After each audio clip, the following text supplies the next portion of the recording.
Welcome to the Nomad Network, your first stop for complete and comprehensive Chicago Bears football coverage. Dive deep into analyses, updates, and all things Bears. Subscribe to our YouTube channel today and never miss a beat. Thank you in advance for your support. We promise to bring you the best because together we're unstoppable. Go Bears.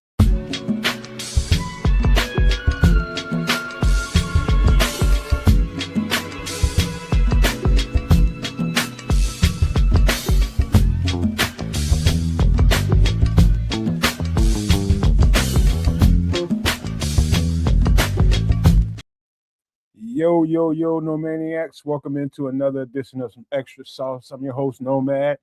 Over there to my right is my other trustee. That's Triple R. We don't know where the Canadian is right now. He's somewhere doing something probably degenerate.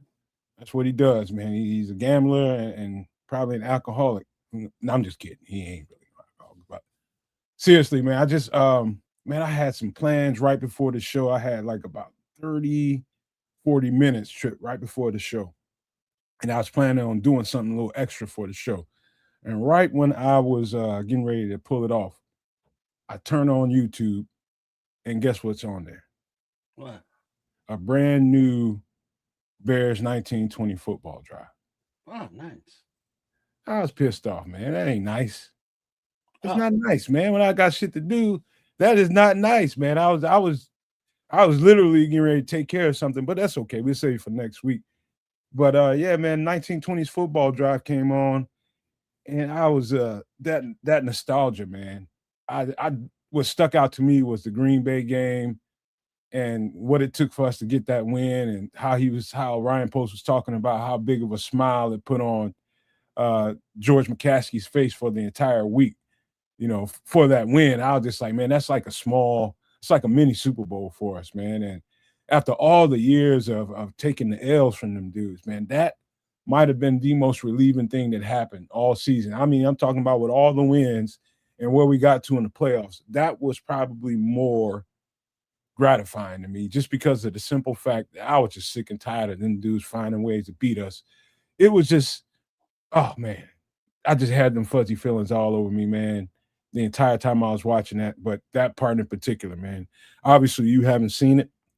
But yeah, it's gonna remind you a couple things, man. It was a good little episode, man. But that kind of stuff is cool, and it's like reminiscing, and it's like, hey, cool. But I'm more of a forward-looking guy because guess what? That season is over, and it's like, all right, how do we improve? How do we get to the place where our team is playing, for the Super Bowl? It's like, yay, it was cool. It's a good stepping stone moments, getting over hurdles, and all of that fun stuff. But yeah, that's over. So let's keep it moving. Welcome in some new people I'm seeing in here for the first time. Hopefully you guys are subscribed to the channels, all three of them, in fact, the Nomad Network, Kids Canuck, and Sports Chicago Style, man. So shout out to Kasim Baker, who I see here, Benjamin Williams. I think you've been here before. Yeah, definitely. Kenyon Perry. Shout out to you guys. Crystal Brown, I'm sure I've seen you here, but just in case, welcome in. Appreciate you guys for being here, man. As everybody starts to fill in, got a lot of stuff for you all, like we do every single week, man. It's a bunch to talk about. Of course, we're going to get into the food and drink here in a minute. We've also got the Bears conversation to come right after that. I'm giving you the sequence. So we're going to have a couple of food and drink things to take care of right off the top. And then we'll get very deeply into the Bears conversation. And after that, we're going to get into some doomsday survival, some stuff that I know Trips really enjoys. I enjoy it too, but I know you all will enjoy some of the ideas that we're giving you for that segment of the show. And I'm telling you, right now is the time to really, really pay attention to that particular segment of the show. Somewhere down the line, I got a feeling some people might need some of those things that we suggest in that segment. And then right after that, we're going to get into that Philadelphia experiment story that we were supposed to do last week, but we kind of got sidetracked. And so we'll do that. And then at the very end of it, we'll do some movie reviews, some stuff I know Triple R and at least one or two of them I know they're going to like. So we got 3 of those to do. So, man, we're going to have a good time doing that. But, man, before we get started, let's do like we always do, Triple O. Let's get human about what's been happening with life, man. You healthy? Everybody happy? Yeah, everything's good. Since Sunday, nothing new, nothing different really. So just getting the content going on the different platforms, if you will, and keeping it moving. Amen to that, man. I've had a weird kind of week, man, because after you and I had the backstage conversation at the not the last show, the show before last, we was talking about, digging into these draft picks and what we're gonna be able to do in the draft. Just talking about some of that stuff. Mm-hmm. I committed myself to really start to dig in, and I did. I dug in pretty good, but not to the level that I could have, man, because my girlfriend had a couple days off and I forgot about it. And whenever she's in town, whenever she's home, bro, and she's got the whole weekend off coming. So just for the record, I got to squeeze in Thursday and Friday to try to get in as much as I can, because Saturday and Sunday is a wash for anything that I can do in that regard, man, because she definitely dominates the boys' time, man, whenever she's at home, which I don't mind, man. We have a good time together, man. It's great to be in a relationship when you can be cool and friends with a person is, that's great, man, because when you got to cohabitate with somebody and share your space with somebody, it's a good thing to have going on is people like each other. So that's great. You know what I mean? So it's not like a burden whenever she's off. I'm just saying, whenever she's off, is some of the things that I want to do, I cannot do because she's there to dominate that time. Yeah, you make that choice to be in a relationship, you got to do that. What's going on, Commish? What up, Crooked? Ryder P. I'm seeing a lot of people I've never seen here before, but I appreciate you guys for being here. I don't see the regulars. What's going on? Regulars I don't see in the chat. Something's weird, man. But I tell you what, man, let's just jump right on into the food stuff, man. I guess we do that first. Get it going for a minute. Hold on for a second. Let me make sure I got it. Got what I need. Oh, here we go. Get us to the side. Take off. All right, what are we looking at? Country fried steak. And spoiler alert, it's not steak. But all right, ingredients, flour. Wait a minute. How come it ain't? Well, it is, but it's different. Hold on. Still steak. Well, it's hold on. Where are we at? Flour, cornstarch, salt and pepper, eggs, hot sauce, milk, butter, peanut oil, and cube steak. So it is steak because it is cube steak, but it's fried, so it's more like, it looks like a fried chicken breast. So it is steak, but it doesn't look like steak. That's what I meant to say. It looks like chicken, but it's steak. Yeah, there we go. Phrasing. Words. Okay. But yeah, it's you pound out and flatten that cube steak, and then you season it and baste it in the dry and the wet, that kind of thing, just like you would fried chicken. And then you fry it in the peanut oil like you would fried chicken. And then when it comes out, you put on the gravy, which is a huge accoutrement to it. It's not like a condiment gravy. I think the gravy is a part of the dish. It's not chicken fried steak if you ain't got the gravy, to go over the steak and the potatoes and your veggies or whatever you're having. Some pepper gravy for sure. Pepper white gravy, as a matter of fact. Yeah, that's why the milk is there. Yeah, so it's a what do you call that? Comfort food dish. It can be made a little bit healthier, by a few substitutions here and there if you don't like the flour, or want to cut back on the flour or the peanut oil, or if you have a lactose intolerance with the milk, you can sub that stuff out. But you can make this dish at home relatively easy, minimal not minimal effort, because there is some effort involved, but it's not difficult. It's very flavorful. This is something that is very, I would say, southern. United States. This is something that they just kind of do down there on the regular. So this is something that, yeah, it's delicious. Well, let me give you let me give you a quick little story. I mean, last time I had it out, I'm in Atlanta, and a couple of people I knew invited me out to eat. And when you ain't paying, it's all good. You know what I mean? Somebody brought you to the table, so they suggested that I tried the country fried steak. I was just like, well, cool. I probably wouldn't have ordered that. It's not something I typically would go out and get because it's very, very it's a nice addition to your waistline. I would just say that. It's hearty. I'll It's just say fried. that. Yeah. But here's the thing, I do enjoy it. Now it's got to be cooked right. So I get the steak. It comes out. Man, this shit was so salty, Triple R. It was so salty. I got 2 bites of that thing, and it was huge, like the size of your plate, huge. They beat that thing to a pulp and spread it out pretty much all over your plate, like you see some of your pork tenderloins around certain areas. Big old, the steak was kind of like that, but a little bit smaller, but about damn near the size of your plate. And it was so salty. But the seasonings were outside of the salt, perfectly done. Just with somebody back there with a heavy ass hand with the salt shaker, just went crazy back there, and I couldn't eat it. Everybody was just looking at me like, "Dude, when you ain't gonna eat that?" I'm like, "Dog, I can't eat it." I bet you if I looked in the mirror right now, my eyes would be red. That's how strong it was. But anyway, that was a bad experience going out to get it. Since then I've made this 2 or 3 times at the house. So let me go through the procedure right quick. So the people that want to replay this to do this at home yourselves, you know exactly how to go about it. First thing you gotta do is get that steak and get your a cleaver, and you gotta beat that thing down.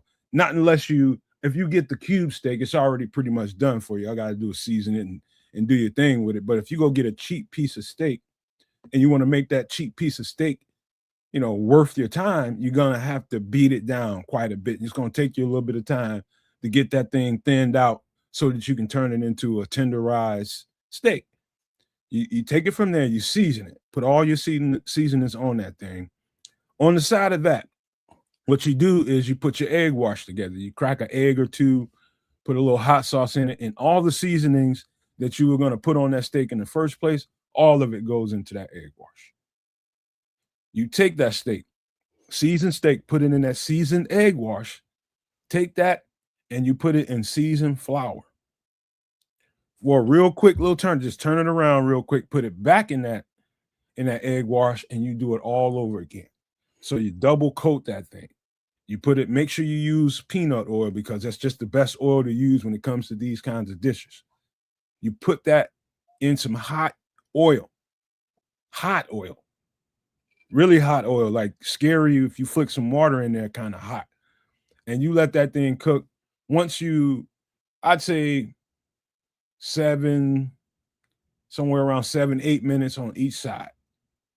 If you want to give it one more go around on each side, another 3 or 4 minutes on each side. In total, you should probably be done with that thing in like 20 minutes, maybe less. About 20 minutes is all it'll take you to finish this entire thing.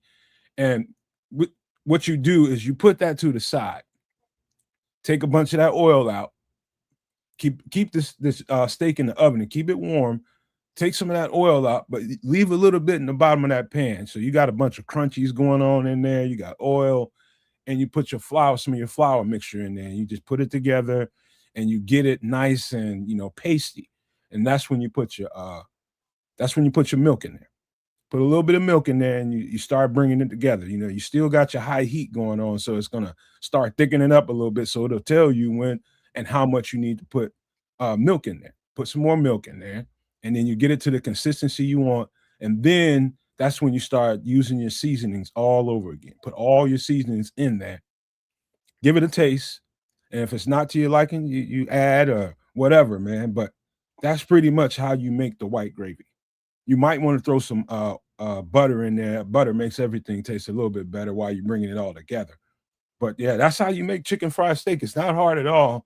If you're just not lazy and not willing, if you're not willing to go through steps, don't try this because it does take a few. Yeah. What's up, Paul? Yeah, it's not difficult, but it's not, wham bam, let's eat now. Thank you, ma'am.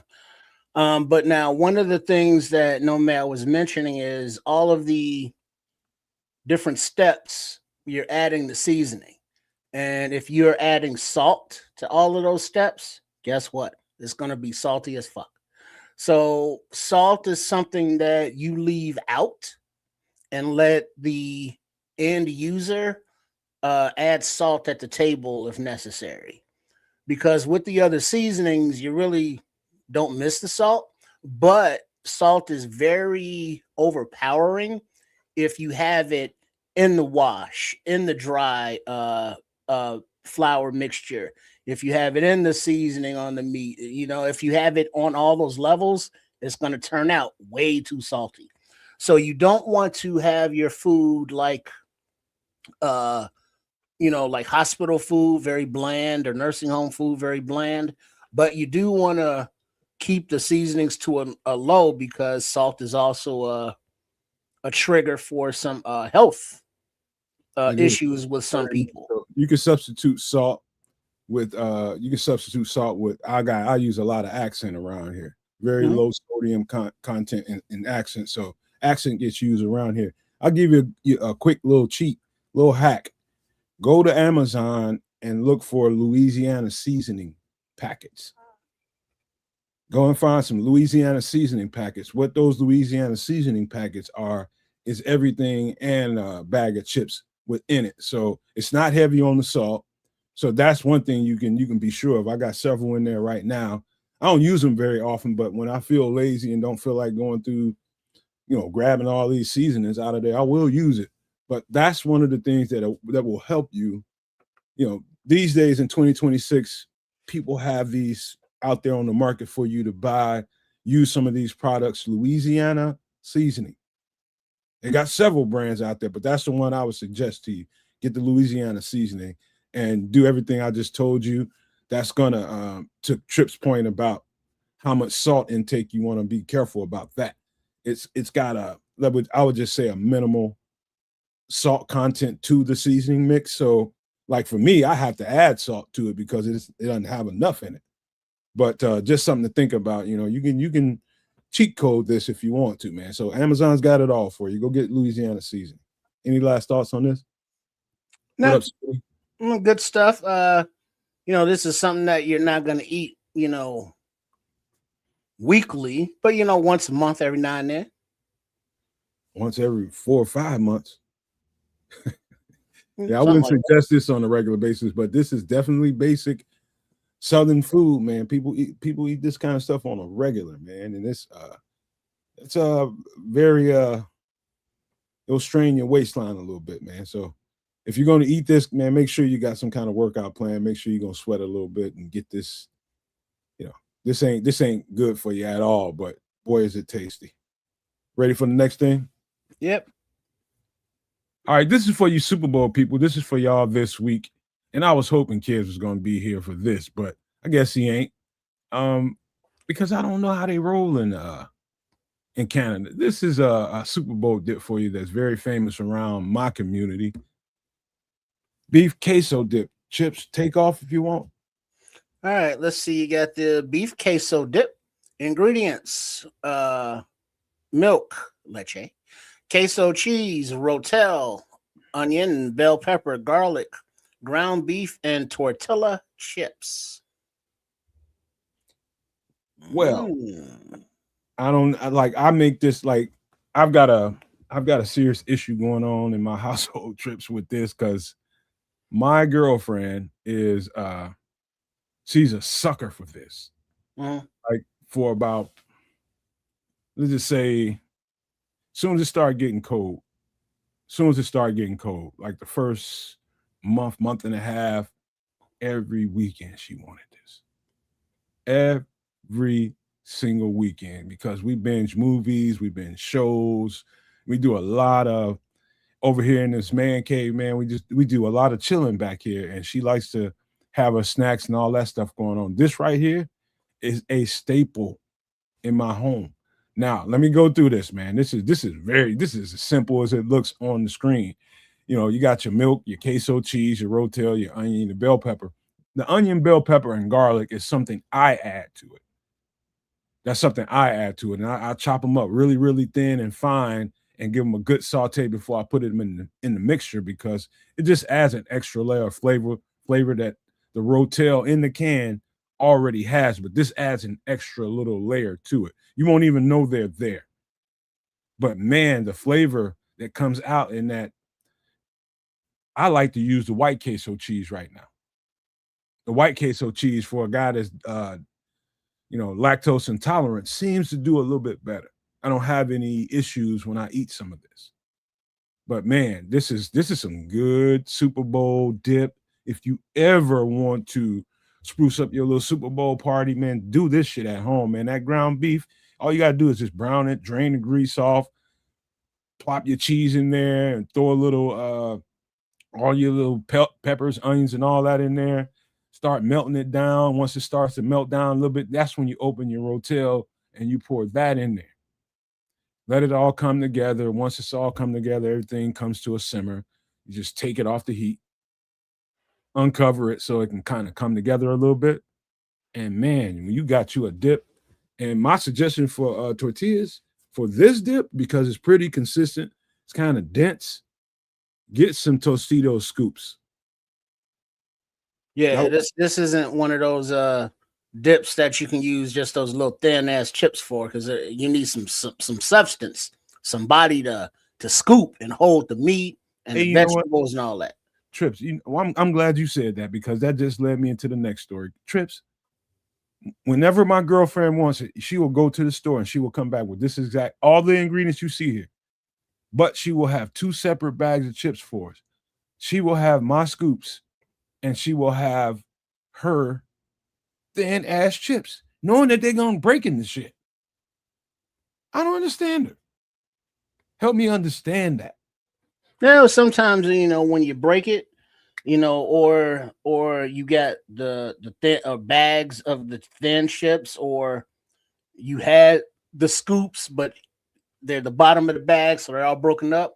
You go ahead and drop those into the dip and let them absorb, and then now the chips are just part of the dip. But now also, this is the beef queso dip. Now you can change it up by varying the cheese. Like, this is the queso cheese, so it's that kind of a spicy Mexican just inherently. But if you want to throw in some smoked Gouda, go and throw you in some smoked Gouda. You want to change that ground beef up and make it a little more authentic, and throw some chorizo in there. Throw some chorizo in there. But yeah, this is a very good dip, and I might make it this weekend for the game myself. Now that you bring it up, hey, that can of rotel, I got a feeling that I had a feeling that in Canada, man, people don't probably even mess with something like this, man. But this is very popular around me. Like if I can pull a name out of a hat and just decide to go to any one of my people's house for the Super Bowl, and I guarantee you this is going to be there. That's how popular it is around me. Everybody makes this. This is the same stuff people will and that's just another little tip you can do with this. When you make this, you can package it, freeze it, put it away, and reheat it. Like, I know people that have little corner stores around here that will open up bags of Doritos and pour this on it and sell it. Mm-hmm. Yeah, walking tacos. Yeah. If you really want to get jiggy with it, go ahead and slice you up some mushrooms and throw them in there. Now, see, you be doing too much, man. I'm just gonna tell you right now, you do too much. You trying to throw the whole goddamn refrigerator in. Nah, man, I'm putting on some black olives. Don't be putting none of that shit in there. You want to throw some black olives in there? No, you don't need them. It's already enough. Trust me, when you taste the rotel, have you tasted rotel? Yeah. Yeah, but they're not black olives or even green olives. I'm going crazy putting diced up onion, bell pepper, and garlic in here. Now you talking about throwing mushrooms, and ain't nobody gonna eat that shit but you. Nobody. Mushrooms, black olives. So there's some maybe some little bits of the jalapenos. Nah, it's already spicy enough. No seeds, just the green. You know that. I do know people that do serve jalapenos on the side at their get-togethers. They never put it in there. They never. Yeah, you got to have the size. You know, have a little sour cream. You know, because the sour cream is not only tasty, but it helps cool down the peppers. So anytime you have any kind of a peppery thing, have a little sour cream. That's a natural coolant, if you will. And then you know, your accoutrements. You know, you got your different chips. Maybe you have a taco bar. And you know, you use some of this over some of those tortillas or quesadillas or what have you. But these dips are very functional. I mean, they're over what's the have it with beans and rice. You know, make that as a side dish. You know, and just go crazy with it. A few margaritas. You know, Super Bowl Sunday. Let's go. And it's extremely inexpensive to create this. There's a Canuck. There he is, and you gonna bring your own self into here when you're ready. But we were talking about beef queso dip, and I'm just curious about this. Look at those ingredients on there, kids, and I want you to tell me: are you familiar with everything on here? Never heard of Rotel. I knew it. His life has to suck. What am I missing out on? It's like a can of diced tomatoes and stuff. I knew it. What other stuff? What are we talking about here? Google, just look up Rotel. I mean, it's easier for you to see it, and you probably have something similar. Even Trips, even if he sees it, he has no idea what he's missing because he's like diced tomatoes, basically. Stewed tomatoes, very seasoned. You gotta have that. We're talking about Super Bowl dip, beef queso dip. I don't know if we have anything like this. You do. No diced tomatoes? It's there somewhere. It's probably got a different brand name on it. I guarantee you got some seasoned stewed tomatoes in a can. That just seems like such a basic item that's not even very ethnic. Like we got stewed tomatoes. No season. I don't think it's seasoned though. You can't find the word Rotel in your area, in your local grocery mart. I think Rotel might also be the brand name. It is definitely the brand, but as opposed to the contents. It's so good, kids. You got to try this, man. And it is about simple as simple can get. You can't even mess this up.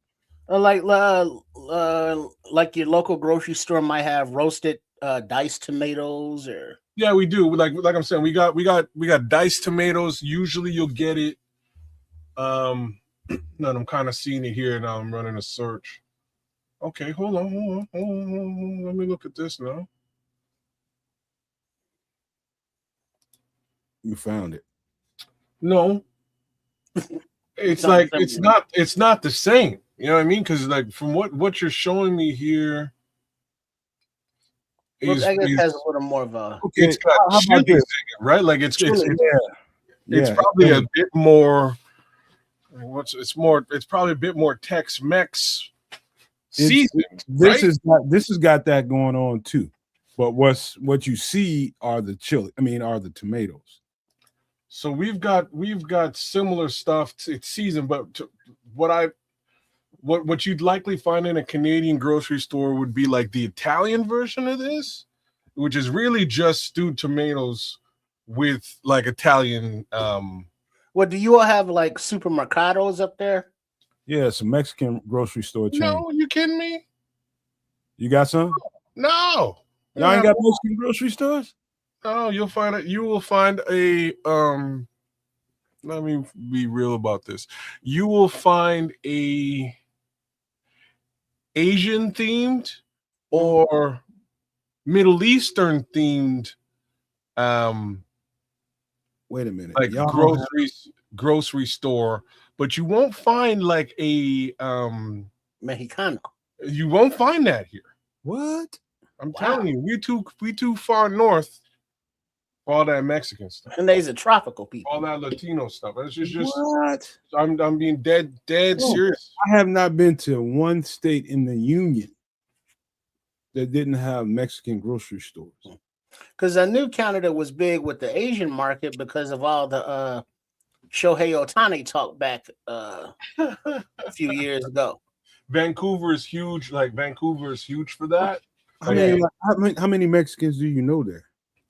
I don't like. I know Mexicans, but like they're few and far between. I'm like we get.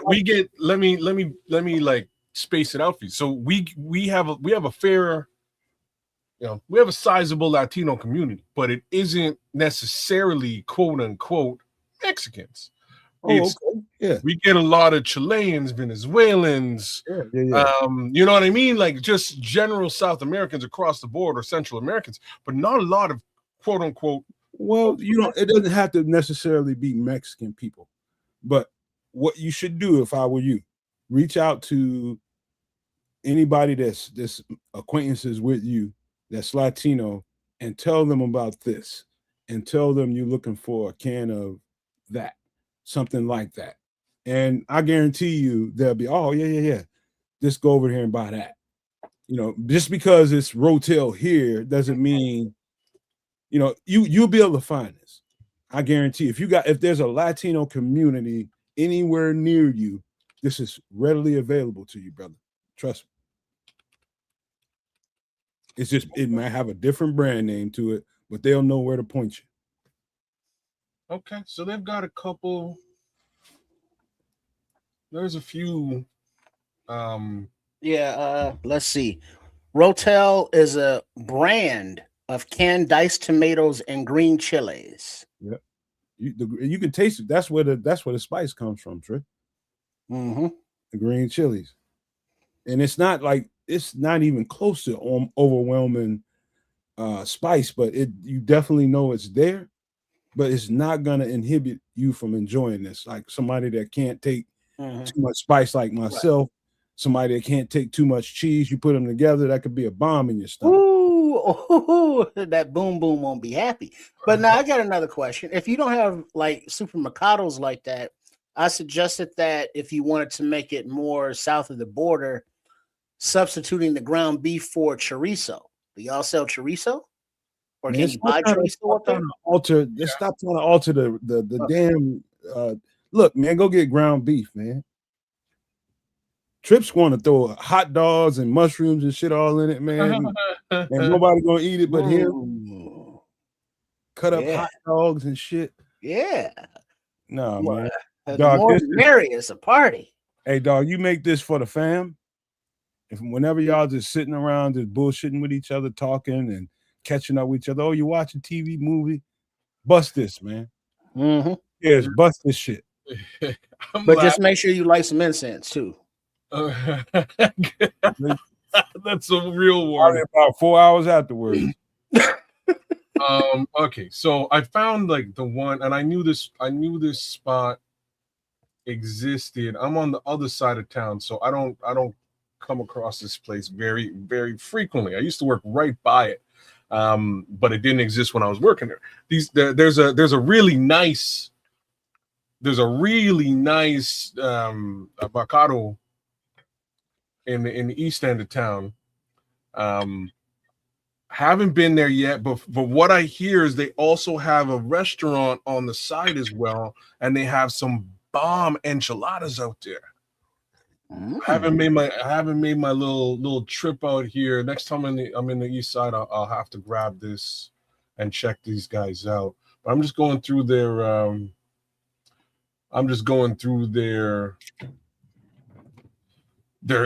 grocery store online right now. They've got they've got the tomatoes, but okay. So they got the stewed tomatoes, and they've got like stewed chilies, both seasoned separate. What kinds of chili? Green chilies? Yeah, green chili. You gotta have the green chili. Okay.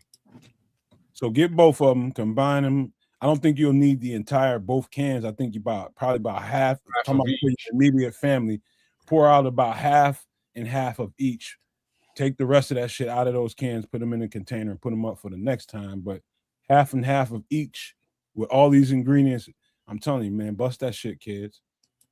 They'll have you doing it every time they come back to the house. Well, okay. All right. Like it's funny because like why I'm laughing really over here is because you know, so I put the wife on this mission some time ago to try and make some queso because I got into like just a little queso hankering. You know what I'm saying? Like I was craving. Can you get queso cheese? Yeah, I can get queso cheese. I can get like they sell all kinds of cheese out here. I can get there's some real good Tex-Mex restaurants here that'll do it for you, like full on queso. There's one spot real close. They're all over town. What the hell's for the record? Velveeta makes queso. Oh, really? Yeah. Yeah. Oh, like I bet you that's like we have Velveeta here, so I bet you that's available. Because it's either named queso or it also can be called spicy Mexican. No, it's Velveeta queso. It's probably queso. We have Blanco queso, the white cheese. So that's what this restaurant sells, and they make their own. Like, let me tell you on that. That's I hate to even put it next to homemade queso in somebody's restaurant, man, because nobody does it like Latino people with the queso. Well, this one is real good. Like their queso is worth the it's worth you going there and sitting down and eating. They also make fresh nacho chips, and their chips are stellar. But let me tell y'all, so I had a hankering, man, and I was like, damn, you know what? I'm just gonna roll up to this spot, grab myself some queso and a couple of bags of chips and go home and share that with the family, have a little snack and watch whatever the F we were watching. And I went there, grabbed it. It's the spot is called Lone Star Grill. That's what the spot is called. Latino spot. It's a Latino spot. It's like Tex-Mex, Texas themed, you know what I mean? So like that's really what they're selling out there. You catch a steak up in there too and all that, but that's really what they do. So I rolled up in there and I ordered this stuff and the girl comes back with my order, big old bag, like real talk. I actually have this is how this was this weekend, so I actually have the bag here, like, strangely enough. So this is the small bag of chips. I bought the big one. All right, so this is what the small bag of chips looks like. Anyways, I see. That's those are homemade chips, right? So these are like fresh restaurant made tortilla chips. Yeah, super good, like really, really, really good. And I got one small bag and two big bags, and the girl came back and she's okay, so 3 bags of chips and a big thing of queso. And I don't like, clearly the queso's done, but the queso was about like this big. It's like a good amount of queso. And she came back and she was like, yeah, that's $80. And I was like, holy shit. Are you sure? That's wild. $80. I was like, are you sure, girl? Like, I bet you a lot of people are coming back and forth. They're asking for it, and they jack that shit up. You mean pesos? Brother, like, what's funny is, like, if you actually, and I was like, damn, man, I should have just went in the restaurant. Because, like, if you go in the restaurant and you sit down to have a meal and you order a meal, they bring you the chips for free. The chips are free as all fuck. You get the queso, you buy a little bit of queso dip, it costs you $4 or $5, whatever it is. But here I am trying to be a good guy and buy some stuff for the family. And she came back. I was like, I didn't even buy a steak or a hamburger or nothing. This is $80, man. Because tortilla ain't nothing but some flour and fry that shit. Hey, you know what? And Trip, you know, I know this is how I know he corn. ain't lying. I was in Stockbridge, no, I was somewhere in Atlanta, the Atlanta area, probably Alpharetta. I think it was Alpharetta. I go up to Alpharetta with my supervisor who was with me. He kept telling me about this place. I'm just like, God damn, man, you know where I come from, right? You know, like Latinos are all over the place. He's like, dog, you got to try this restaurant. So we get there. I'm like, fuck, let's go, man. Fuck it. I'm tired of him talking to me. So we go right off the beaten path. We are on the clock. We go right to this restaurant. And I order the chicken enchiladas. So I know they're gonna be good because I can just tell when I walk up to a Latino restaurant, how good it can be. So we get in there, I order, and of course they come out there like if you've been to a good, real Latino restaurant, your little side is gonna be that queso dip and some homemade chips, like kids is talking about. The homemade chips and the queso was so good. I went through 2 bowls of it. 2 bowls of it. Before my enchiladas came out, I could not eat the enchiladas. And my supervisor was sitting there laughing at me. He says, I told you. I told you. That's how good that shit can be. So I definitely I understand what you're talking about in a deep way, kids. Trust me. It's the same thing. Like if you go up in Lone Star, and like I say, there's Lone Star is a local Tex-Mex thing, but they've got 4 or 5 restaurants in this area and have now branched out to other parts of the country. So shout out to Lone Star. Really good food, man. Good food. It's my wife's favorite restaurant. It's not my favorite restaurant because like if I'm gonna go spend money, I'm like basically I'm either trying to get some chicken wings or I'm trying to get like a steak. You know what I mean? Like that's kind of what I'm getting at the restaurant, bar none. Might get a hamburger, but in today's world, a hamburger is basically $20 Canadian, just about wherever you go. So I'm like, if I'm gonna go out and eat some, I'm gonna get a steak. And the steak there's pretty pricey, so not really my favorite spot. But just like you're saying, if I go and I sit down, I'm gonna pound back mad chips and queso, and I might not even get through my meal at all. Like you nailed it, bro. I might not. But when she came with that $80 price tag for takeout chips and dip, I was like, this is wild, y'all. Like if I could have got just my girlfriend will pay $80 for homemade guacamole dip.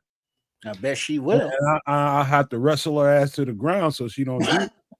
Well, that's how so the way that they serve it is it's you can get your queso, you get a salsa, and you can get guacamole. So this time we did salsa and queso and the 3 bags of chips, and I was mortified, and it was crazy because I'm in there and this bill comes at me and I bump into my son's old basketball coach, and coincidentally he was also my high school geography teacher like years before, so we got a good rapport. He's a Vikings fan, and we used to mess with each other. Me and this teacher, he taught me in his first year of teaching, so way back when. So we bump into each other, we're just chopping it up. Oh, and he also works with my sister, who's also a teacher, so a really close relationship. And we're just shooting the shit, and this girl comes back with this $80 bill, and I'm asking, and he's behind me laughing, bro. Like, he's like, you didn't expect that, did you? I was like, no, $80 for chips and dip, brother. I could have went to the grocery store and got this $12, like maximum $12. I'd be back home, but the quality difference is stark. Like, it's a very different. You taste the restaurant difference. Oh man, like these chips are well salted, light, crispy. Like the chips are top notch, and the queso you can't beat either, man. Like I don't $80 shit. Yeah, man. Let me tell you something. Some things are worth your money. I don't know if that was really, I don't know, but it was good. It's good. It's good. I've eaten places that I respect the prices on the menu. That is rich. That is extremely rich. No question about that. But when you see something that's hiked up in price like that, and it's ridiculous, like that there's a large demand for people who have had that, and they know what they're doing. But it's irritating though, Nomad kids, because put it like this. I'll just use Harold's Chicken for example. I mean, it doesn't have to be Harold's, but was a local spot that all the locals knew about. But then the critics and the reviews and the foodies found out about it. Exactly. Blogged about it. Wrote articles about it and such. And now people not from the neighborhood go to the restaurant. So now the restaurant knows that they're popular, then they're marking up the prices. And so the locals who are used to paying, let's say, $5, now go in and they're like, oh yeah, the same shit you used to give for $5, yeah, that's $15 now. And it's like, yo, and it's like, yeah, we're popular. To that point, Trips, I'm going to help you out. So true. That's when at a time in my life you can get a 4 to 6 piece wing at Harold's for like $6-7.99. Man, just like that, and you out the door. A wing dinner. I'm talking about a wing dinner with fries, everything go with it. Coleslaw, bread. You out the door. Now it's what Trips has got through saying. But that's because there's more of a demand for it, because guess what? That's what the company wants. That's what the company needs. They need to make bigger and better sales. So I'm proud of the Harold's franchise and all these other places that are able to raise the prices on it, but that don't mean we finna go in there and pay for it.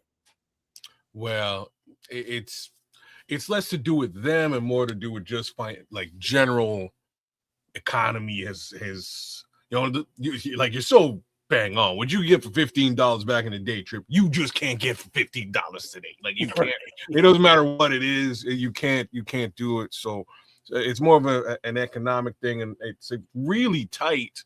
And unfortunate for these restaurant owners, because they are forced to roll with the punches and just increase. Like this, I was just saying a minute ago, like a burger costs $20.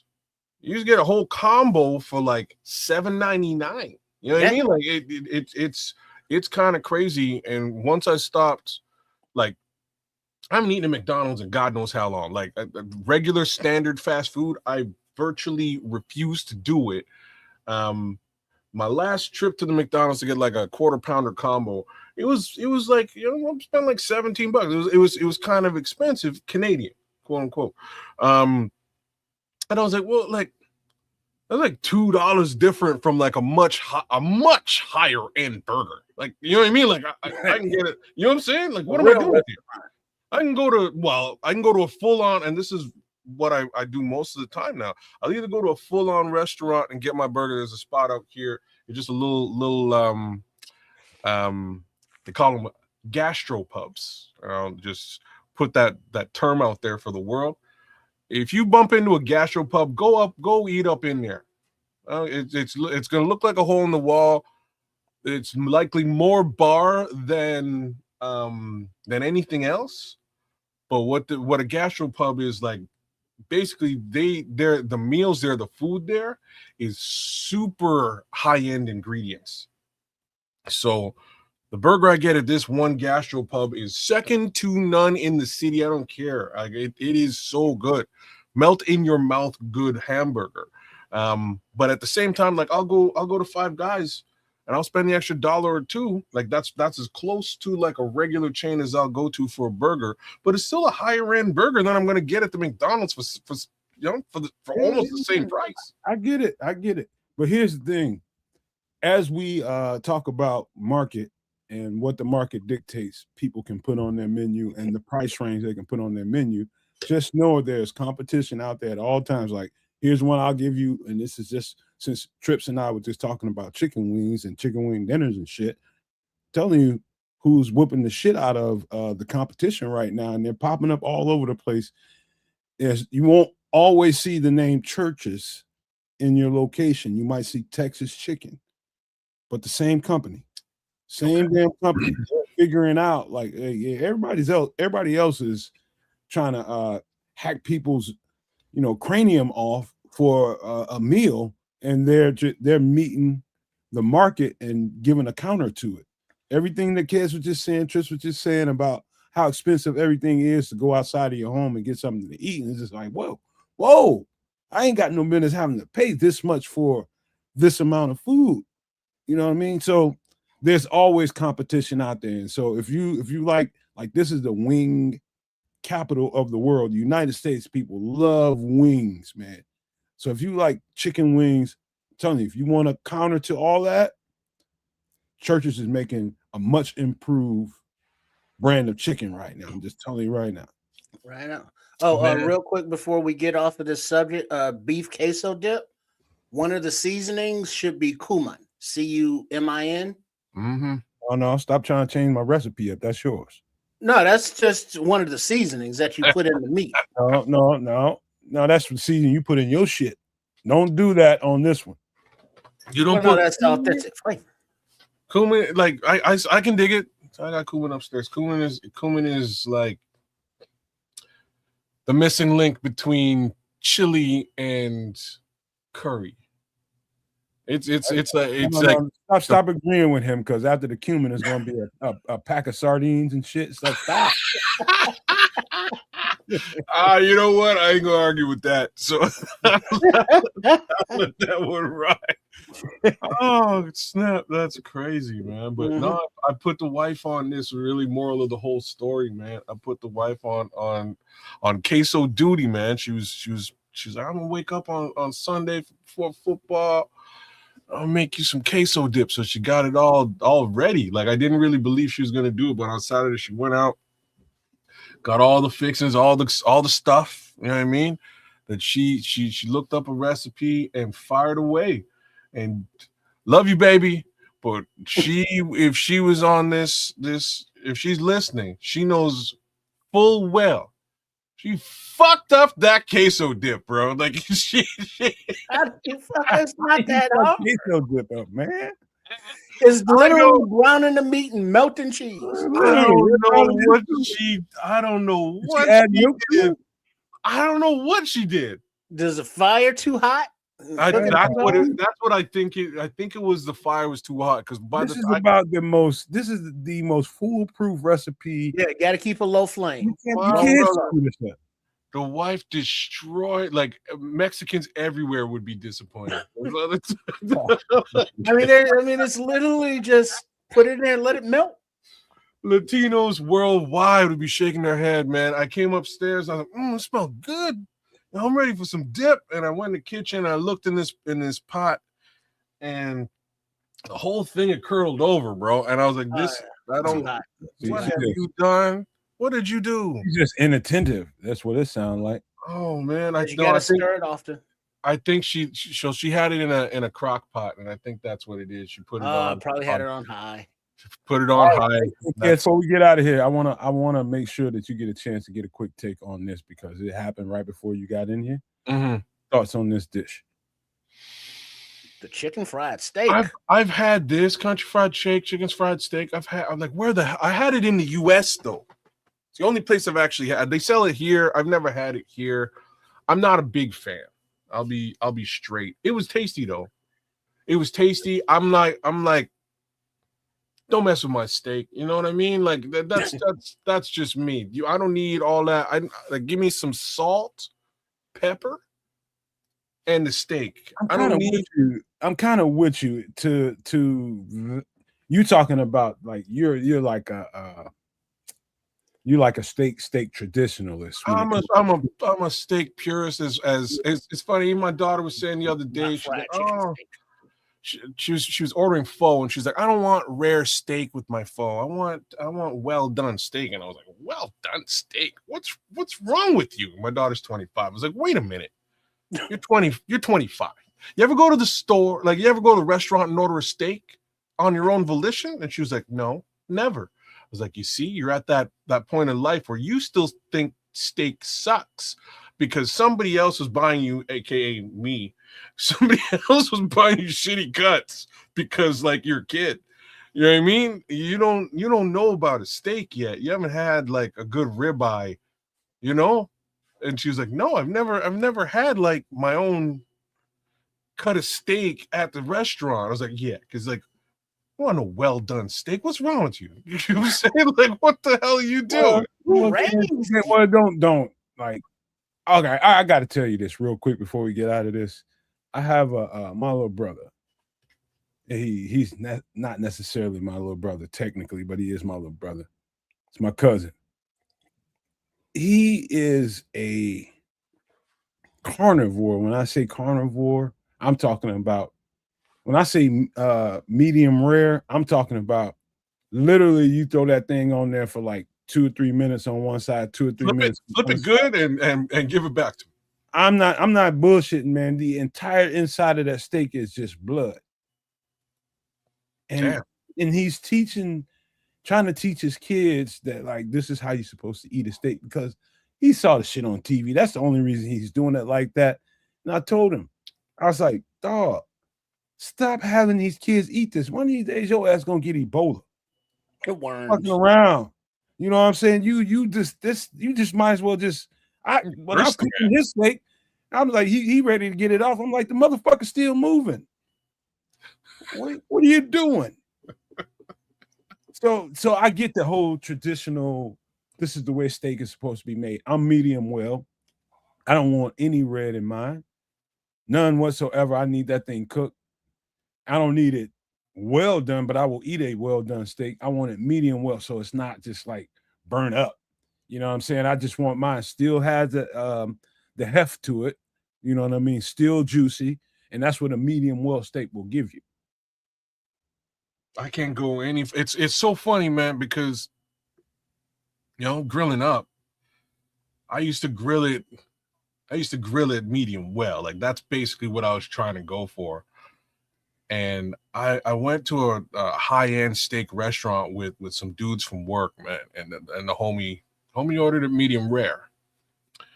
And my boy sent back his steak 3 times.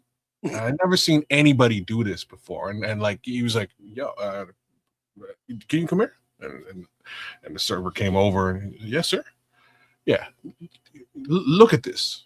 This ain't a medium rare steak. You need to take this back and get me another steak. And like I'm telling you, 3 times they finally came back and gave him the right steak.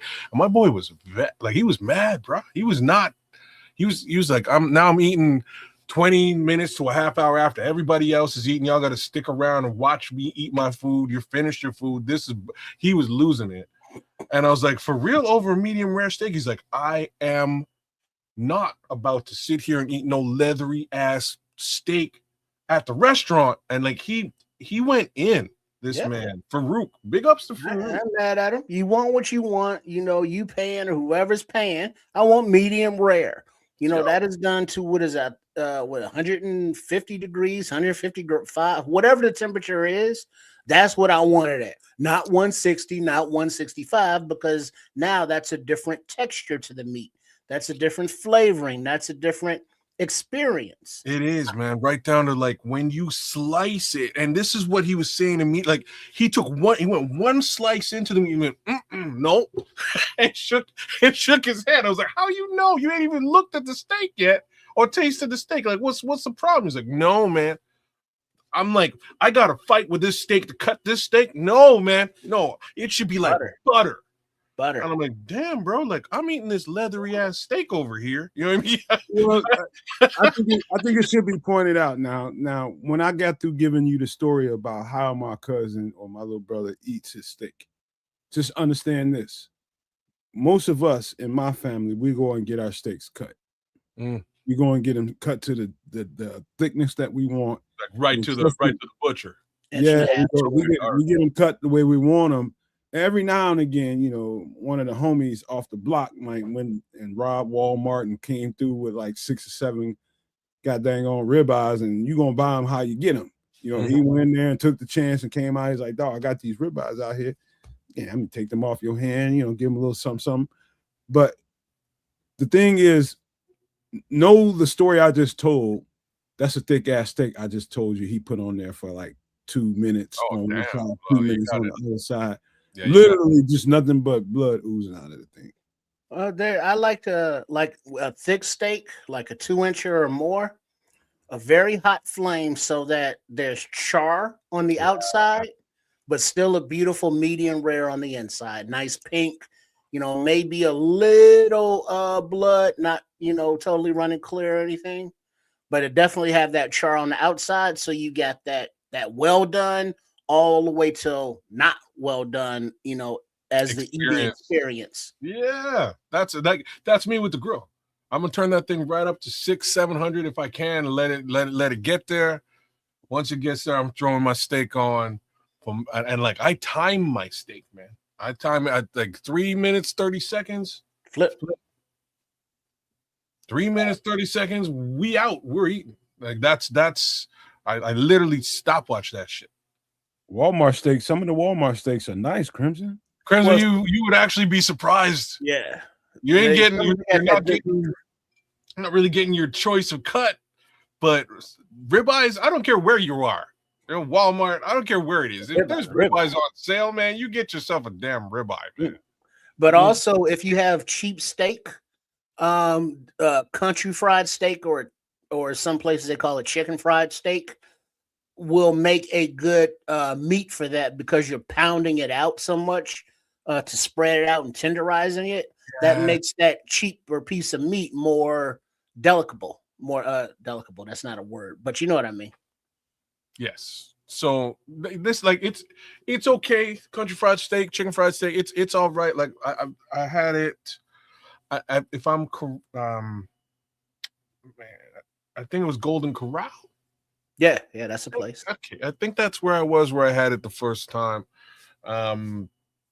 It was okay, but I didn't have it with breakfast like Crimson is sort of suggesting here.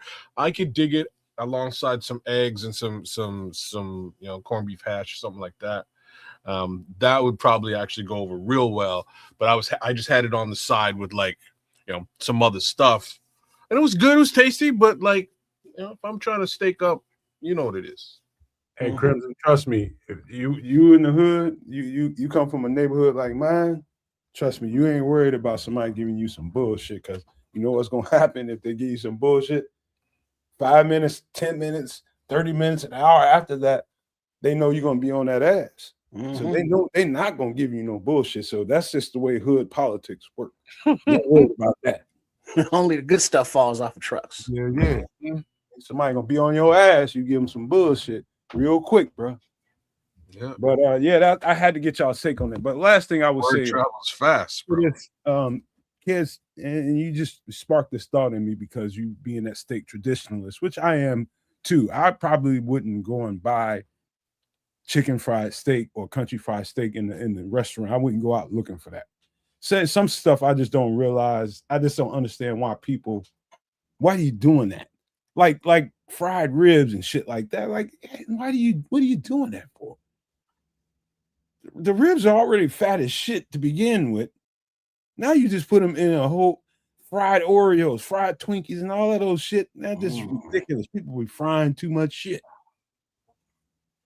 God, I just had to put that out. I was with you for a minute, and then you went into other stuff, bro. You went too far, because, like, that gets me to one of the craziest fried things of them all. I think we may have talked about this once before, and it's dope. Same restaurant though. Since I was bringing up Lone Star, they have a fried ice cream. No. Number one, dog. Don't ever go back there. my brother, I'm gonna tell you, like, legitimately, I'm not with no fried Oreos. You won't catch me doing it. When this came across my eye, I was like, wait, how you mean fried ice? What? How do you mean fried ice? Doesn't it melt? This, you know what I'm saying? Like, this is exactly what's going through my head. Like, this doesn't compute.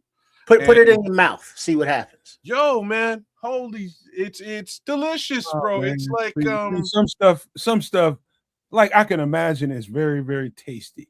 you would have to. And there's real life, and I like being above ground, kind of. Well, you need to just go to a county fair a couple times, man. If you like living, don't fucking go back there, man. Just go to a county fair once or twice. So let me like explain it to you how it comes out, because that's like these are the things I was worried about. But the way it presents more or less like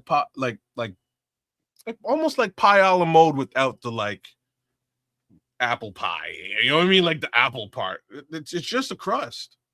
So it's just ice cream with a crust, maybe a little bit of cinnamon on top, and you probably have like some caramel or chocolate sauce. It was dope. It was so good.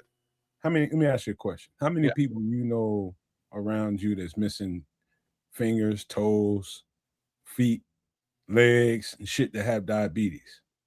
How many people? I know plenty of people. You asked me a very interesting question. I know plenty of people with diabetes, so there's one. I'm talking about like in those conditions. I know one person who's missing a foot. That's the problem. That's the problem. Just one. That's the problem. You don't know. Yes, she's definitely got issues now. So I know one person who's missing a foot. Outside of that, I don't know anybody who's missing any sort of limbs. If you lived around me and seen some of the people, like I ain't gonna say here. I'm talking about down when I was living in the South. If you met the number of people that I met in those conditions, I guarantee you, somebody say sugar, your ass would be the first. You just see nothing but dust, asses, and elbows. You'd be running, because I seen that many people with bad diabetes and had to lose limbs and feet, toes, and all kinds of shit going on, man. Dog, them sweets is not for your ass. So this one that we're talking, like, and this is what I'm trying to tell you, like, what I'm talking about here with the fried ice cream is it's not like it's not real decadent. Yeah, it's not sweet. It's like it's vanilla ice cream. It's like, I'm sure you eat vanilla ice cream like on a semi-regular basis. I haven't eaten vanilla ice cream in probably 12 years. Wow. Damn. For real? Ice cream in about 12 years. 12, 13 years. There's always room for ice cream. What did Baskin Robbins do to you? What part about lactose intolerant? Oh, sherbet. Fair enough. Look, what's weird is, have you,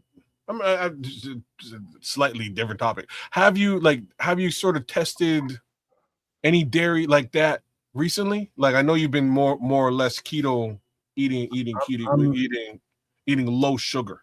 Like, if my girlfriend, like, she came home with some, what do you call those little drumstick looking things? Mm-hmm. Little drumsticks, crunch cone things. Yeah. Drumstick. Yeah. Okay, that. Like, she came home on one of these. She's just like, you won't. If it's hot, I'll eat probably like the couple of bites off of that thing, and she'll eat the rest. Okay.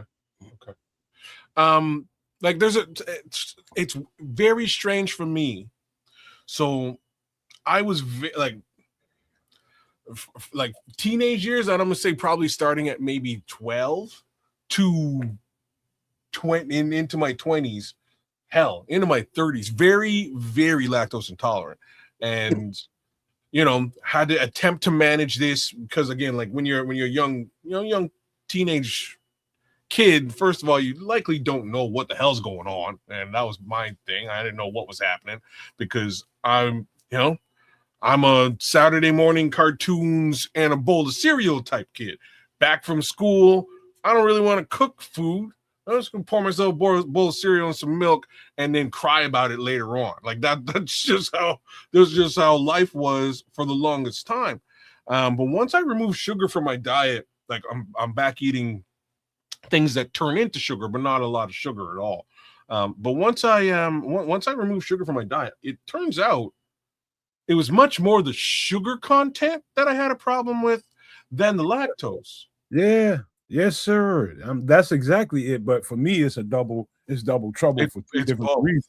Okay. But the sugar content, I'm always monitoring what I'm looking at when it comes to that. The sugar content is gonna either I'm gonna mess with that or I'm not.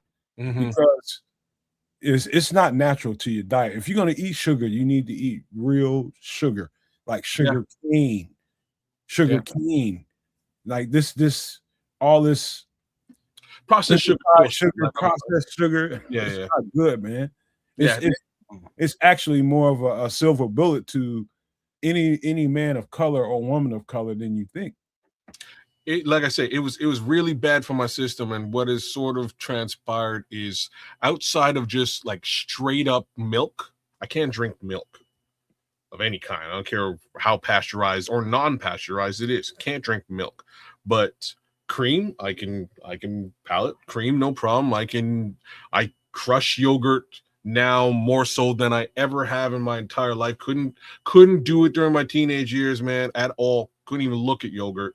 You know what I mean? Ice cream, very similar.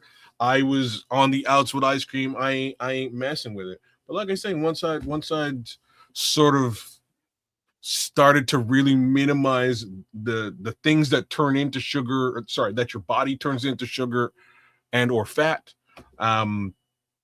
or actual sugar itself, I've been able to palate and process cheeses, virtually anything that is standard dairy that has lactose in it, with the specific exception of milk. I'm gonna give a public service announcement real quick, Kez and Trip.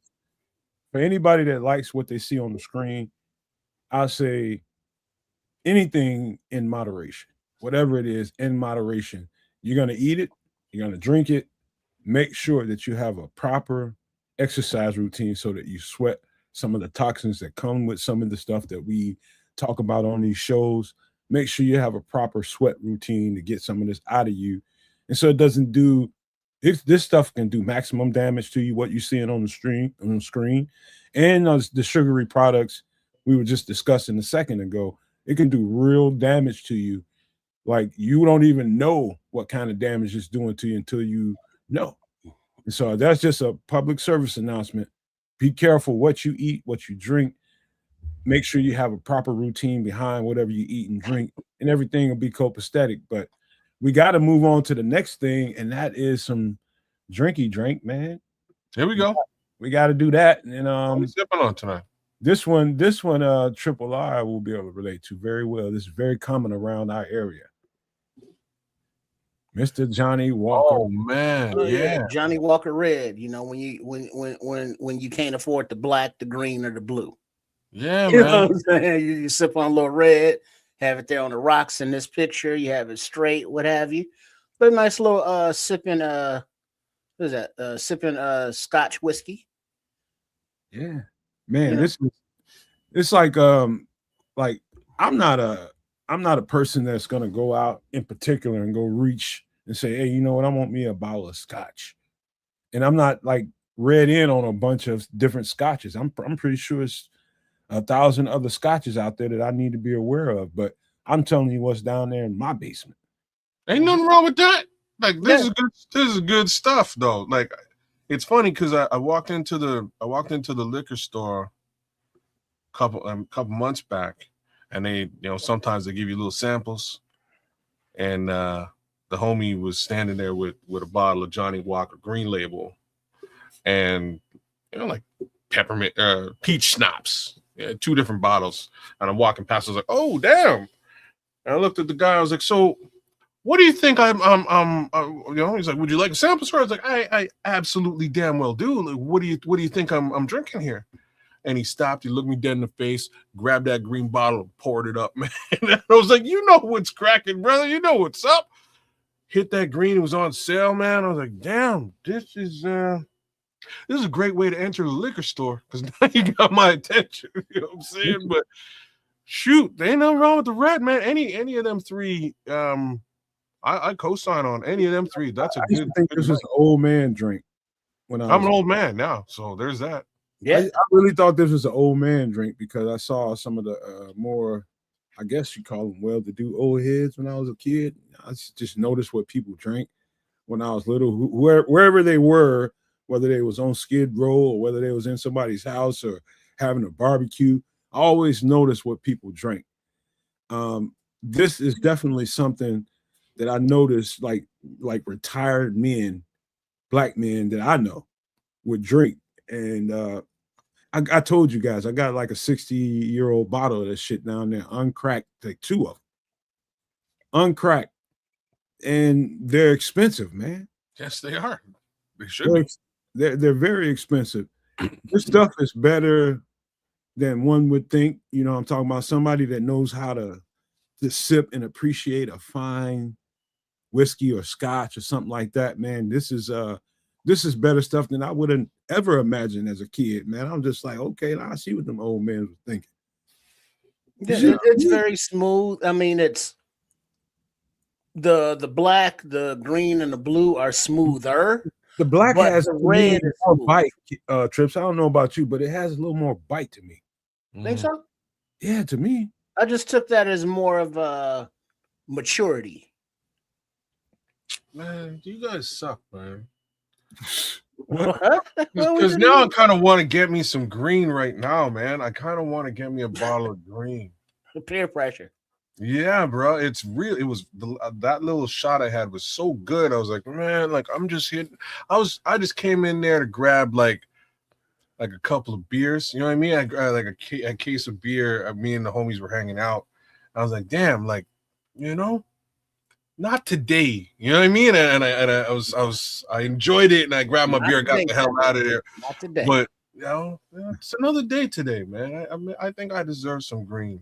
Yeah, you know, sip on some green and like Smitty Q saying, have mellow out with some nice cigar, nice blunt, you know, whatever. Yeah. Beautiful sativa. Yeah, man. Hey, this Foster. Don't say it. I know I got you, Foster. Oh yeah. Because what it ended up being for me, the first time I really had a good taste of it and learned when I matured a little bit, that's when I tasted it, and that was the best time to taste it. As you're starting to grow up a little bit and learning how to appreciate some things in life. This ended up being, it's almost like a marijuana buzz to me. Well, this is when you learn how to sip. Mm-hmm. It's great. Yeah, man. You put that on the rocks, so you have a nice couple of minutes. You know what I mean? You take your time with that. Yeah. I'm gonna tell you how how nursing it is sipping. Mm-hmm. I'll tell you how it was introduced to me. My former superintendent for the district, I got to know a few of those guys. You know, I used to look up to them when I was a kid. You know, they regulated school for us. And as I got more mature, it's like, hey, man, it's time for you to come over here and, you know, come over to the house, man. I'm having some people over there, blah, blah, blah, blah, blah. So he's on the grill. It's all these people I grew up with teachers, principals, and all these people around. And I'm around all these adults that I used to look up to, and they looking at me like a peer, and I'm a peer, you know? And I'm like, so he starts pouring out Johnny Walker. And so this is pre-meal. You got the cigars going, you got, you know, other stuff going on around there as well. But man, this like a I never understood why people drink right before they ate. But I understood it after that. They get nice. I never understood that, but I noticed it. But I never understood it whatsoever. But I understood it 110% after that. Get you a nice little buzz going on. Get you something to eat. You know, let that food digest for a minute and get you another buzz going on after that. Right. I'm gonna be right back. You guys keep going. Bear with me. And then you get the urge to listen to some Dusties. Oh yeah, it was nice, man. We had a good ass time over there listening to some Stevie, some Earth, Wind, and Fire. You know what I mean? And the Nomad pushing up on some teacher that you remember from back in the day that was like, hey. Right before my girlfriend came through. Shit. Right before my girlfriend came through. I see you, Slim Boogie. We about to get into that in just a few minutes. Don't go nowhere, Slimbo. Big up Smitty Q. Smitty Q, real quick question. And you're out on the road.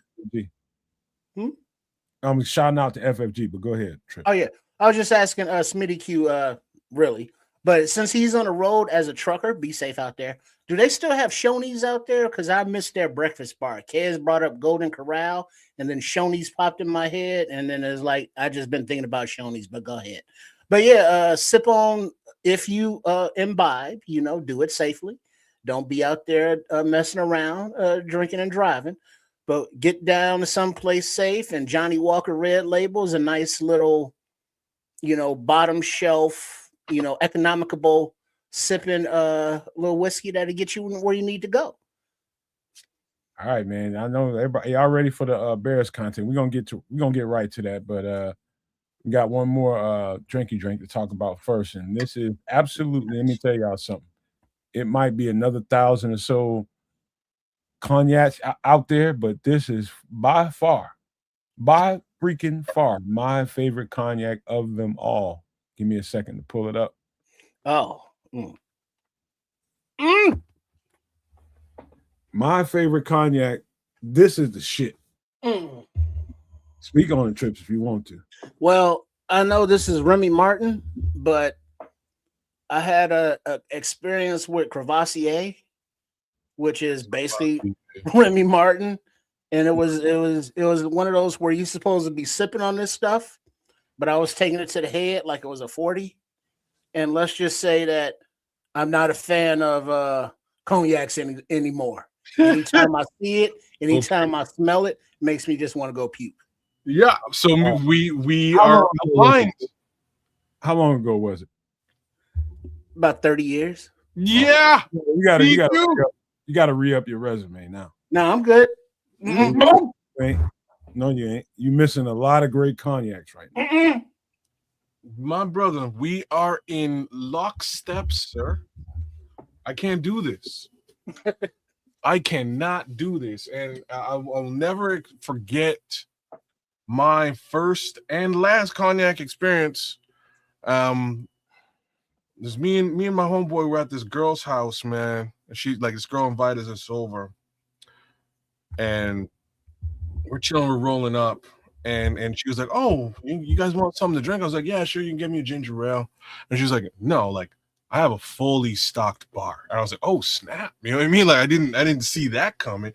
Turn up those party lights. I was just like, "Okay, you bring me whatever you want to bring me." So she brought up a couple of bottles, some shot glasses and glasses, just like what you're seeing here. And I was like, "Oh snap! I've never hit the Crevassier.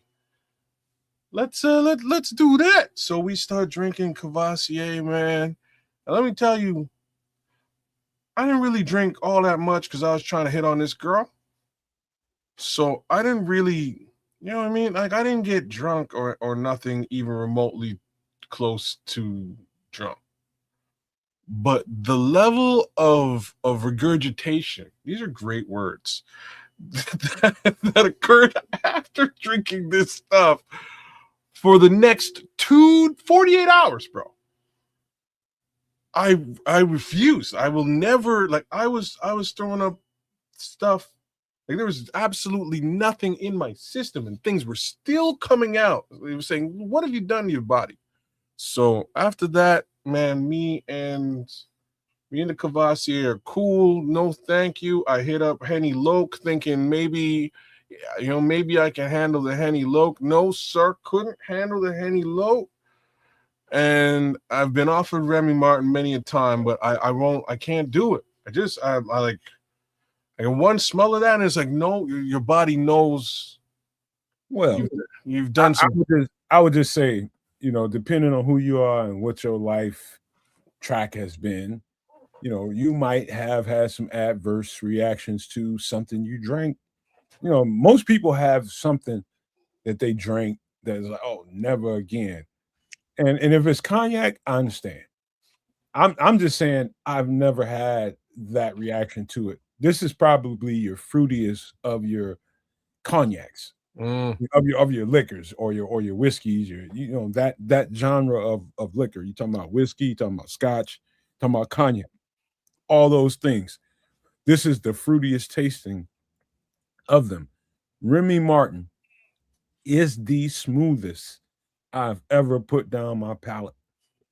It is easily the best cognac I've ever tasted. And I put Crevassier somewhere in the neighborhood, but I had a couple of nights with that, and that's just because I wasn't proactive with my body before I drank it. And hanging out with my brother who I told y'all stories about him. He can go and go and go and go. Rolling out with him, and I wasn't hydrated well, and I think that was the key to why I was going through what I went through with the Cavassier. But this stuff right here, this Remy is special. This VSOP is really, really, really, really good, and you just have to sip. I guarantee you, if you like some of the stuff, like I don't know, I think Trips, you just said it. It smells so good, you probably kind of toss it back a little faster than you should. Mm-hmm. You don't. Yeah, and it was because it's the levels of designation. It's the VS, the VSOP, and then like there's another one. But yeah, it smells like, I mean, I don't know. Jägermeister smells more like cough syrup, but cognac also smells kind of like cough syrup, but different. Well, I'm gonna ask you a question, Trips. How do you, when you go and smell a liquor or alcohol, do you put your nose right in it or do you wave it? You don't want snots in your liquor. No, you get the air around it, so you get a nice bouquet. Wave it. Mm-hmm. Yeah, like this. See, I can smell, the wood. I can smell the notes, the tones of what's in there. But it's just, cognacs is, It's just something that I don't react well to. Maybe it's just automatically that flashback of, praying to the porcelain god, for so long, and promising that I'll never do that shit again, I swear. And I haven't. Man, one of my little bros, man, the one he lost his mom. He lost his mom a few years back, and he was going through it. I like basically I had to get physical with him because he was that beside himself. And I won't go into too many details, but I had to put my hands on him. Like I didn't beat him up, but I had to snatch him up a little bit to get so that he can like feel me and get control. You know what I mean? And sometimes when people go through things, you just never know how they're going to react to a major event like that in their lives. And guess what happened after that? This came into play. This Remy came into play, and Lord, it smoothed everything out. It smoothed everything out. And because it's so smooth, like he basically he poured that whole thing pretty much, but it was over time. It was like over a couple, 3.5 hours, just on the rocks again, just sipping. And we're both, and I'm talking to him, trying to bring some trying to bring him back down to earth. You know what I mean? After all of that, it was important that I did that and helped him through that. But that Remy was there the whole time. That was our little side piece to do it. But I'm fond of it, not for only that reason, but just because of the taste. But but let me ask you something though, Matt. You were sitting there with him and y'all was able to sip on this cognac. Yeah. But somebody, who is that? Slim Bo Boogie, saying shots of tequila. I think if you all were sitting there having that same conversation over shots of tequila, probably would have turned out different because of the nature of the alcohol. What do you mean by different? You go. I think the tequila would have gotten him more amped up, more up in his feelings, to whereas the cognac was more of a let him sit down, mellow out, and get in his thoughts and not have his thoughts get into him. You know what, Trips? I think it is all about body chemistry. It's about body chemistry and how you react to certain things. Like knowing him like I know him, it would have been more like gin. Like if gin, like be honest with you, anything white liquor would have probably done that. What you talking about? So he's referring, I think, more to the fact that tequila is actually an upper, whereas just about every other alcohol is a downer. That is just kind of how things work out. Tequila is something that I like. Man, I've had some crazy, like, I have some crazy tequila stories, but Tequila put you on swole, bruh. Yo, end of the day, as an adult, sipping on some tequila, it's a bit of a different experience. It is one of the better things to just cool out, sip on. You get a nice little buzz. You're good to go. You know, you're in it. You know, I have to throw it at some tequila, man. But I cannot co-sign on the I can't co-sign on this, man. I can't. It's unfortunate. I'm right there with Triple R on this one. I'm just not. I'm not looking for a cosigner. I'm just explaining how good this is to people that appreciate cognacs. That's all. Mm-hmm. You ain't gotta appreciate it. If you don't like it, you don't like it. But Can't do it. You know what is that, Cohiba? You know, I'll puff on one of them with you. Yeah, but I'm right there with you. I'll do the puff, but I'll probably be sipping on some Johnny Walker, man, or some, some, you know, that's or just like me. Dante Mad Dog. Mad Dog's not really a sipper. Mad Dog is standing around the trash can that's on fire, singing neighborhood tunes, passing around in a brown paper bag. And I love her. How y'all just got through describing what cognac and that does to you. That's the way I feel about brandy. I will never, unless somebody came up with a brandy. I'm never gonna say I will never do that again. But my plan is to never touch brandy again. But if somebody came with a really, really good brandy and convinced me, like, just try this, man, I'm not gonna be, just because of my adverse effects to an experience I had, just shut down. See, I always thought, I never thought about brandy as an alcohol, as something to drink, even though it is. I've always had my impressions of brandy with the Saint Bernard with the barrel around his neck back in the day when he would go up in the mountains. Is that what he got? People, huh? Is that what he's? Is that what's in the barrel? Yeah, with the XXX on the side of it. It was. I always thought it was brandy because that warms your body when you're cold. So he's carrying that up there because it was liquor, and I know what the XXX meant. And that was way before porn. So you know, it was all about liquor. Okay, I really hope the dog is not right. So I always thought brandy is like, oh, that's you got me thinking about one of them old ass cartoons I saw. I don't remember brandy, bro. Well, but you remember the dog with the barrel around his neck, right? All I remember was X's on that motherfucker. Well, that's what I always thought was in it. It was some kind of alcohol. You just made that shit up, basically. You know, the goddamn brandy in there. No, it was no brandy because I asked I was always inquisitive, so I asked. I said, "Well, sorry, Benjamin." Sorry, right? Benjamin. You know, so always brandy is something that you chill with, you can sip on. I always thought brandy was that adult drink where you were very refined, very civilized, because you know you had to put it in a snifter. And that was the only thing that you drank out of that whole fucking glass was fucking brandy. And it's like it's got its own glass. Like, oh shit. And so I just never thought of it as something I could just sit back and enjoy, but it is. And I do. Let me show you how America is. I'm gonna say a little tune. Watch how Trip follow this up. I really miss you, Brandy. Yeah. Come on now. You gonna make me start messing up. Yeah, man. Hey, Brandy usually is a fine ass female.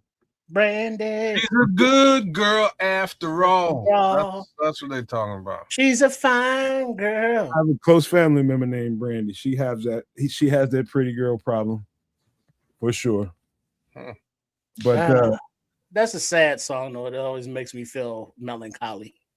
I think it's the notes in it. It's not a sad song. No, it's a love song. Yeah, because she left.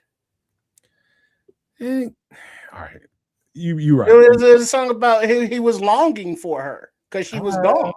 I really miss you. Yeah, Brandy. Like, come back, baby, please. I'm sorry. I'm so all alone. You make me a better man. You make me want to be a better man, baby. I swear. I want to come back home. That she didn't mean nothing to me. All right, man. We got to get out of this and get into some Bears conversation because it can't wait no longer, man. People are just like, hey, man, enough is enough, man. Let's get to the real shit. All right, We got breaking news. Do we really? Sounds like I'm just trying to look for this so I can get it off the screen. I got so much shit in here. Well, as they do that, remember wherever you are tuning in, whatever network, whether it be the Nomad Network, whether it be at Cats of Canuck or Sports Chicago Style, please make sure you are subscribed to all three. All right. Now, you want to put up a graphic or I can just read it? If you want to read whatever you want to read, that's just read it.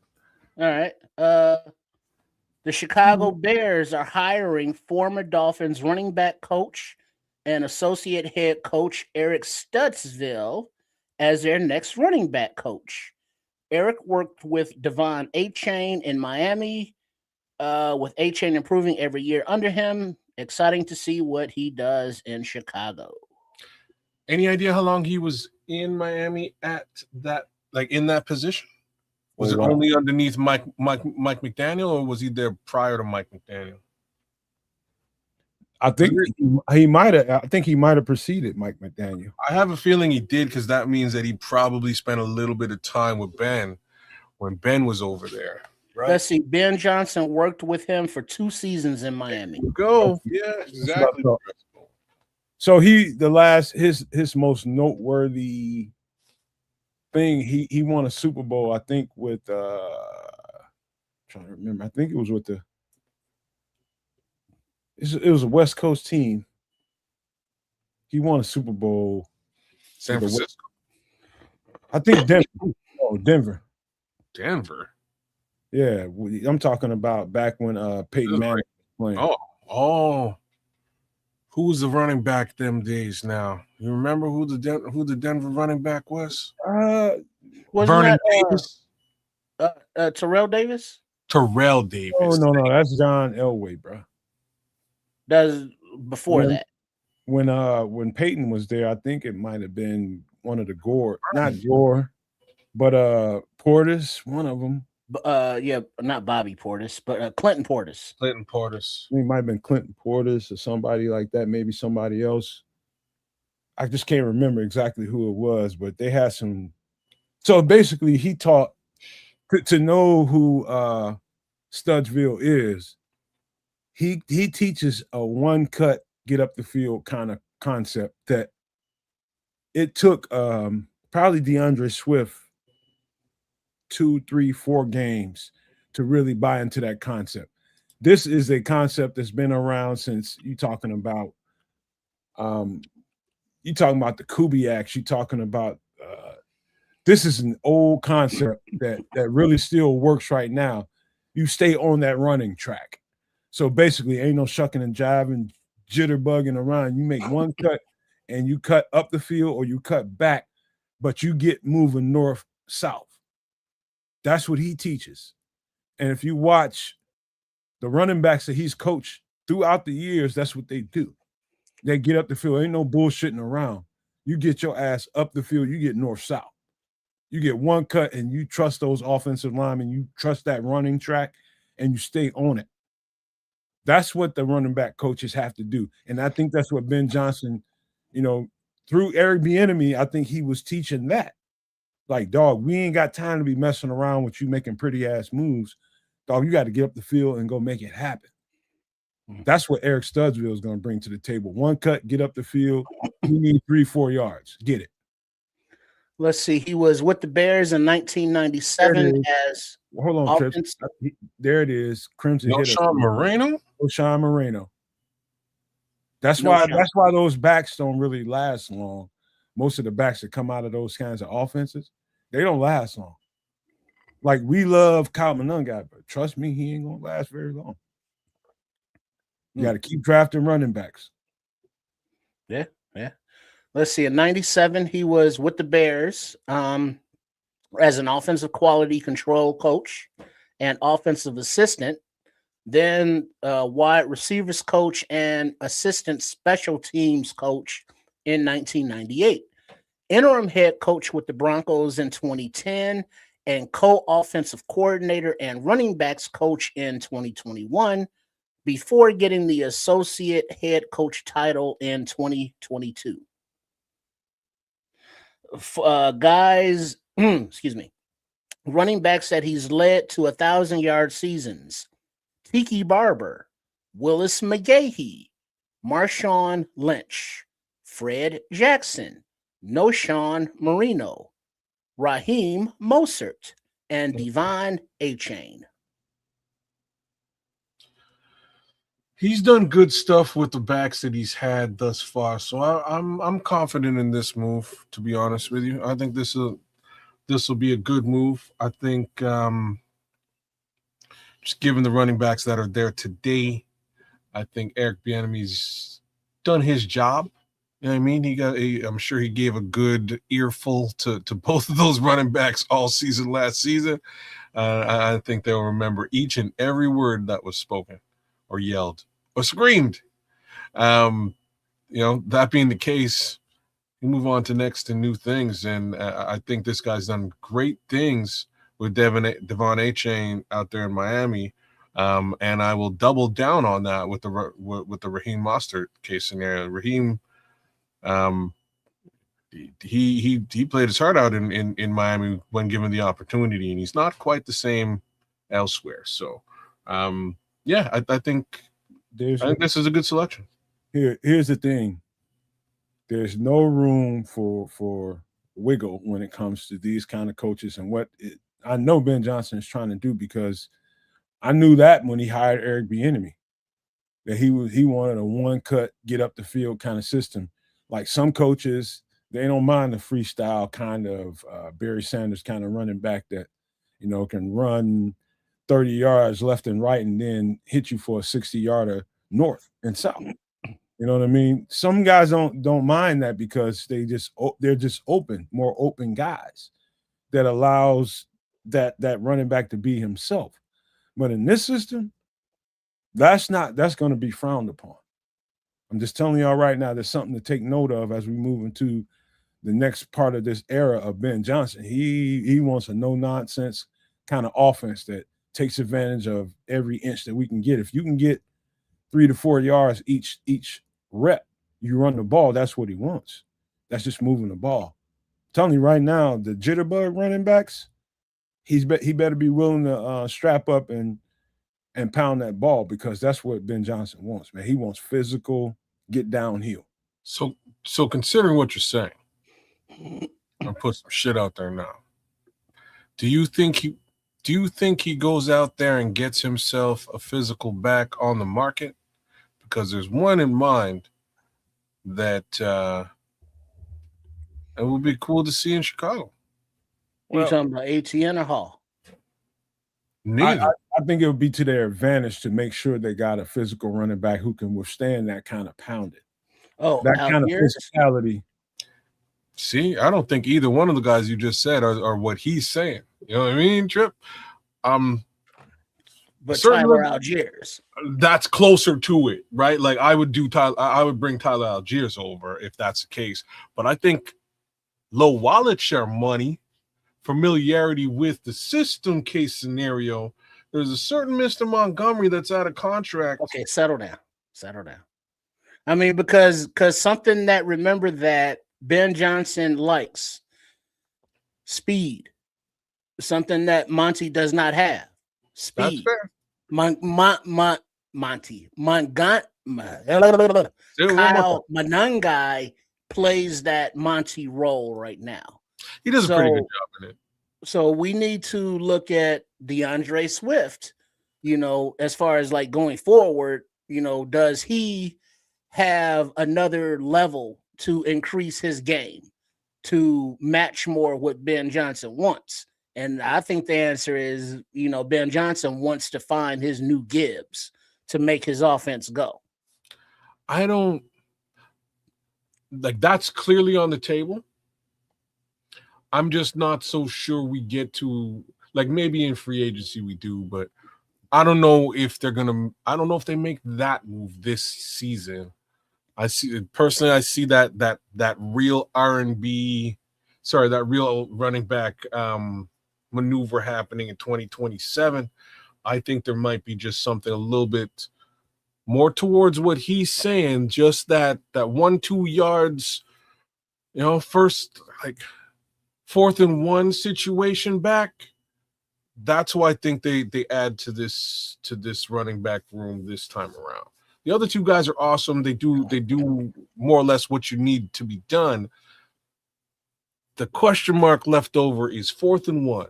What do you do? And I think we need a back that's just a bruiser who'll get you that single yard more times than not.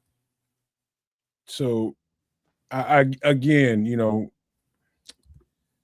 I do think there's an argument to be had for a home run hitter. I think Swift's that. I think Swift's the home run hitter that we're looking for, and I think he embodies that just because of his skill set. I think I'm probably gonna lean more what Kez is talking about here, and making sure you get a thoroughbred running back that can really take a whooping. Yeah, that's what I think. What you need. Well, that's kind of an Algiers kind of type thing. Like Algiers is a good look. Trip. I'm not calling for that guy, but that guy could be in the draft. Like the backup, one particular guy, there's a backup to number 24 in Notre Dame. He's just one guy. He's just one of those guys that the backup to what's his name? Love. Yeah, Jeremiah Love. That guy he's kind of that guy. He's kind of that kind of guy. Want to get down the field and put an ass whooping on. We need a guy we need the guy that Roschon Johnson was supposed to be. You know what I'm saying? As a part of this running back room, like what Roschon Johnson was billed as. That's actually what we do need. He just unfortunately hasn't been able to fit that bill. But that's my 2 cents. Tyler Algier screams it though. He can do that for sure. I'm just leery of the potential price tag for Tyler Algier. Fresh into free agency now. That's all. Well, that's the thing though, because we understand that the salary cap went up. So there's more money to spend. But if you look at the line and the pecking order of running backs, so to speak, Algiers is a little bit lower on that list than, a few other guys that we mentioned. And only so many teams are looking for running backs. Trips, you tight motherfucker. You tight ass, man. Quit pocket watching. It's about really, I got to go back to the tape on him. I remember watching him before he came out of BYU.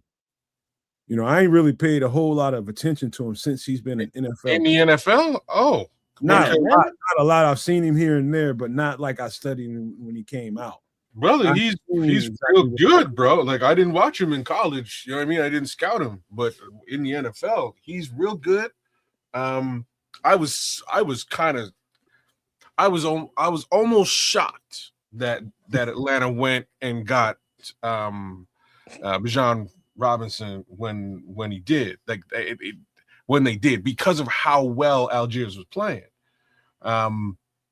It kind of put him on the back burner, and that's where his stock is.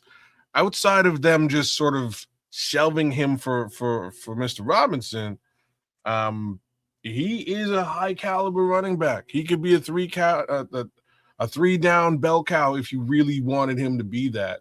But in this room, if you need him to be the bruiser, he can handle those responsibilities quite easily, to be frank with you. And it probably wouldn't cost very much. You know what somebody in free agency would want to hear? What? You talking about, okay, I can go anywhere I want to. You got to think about it this way, kids. Now, in reference to what you're saying, think about it in this context. I can pretty much go anywhere I want to. This team is offering me this. This team is offering me that. They not that much difference in what they're offering me. So I have to make a sound choice about what's best for my future. You're trying to get somebody to come to Tripp's point, dog pay his ass, cheap ass money to be a third down, basically a third running back. So you got to talk somebody into playing the third role here. Understand what you mean when you say that. To me, that player, you can get a guy like that in free agency, which I think that's a hard sell. Somebody can somebody, you can get somebody to come in and be a backup and say you're going to share carries with the guy, and a third running back. That guy, you have to draft that guy, kids. So basically, a third running back is Travis Homer. You have to draft that guy. He's like a fifth running back. Well, but I mean, on this roster, he rarely got any carries in the offense, but he's a special teams guy. So if you're looking at just say a Swift, Manangai, and an Algiers, just say, you know, where's Algiers getting those reps? Is he taking it from Manangai? Is he taking it from Swift? Or is he strictly your third down guy and playing special teams? Did what I just say to you? Did what I just say to you make sense? Like, yes, it makes what you're saying makes sense. The thing is, that's unfortunately been his lot in life. You know what I mean? Over the course of the last 3 years. So year one, he got a pretty thick running back trio. I'm saying year one for Algiers, he was basically gangbusters all by himself, leading that running back room in Atlanta. Years 2 and 3, he's behind Bijan Robinson. So there's really nothing, you know. Unfortunately, he's doing backup duty. Being back in backup duty now is not a crazy call, especially given what backs are sort of going to be in front of him in free agency. Breece Hall. Here's your help. Here's your help, kids. The only way you sell that to a Tyler Algier is knowing that DeAndre Swift is on the last year of his contract. Okay. So you got to sell him for 2 years, and you got to sell him saying, yeah, when we don't re-sign Swift, Mananga is going to evolve to the number one back, and you're going to be right behind him. So basically, you're going to sell him that pretty much we're going to pay you for a year this amount of money for nothing, but to play on the practice squad, get on special teams and shit like that.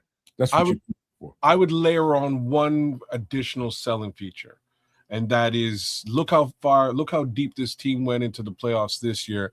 We are pushing for the chip. So if you want to come over here and be a part of a winning squad, that man's coming off a rookie contract. He don't give no fuck about no Super Bowl. He's trying to get the most money he can get. Well, I'd like to think he might want a Super Bowl because that would enhance his ability to get money. As much as I love football, that's a stupid motherfucking way to think about it. I don't know. You're a Super Bowl winning back. What if he scores 2-3 touchdowns in the Super Bowl just on 1 yard carries? You live in a capitalistic society where most people end up getting well over their skis as far as their expenses and income is in contrast.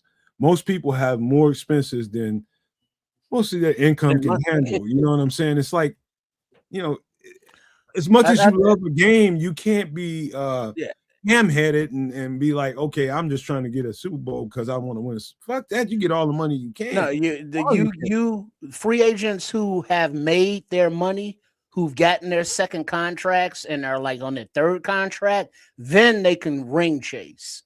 You know, now he's in a position to where he's trying to get paid, you know, like Nashawn Wright.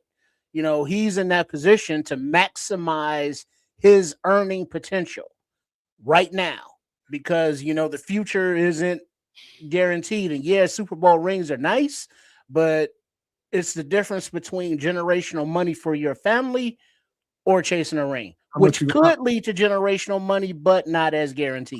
How much can I pawn this Super Bowl ring for if my bills get thick? I think it was 70,000. That's the going rate. OJ Simpson would know. At the end of the day, is that Super Bowl ring gonna get you out your debt? Versus, you know, clearly not. I guess OJ. No, I guess not. Snap. Do you go for the salesman of the year, kids, and go for the trophy, or do you go for the bonus of $10 million? It's you got to think big. You got to think like a big boy when it comes to this. Get your money, my boy. I feel what you're saying. At the same time, I'm just not sure if he is. I don't know if he's in a position to command that type of respect, if you know what I'm saying. You know what I mean? Cass, before you finish that, let me tell you, I got a partner whose son is coming out of his first contract. He's in the Sussex, Virginia area. I'll just say that. Playing in the league right now, I ain't gonna say no names, but he's in a particular situation where he's coming out of that rookie contract and similar. Let's just say that. And I got the call from Daddy. Daddy was just like, hey, man, I was just like, dog, I just laid out everything I just told you. I was like, how much you going to get in the pawn for your goddamn Super Bowl ring? Versus the contract you're going to get for an entire year. You got an entire year, 2 years, 3 years, or whatever you sign for money salary. Then you're going to get at least 2 years guaranteed. You're going to get at least 2 years guaranteed. Get that goddamn money. Is that Super Bowl ring guaranteed? That's it. That's how you got to think, man. So Tyler Algier, I'd love that guy to come here, man. But that's a hard sell. This is the best thing I can tell you, kid. I'm so like I fully respect what you're saying, and it's facts. I'm just gonna say,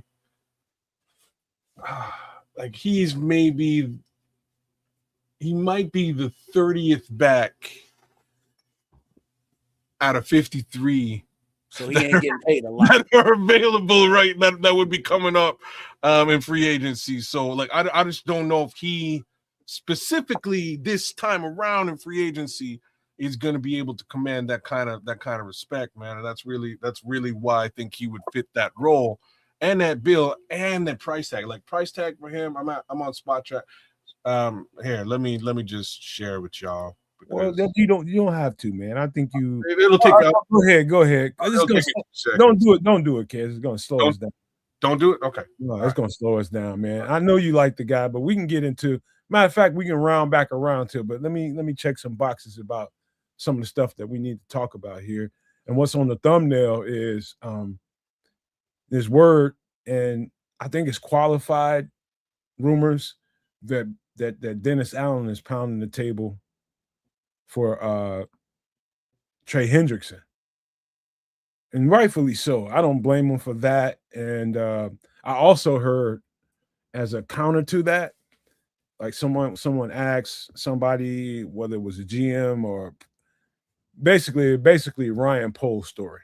Okay, if you had a choice what to do between Max Crosby and Trey Hendrickson, if it's a choice if Max Crosby became available, I think Ryan Post wants to go after Max Crosby. And I think there's a counter. I think what Dennis Allen is doing is trying to rein in Ryan Post because Max Crosby is so attractive that why give up them picks when you can get a really, really quality football player that can give you the same thing and you don't have to lose picks. And I understand that logic, and I'm more on that side with that particular player. But when it comes to Myles Garrett, he's like Jordan. Fuck that. Go for the fences. It's like Giannis being out there for the Bulls. Go for it. I understand the concepts. Well, let me explain it. Hendrickson cost $31 million. No draft picks. So we clear out the money. You know, we give him a 1-year deal. Okay, fine. I'm not opposed to that. Whereas Max Crosby is now vocal about not being on the Raiders anymore. And I think I saw someplace Schefter or Florio. They all look alike to me. They all run together. But he mentioned that he wanted to play for Vrabel. Or Glacier said that if he does request a trade out, it's going to be at least 2 number 1 picks. And I'm not with that. I understand that he's a good player, but I would not want to give up picks and have to pay him, $25-30 million coming off of his, injury history that he has. You resident pocket watchers. Now, with all that said, I'm kind of irritated by the fact that whether it be the coaches, Al Harris looking at how he does DBs, but looking at Dennis Allen, he was there when Hendrickson was a rookie, I believe. So, he was there to develop him. But it's like, okay, coach, cool, you developed that guy, but Why can't we draft a rookie and you develop him? That we can pay It on a don't rookie work like that. contract and not have to It give don't up work like assets that. for. I've said that 1,000 times. It don't fucking work like that. It took Trey Hendrickson to get away from New Orleans, several years in New Orleans to get away from there before he can truly come about and mature. It don't work like that. You don't just draft guys and they just come in there just because they are talented in college. It don't fucking work like that. I keep trying to say that. I'm saying this. Instead of worrying about what the Bears give or don't give to get the player that they need to get, it's clear to me watching this season that one impact player on that side, on the other side of Montez Sweat, is enough to get us over the hump. I don't give a shit. I don't give a shit. It would be nice if we can do it without having to give up capital. Great. But if you need to do that to get over the hump, you do what you got to do. I'm not here to watch your pockets. I'm here to see you win the championship. That's always you though. So like I'm with you to a degree. Well, what point is it for us to watch? Let me know what's prudent and what's not. I'm going to explain the point. I'm going to explain the point, especially to you, because you know, you scout players and you have an interest in I understand the financial side of it, kids. I'm not even going, just give me a second. I'm not even really going financial. I'm going into just really a very specific area. And I think the most important thing to understand for everybody is, the guy who's not being talked about just, thus far is Myles Garrett. Did you bring up you brought up Myles Garrett? I did. So you did. Yeah. So if it's a Myles Garrett or a Max Crosby situation with them being in contract, we have to pony up two ones. First of all, from a ones perspective, we're at pick number 25. It might as well be, it's 7 picks from a second. That might be even further back next year if we improve. So I'm okay personally, from a pocket watching perspective, if we are willing to give up ones, like 2 ones. Like I'm actually okay with this. Back there was a time where I would have been like, what are you guys doing? You're crazy. But at this particular juncture, I didn't really see the Bears getting this deep into the playoffs. That being the case, okay, if folks want ones, I'm willing to give up these ones. Now, outside of that, you look at it with the other 2 guys being Trey Hendrickson, Khalil Mack as well, guys who don't require that draft capital. And if you're looking at either one and or potentially both of those guys, which would be crazy, you could still draft your defensive end of the future, have them mentor him. Like everybody's talking, like specifically Trey Hendrickson now, zeroing it. He's an older guy when compared to Max and Myles Garrett. You give him a 2-3 year contract at that number that he's looking for, and he comes in and more or less mentors your fresh new draft pick. He mentors Austin Booker as well. And now you have yourself a rotation that is wild and crazy. But that's the difference between ponying up picks. And I think that's really not the dollars and cents of it all. As far as the cap room is concerned, manipulate that as you will. Do what you have to do. They just added, 30 mil to the cap already, which will help the Bears do something like this. End of the day, to me, it's really just about the draft capital that it requires. Do you want to go ahead and pony up those 2 ones or not? Again, I'm with it, but let me really pour gas on this fire, because really it's for not us sitting up here talking about what the Bears should do or shouldn't do. They're gonna do what the fuck they're gonna do. Let me tell you what's probably going on inside Hallis Hall. Every option on the table, every last one of those guys we're talking about, whether it's Trey Hendrickson, whether it's Max Crosby, whether it's even Myles Garrett. I'm going to tell you why I think you swing entirely for the fences. In a GM's tenure, you might run into, and I'm gonna stray off the reservation for a second. Y'all just work with me. The Bulls are in a particular situation right now with that. I think, people seeing them swinging wild, it looks like a total breakdown. But what I think they're doing is accumulating capital to kind of pony up so that they can get the big dog. The big dog is Giannis whatever his last name is. Antetokounmpo. Getting Say that Giannis. 3 times fast. I cannot. Antetokounmpo. And Antetokounmpo. that's the point. When you feel like, and put the Bulls to the side for a second, for a GM's tenure, trust me, what do you call him? AK in Chicago with the Bulls, he knows he's only going to see a Giannis probably once in his lifetime.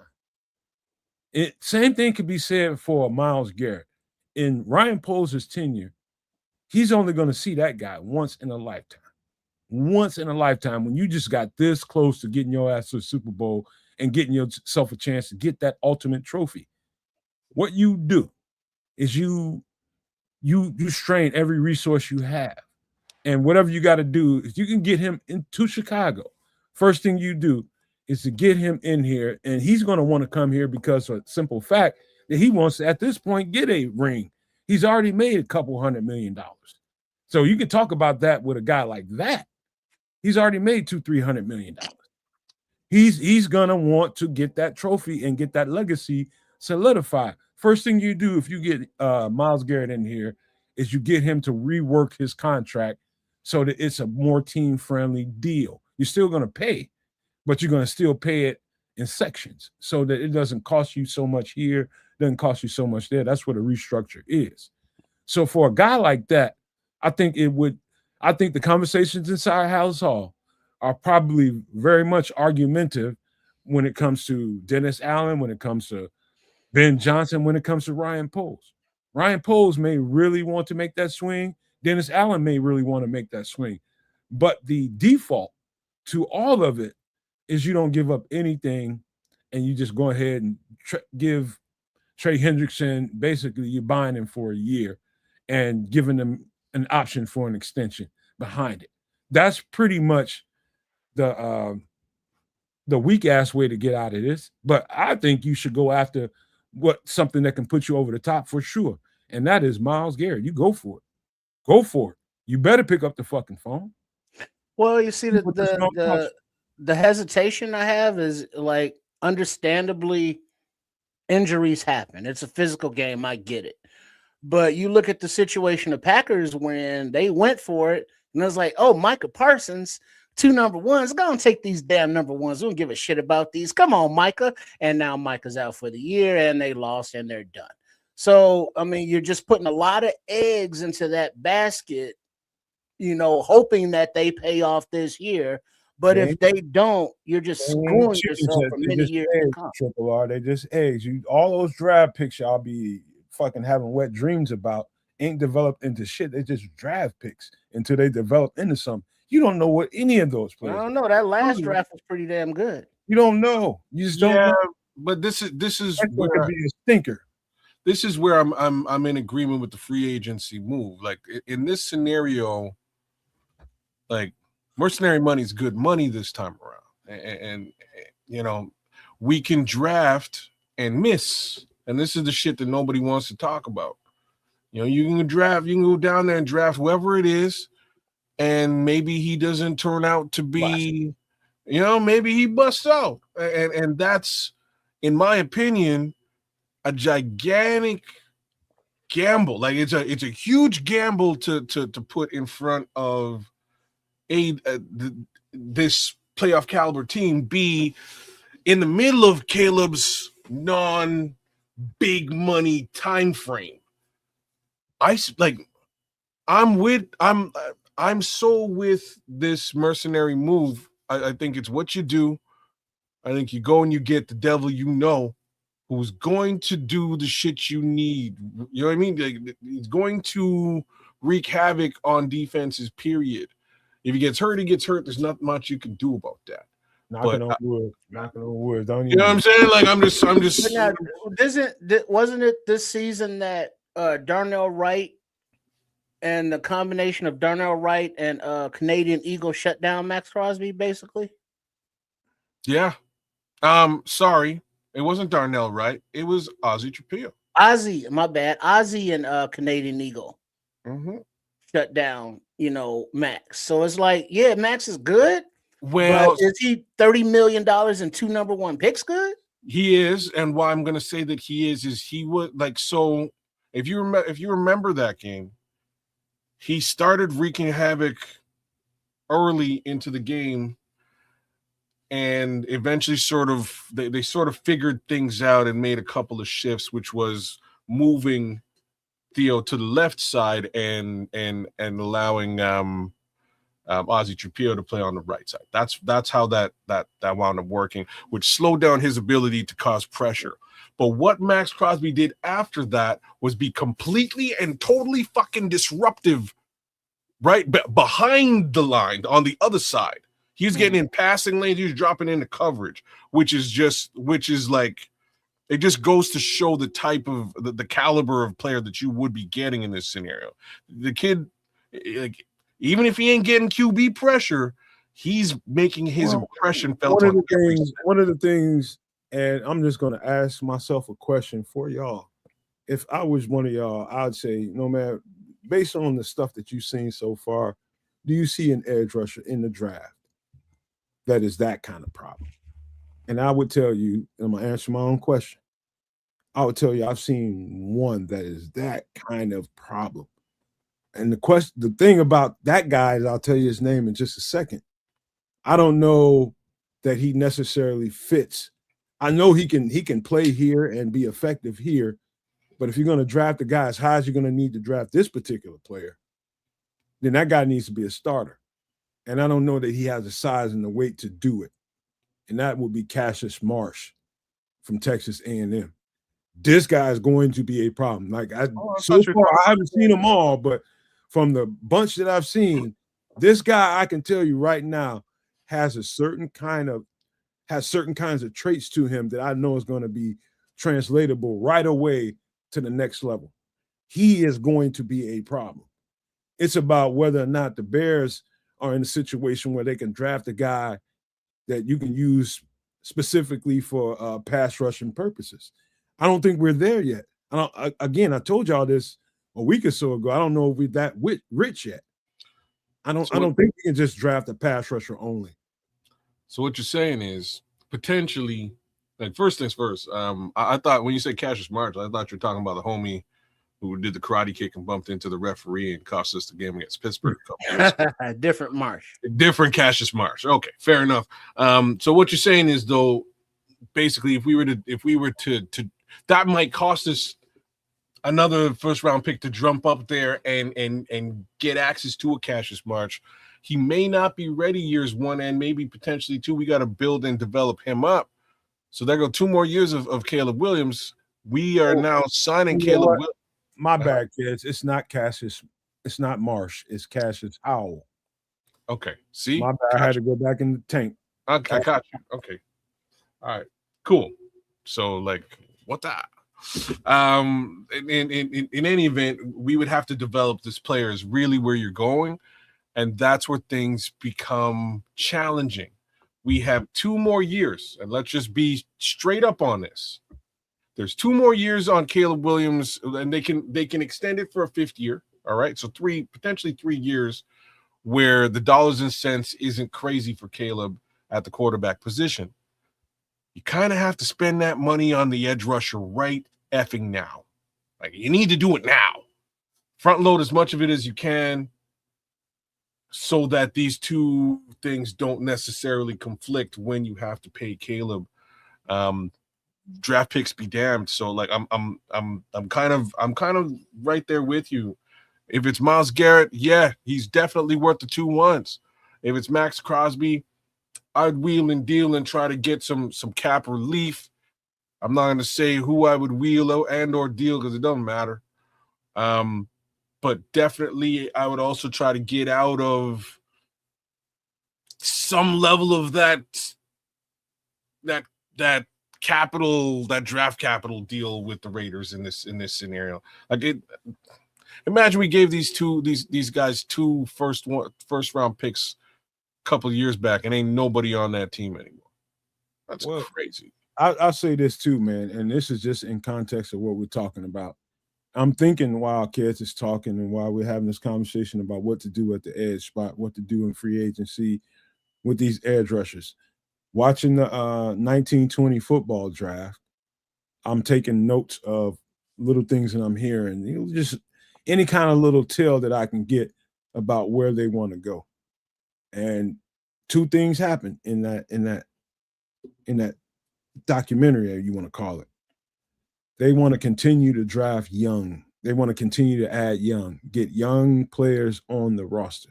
And at the same time, they want to continue to bring in leaders. So that tells me that whatever they're doing, they want to keep young talent coming in here. So to the point of the edge rusher in the draft, now Trips, this could be very crucial to what they do.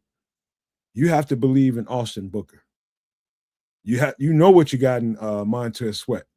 You have to believe in Austin Booker and what he can bring to the table. And if you think he can be a starter at 250 pounds and keep you through the season, he's got to be that first and second down edge rusher that can hold down the run. And on third down, that's when you bring in a Cassius Howell. That is a problem. That if you think about it that way, there's room to get Cassius Howell. On the flip side of it, it's about whether or not you think this team is right there at the precipice of getting a Super Bowl championship. And if you feel like all we need is this edge rusher to put us over the top, then you go and get it. But inside Halas Hall, guess what, fellas? It could be a completely different conversation. They might think they can get that guy from the inside. It might be a D tackle they may go spend a whole bunch of money on. You don't know. Well, that's the thing. I mean, as every one of us, all the nomaniacs, everybody tuning in, kids, Canuck, everybody sports the Chicago style or Triple R SCS has our own ideas on how to improve the team, how to make it better, on what players should go or come. Pause. But looking at the needs, many are like, yeah, we need that edge guy to set us over the top. We can buy one of those on the market and draft a defensive tackle to get that inside pressure because our rookie or free agent safeties, or cornerbacks, whoever is healthy enough to play the position, will be helped by the defensive line rush. True. But then there's also that line of thought. It's like, hey, granted, we had an offense that was doing its thing. Ozzy's injury is quote unquote career threatening. Let's use that first round pick and get a left tackle and solidify the whole thing, and then go the rest of the defense with the draft. Do you go left tackle? Do you go edge? Do you go defensive tackle? Do you go safety? Do you go cornerback? We don't know, and we have our own thoughts. And I'm sure that even inside Halas Hall, everybody has their own individual thoughts. And they're going to work it out as a team, without Ian Cunningham or those damn third-round picks. NFL, that's for you. But by the time draft day gets here, they will have a plan on positions, on players, on all the information. Because right now, all we know is this draft is good for safeties, I think good for cornerbacks, kind of suspect for edges, but better for defensive tackles, the numbers wise. But you can find talent, obviously, if you search. But we don't know what they're going to do. And so we got 3 months to hash out all the options and alternatives and different sides. And so it's like, yeah, but it's not going to be easy. I got good news, Trip. I got great news. What that? In that 1920 football drive, it turned out to be, remember we had all these conversations. This is when me and Kez was having back and forth about who we should blame for how bad the Bears are looking and, decision making and all this kind of stuff. And this is when I was trying to make the point of healthy relationships between coaches and the GM. Coaches are the top of the hierarchy when it comes to selecting players and getting talent into the building. You know why? Because they're the ones that have to coach them. And that's the healthiest relationship you can have in the NFL, is that kind of hierarchy. And that came through clear as day on this 1920 football drive. You can hear Ryan Poles say it with his mouth. He's basically saying, yes, I'm the GM, but I am accumulating what Ben is telling me. I'm accumulating what Dennis Allen is telling me. And I'm sending my guys out there to accumulate these people. That is the most rewarding thing that I heard outside of the Packers getting their ass kicked like we got them. That was the most rewarding thing that I can get from that little quick video. It was the fact that this is how every team in the NFL, healthy team, should be run, where you're going to hire a coach to bring in a system. You're going to hire two of them to bring in certain systems, and they have to run them and run them well, or they won't have jobs. Guess what the GM needs to do? Make sure that they have everything that they need per their requirements. If he asks you for this, you go and get it. You go and make those transactions happen. Wait, a question though, Matt. You are Dennis Allen or Ben Johnson. You go to Ryan Poles and say, look, we need left tackle. We need defensive tackle. We need edge. We need safety. We need cornerback. These teams, XYZ, have new coaching staffs and new schemes. They have young talent that we want that will fit our schemes. You spent a 4th round pick on Joe Thuney and a 6th round pick on Jonah Jackson. We want you to do that this offseason with younger talents that don't fit on other teams. What do you think the odds of that are something that Ryan Poles can pull off? Very, very high. Expand. We're talking about offense or defense? Both, either or. Defensively, there's plenty of guys that can. You got. Look at what they did right after those guys got there. They got at the last second. They got Grady Jarrett, who had an injury-riddled season that didn't really represent the Grady Jarrett that was in Atlanta. You got that. Remember, we got 2 systems that's being created right now, that's being installed in this building. And it's a learning curve that comes with that. And how do we shorten that curve? We get some veterans in here to help do that. They struck gold definitely on the offensive side of the ball. I don't think much heft is required this next time around on the offensive side of the ball. I think most people would agree with that. Okay, yeah. Okay, on the defensive side of the ball, it's probably where most of the resources and most of the time is going to get spent to try to upgrade that. And so, yes, do I think there are several guys in the free agent market, whether they're high end or low end, that can really help that out and shorten that curve? Yeah, man. Absolutely.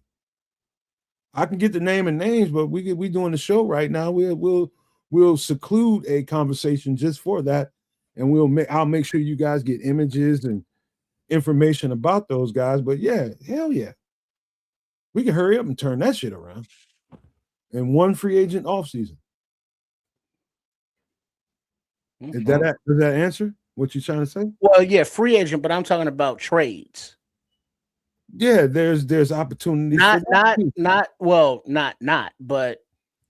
Thuney and Jackson were veterans. I get that. And so, yes, those guys that don't fit the system, but I'm, even thinking about any place that changed their GM and schemes that drafted somebody last season that Ben Johnson or Dennis Allen would want in their system too. That's particularly why it's more advantageous to us, because I don't know if I've ever seen this much head coaching turnover in one season. There's like 9 teams.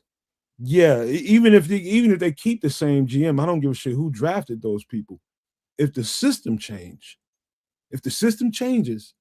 that means like who is that? San Francisco, for example.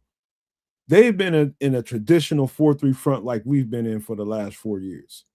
That's a 4-3 front.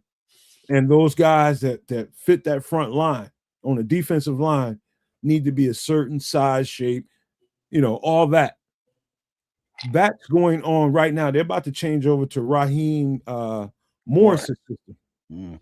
That's a 3-4. So they're going to have to definitely change their edge rushers. Bring in the conversation about Joey Bosa. Not Joey Bosa, but what's the other one? TJ Watt? No, he's saying Nick Bosa. Nick Bosa. Nick Bosa. Won't necessarily fit what they do. That does not play to his strengths. Even though and he's been injured for the better part of the last couple of seasons, and he's like anybody is trading for him or wants to trade for him, bet not pay much for it. So that's going to change over. So you got multiple teams that are going from this front to that front. Some of those guys won't fit what they've been doing. Even some of the young guys that they just drafted might not fit those systems. So this is probably one of the more advantageous off seasons for GM, coaches, and the like to have a chance at some opportunities that you didn't see coming. So they're scuttling through all that stuff behind closed doors as we talking like, hey, they just changed to a 3-4 here. They just went to a 4-3 there. Might be some opportunities we offer them a trade for this. They need to change out their personnel. So absolutely right, Trips. This is a real good offseason for us as far as opportunity goes. Interesting. Be right back, fellas. I got to let my cat out. All right. So we're looking at a decent free agency period coming up because of all of the head coach carousel in the NFL. That should be interesting stuff to look at as we move forward. I don't know who's going to sort of be on the chopping block or lose favor where at this present time. It's very, very, very tough to say, but there could be some interesting calls made and some interesting trades proposed that we don't see really happening under normal pretenses. So interesting stuff there. Outside of the trade market, I think we got two areas on the offense that we could address. Maybe one more being just general special teams returner case scenario. I think we can find all that potentially in free agency without really having to worry about the draft, with the exception of that left tackle. Either we find a stopgap in free agency or we get a later round left tackle. I wouldn't be looking at first or second round this time around, just because you have a second rounder coming and you don't really want that conflict. You want competition, but not conflict, right? So, I'm thinking more enough competition that if you take the job and he wins, the job is his. But then there's also the suggestion of bringing back Braxton Jones on a 1-year deal, so he can increase his value and all that as a stopgap. I'm not with that because this team already basically said he's not it. I think it's a great idea. You would for sure, because see. I only want to say it this way, and maybe if I say it this way, you'll understand where I'm coming from. There's a different thing when you have somebody that's gone through your system for a year and is at least capable of being exactly what Triple R just said, a stopgap. You know exactly what he's going to be. He's not a long-term solution, and you're only going to sign him for maybe a year, and you want to give him a nice little chunk of money for a year. I don't think it's a bad plan instead of looking outside your doors to somebody that has to come in here and learn everything all over again. There's value to the product knowledge. You know what I'm saying? So look at it that lens. I can respect that. I still hate it. I don't like it as much either, but I respect if they did that, I can respect it. Yeah, it's like the options. For me, it has everything to do with how he performed on the field this season. Not good enough. You know what I mean? Like if he showed promise this season in the role, first of all, we wouldn't even be having this effing conversation. But second of all, I would be look at it on the curve now, kids. Now we got to give him a little bit of grace because he was just coming off of a surgery that I don't think he had full time to rehab from. Not like everybody else. You know what? Like that's actually super fair. That is actually super fair. And in that respect, maybe you do kind of have to give him the benefit of the doubt. Mind you, there was the other 3 years when he was healthy, where we saw him shit the bed at the position. So that was pretty damn Roshar, man. I think I trust that guy. I really trust that guy. So I think he's the key to most of the success that we had this year was him solidifying that offensive line, and we talked about it on and on and on. I mean, just ad nauseum about how quiet that offensive line and how good that line protected this quarterback and helped him grow. I think this is the same thing. I think if they decide to sign Braxton Jones for a year because of the injury to Ozzie, I think you have to lean on that. I think you have to lean on the trust in Dan Roshar to be able to get this right. Help Braxton Jones get this right. He ain't gonna be, what we hoped he would be, for the last few years or so. But that's okay. You ain't got to be perfect, but just be good enough to get us through this period. So let me ask you a question. Like if there was like a viable veteran left tackle who's probably not going to be playing for longer. Cam Robinson, bro. Thank you. You know what I mean? So if we're talking Cam Robinson over potentially Braxton Jones, would you even hear the name Braxton Jones at all? Depends on what they want to pay for Cam Robinson is, because he's turned into a 1-year hitman for the last couple of years. So he's gonna gouge you for about a good $15 million. Yeah, then that's fine. We don't really want to pay anything that look like that. I'll just be real about that one. You know what I mean? Like that. Yeah. Where's the money to do some of this other stuff that we want to do if you getting gouged like that? Yeah, I don't think you need another. I think the offensive line has a good influx of cash as far as that is concerned. I don't think you want to tie up another 15 mil right now. Yeah, Cam Robinson estimated market value 13.13 million. I knew I was in the neighborhood. Bit better. It's a bit better. You know what I mean? But like somebody along those lines that could sort of come in, shore up the position for a season, and we don't really have to worry about it. I'd be looking just a little, like I'd be looking at maybe around the $10 million mark, like just a little bit less than that. But if that's the cost of doing business, maybe that's the numbers that you pony up. So yeah, like I would be I'd be much more interested in something that looked like that than I would bringing back a talent that is uncertain. You know what I mean? Like that certainty with Cam Robinson is worth a couple $1 million. All right, I tell you what, man. This is the last thing that I think we ought to talk about. I don't think there's much else to talk about with the Bears, but the 1920 football drive. Another thing that was pointed out, I noticed that Ben Johnson says he's like, we got some time to spend, we got some decisions to make, and heavy on us right now. Basically, is what he said was in the safety room. We have some decisions to make there, and that could lead to a whole bunch of different conversations. And let me just start it off with this. I know they want to keep Kevin Byard. We know they want to keep Kevin Byard. What Kevin Byard is going to cost is a whole other thing inside Hallis Hall. And, on the outside, we can speculate about what they should do and what they shouldn't. But he said the safeties, plural. We have safety contracts that we need to deal with.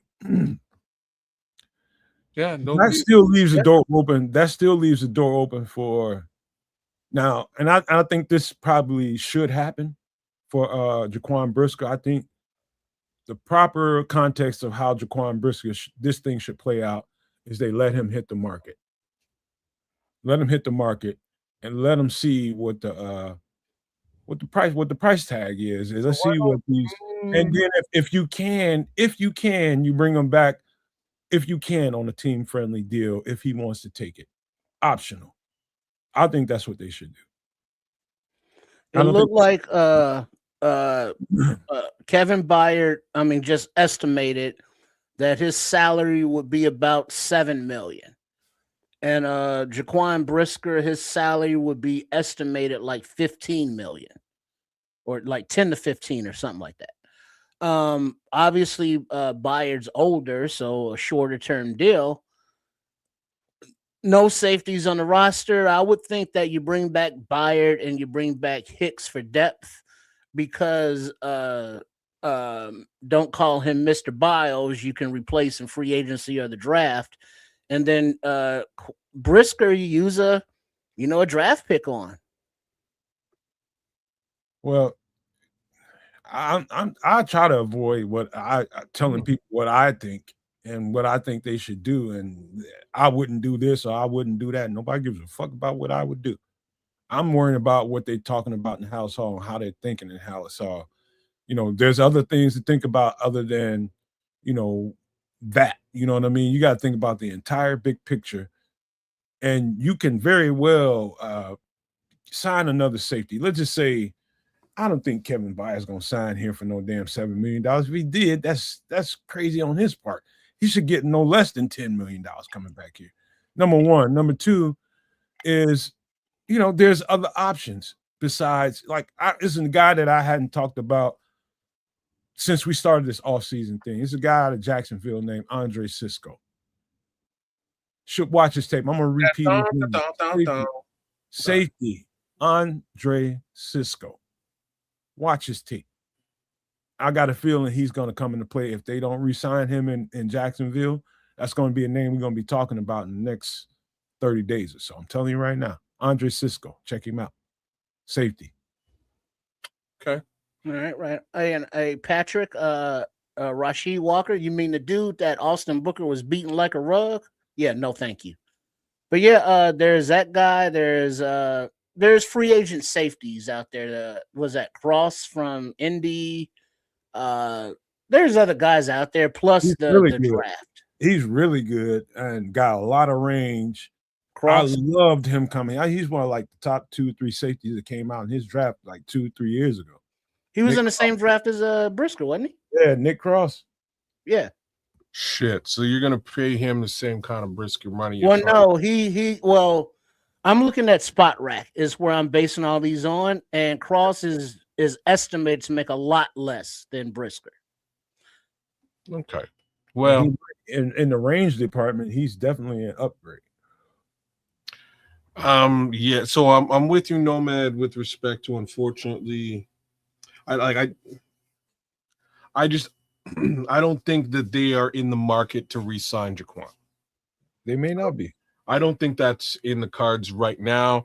Again, the way that you mapped it out is maybe they let him hit free agency and renegotiate when they have a better idea as to what the dollars and cents for his market are. That's possible. But again, I don't think they're really trying to spend 13 to 15 on a safety. I don't think that's in the cards. I think they can, even that 10 that you're suggesting for Kevin Byard, which I believe is actually quite a bit lower, because he's upwards in age and you can extend that timeout, right? You can give him another year on the contract, which is better than a couple of bucks up front for a guy at this particular juncture. So, if it's a 3-year at 10 versus a 2-year at 15, numbers are the same. I think it works out just fine for Kevin Byard. It's all about the money guarantee for him up front at this point. Yeah, as far as I'm concerned, you front load whatever you can for Kevin, and you move forward. Again, especially you get that out of the way before you got to pay Justin Fields, before you got to pay Caleb Williams. So that's fine. I'm not sure. Was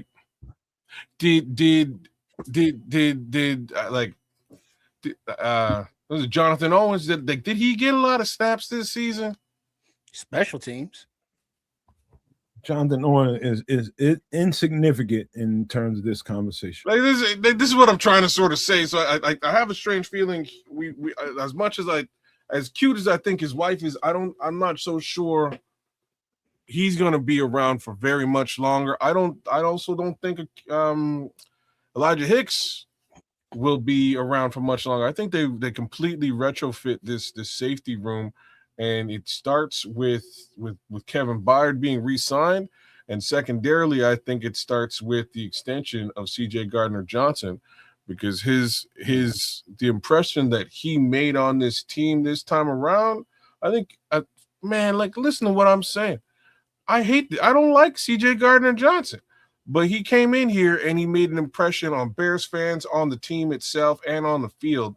And I think he could take over that, that strong safety role. He ain't the fastest guy in the world. That's the thing, though.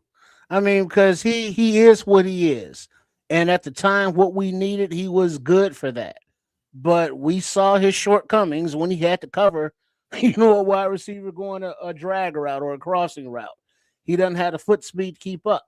So it's like, thank you for filling in where you needed to do. Push on. I cannot let that one slide, man, because the context of how you just said that was talking about his foot speed. And there's a difference here. He's playing a different position. He's playing a slot corner. So you're playing probably the fastest guy on the offense. Yeah. Slot corner. That's a different when you got to carry that guy all the way down the field versus you can't do that anymore. Versus playing safety when you're basically that's a different ball game, Triple R. And I can understand how you feel that way, but I'm just telling you that way of thinking is flawed in contrast of the two positions that have to be played. I do agree with you in this respect, Nomad. I think, again, like, we did see him get burned a bunch in that slot nickel area. He's not that guy anymore. That's Kyler Gordon. Like, that's who we need there. But I think CJ in playing safety works. I think that's a great position. Free or strong? So strong. Strong safety. Strong safety, very specifically. We keep Kevin Byard at free, and he does what he needs to do. Roam, pick that ball off, and he's still extremely twitchy. You keep him in a short area, which is what a strong safety does. Short and keep his twitchiness. He can be very effective. Right, you layer him in on safety blitz, all that. Like, these are things that I think he would excel at, as far as CJ Gardner-Johnson is concerned. And I don't think it'll cost us an arm and a leg to do it with that particular player. So, in my opinion, if Jaquan is gone, you draft a safety in the draft, you get somebody in there to sort of backfill. The starter is CJ Gardner-Johnson at the position. I think he'll play it very well. Get them tackles, etc. Like, he's a very solid tackler. Kids, I should mention what Foster. Shout out to Foster for this one. This is one of the guys that I've been planning to point out here real soon when I start, itemizing some of these guys. He's talking about Hawley out of LSU, a safety. This guy has got at 25, Foster. Dude, man, I can't believe that a 25-year-old sounds like an old fucking man. No, not 25. At pick 25, bro. Oh. There's a bucket full of 25-year-olds coming out in this draft, and that's people are getting used to that because guess what? People are staying in college a little long. Guess why? There's fucking money in there, baby. Yeah. When you stay in college making a few million and fresh co-eds every year, I'd never leave college if this was the case. I'd be an old motherfucker in college. Well, no, it gets to a point where you would have to leave. So. And you know what I mean? But anyway, 8 years, I think that's the limit. Harley is that kind of he's pure box safety. He is pure box safety. He's got the size, he's got the weight, he's a playmaker as well. Foster is off the charts for bringing that up. That's a guy that I definitely wanted to bring up. Shame on you for stepping in front of me like that, Foster, but good job on the recruit. Fucking Foster. Golly, that's a good one. I'm just saying, I'm just scream this shit in the chat right now. Scrolls, you crazy. Foster, you crazy too, damn it. And like, I see you backpedaling now. Perfect. Okay. So like, yeah, if everything works out and they have, if things work out and they have the draft picks, they got to trade back and get, and yeah, they could get a safety in a second. If it's all cool. Don't repeat that. I'm not gonna read it. I'm gonna let it. Red Baron, boy. So I mean, you know what I'm saying? So like you could get the safety in the second. You just I don't forget the left tackle guys. Like you gotta get the we can't go through another season going, damn, we can't touch a quarterback. Like we just can't do that again. I don't care. Like I don't know what to tell you. They've No. pushed this situation back 4 years now. They really haven't addressed it. They thought they addressed it in the 5th round a year ago, but like, no, you need to fix the problem. Problem needs to be fixed. So this is the thing, and before we get out of this Bears conversation and get into another one, this should be pointed out. Do not forget, as much success as we had this year, with a hope we got new offensive coordinator, we got new defensive coordinator. They came in here and did yeoman's work with somebody else's groceries.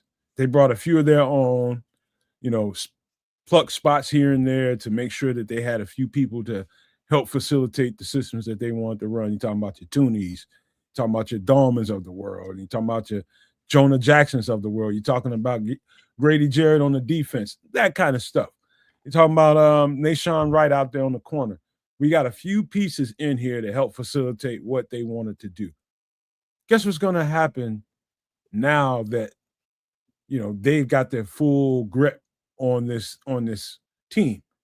They're going to turn over this thing as best they can and get every guy that they can get that they don't think fit what they want to do out of here and get somebody else there.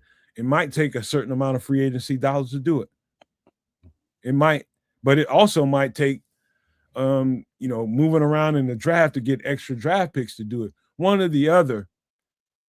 I think they know what they're doing. I think we can all agree on that. They know exactly what they need to do. They have a game plan for this thing, and they're right in the middle of evaluating all the talent that's in the draft. They got the pro side of the free agency people.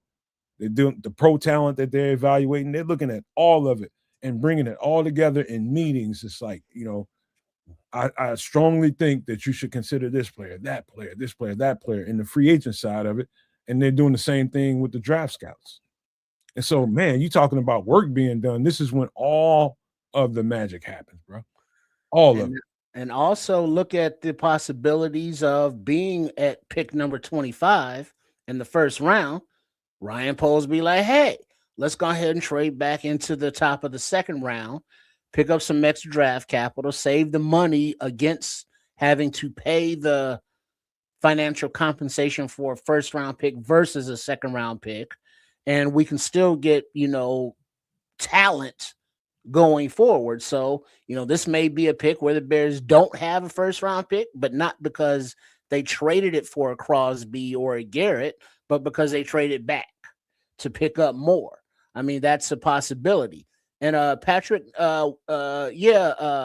Slater may not have been beaten by Booker on that play, but look at a couple others that Booker got pressure on, and the one where Love ducked his head and took himself out.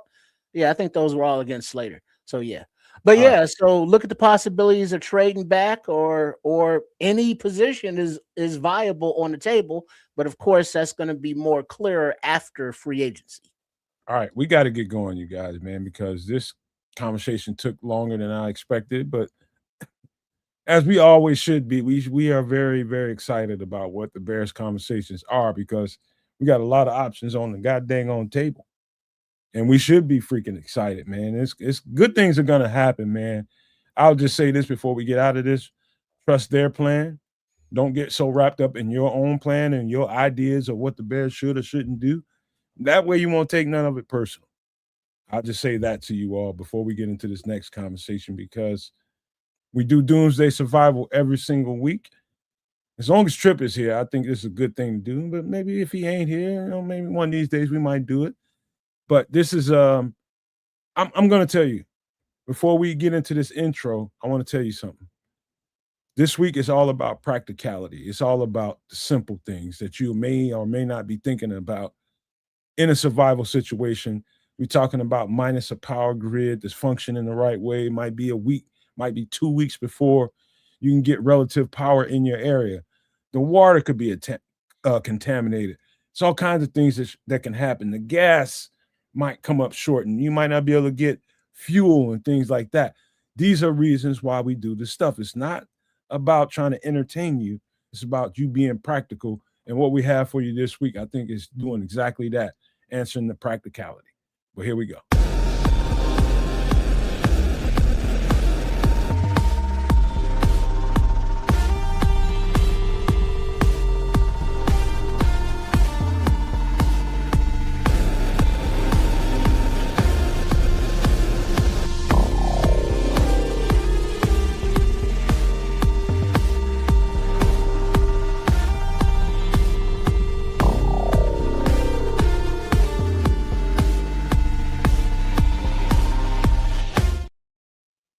I know, you guys. I know this seems like the silliest thing in the world. What, Nomad? What the hell? What are you showing us a barbecue pit for? Remember the context of the conversation. We don't have a functional power grid right now. We don't have good electricity. We don't have good fuel coming in and out of communities.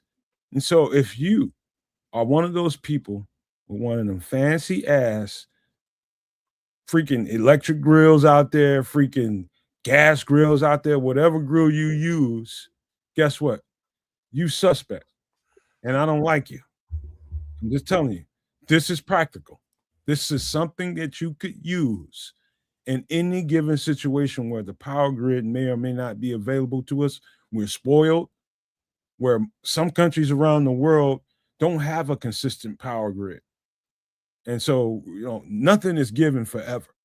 And this is the practicality of that. This is how you sustain yourself. This is a grill that I have several in my backyard right now, but for sure, this is one of mine right here. I got this exact grill in the back of my yard. It's a little older, and I need to probably do something to supplement the bottom of it because it rusts out a little bit.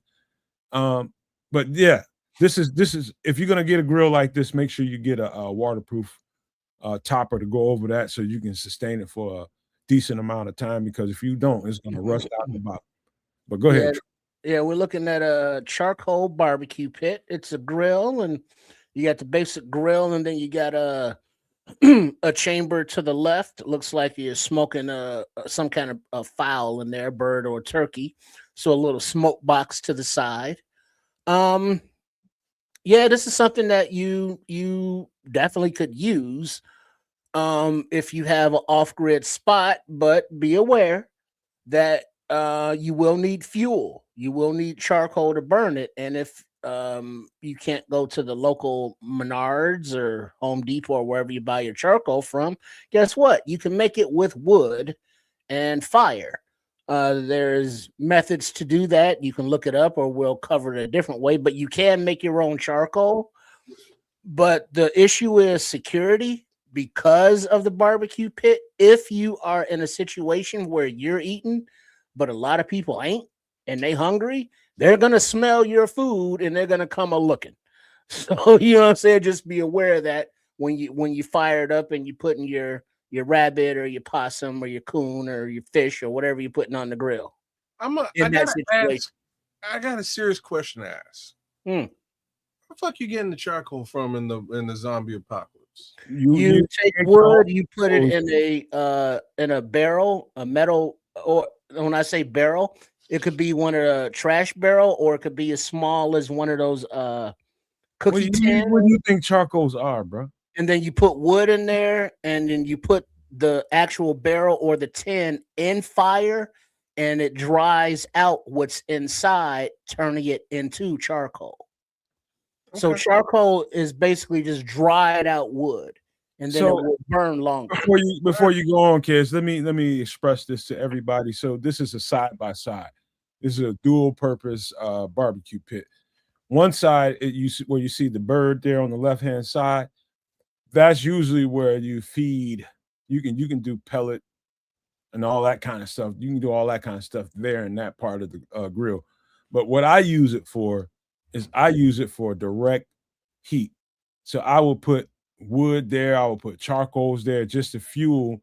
So what you can't see is where that bird is located.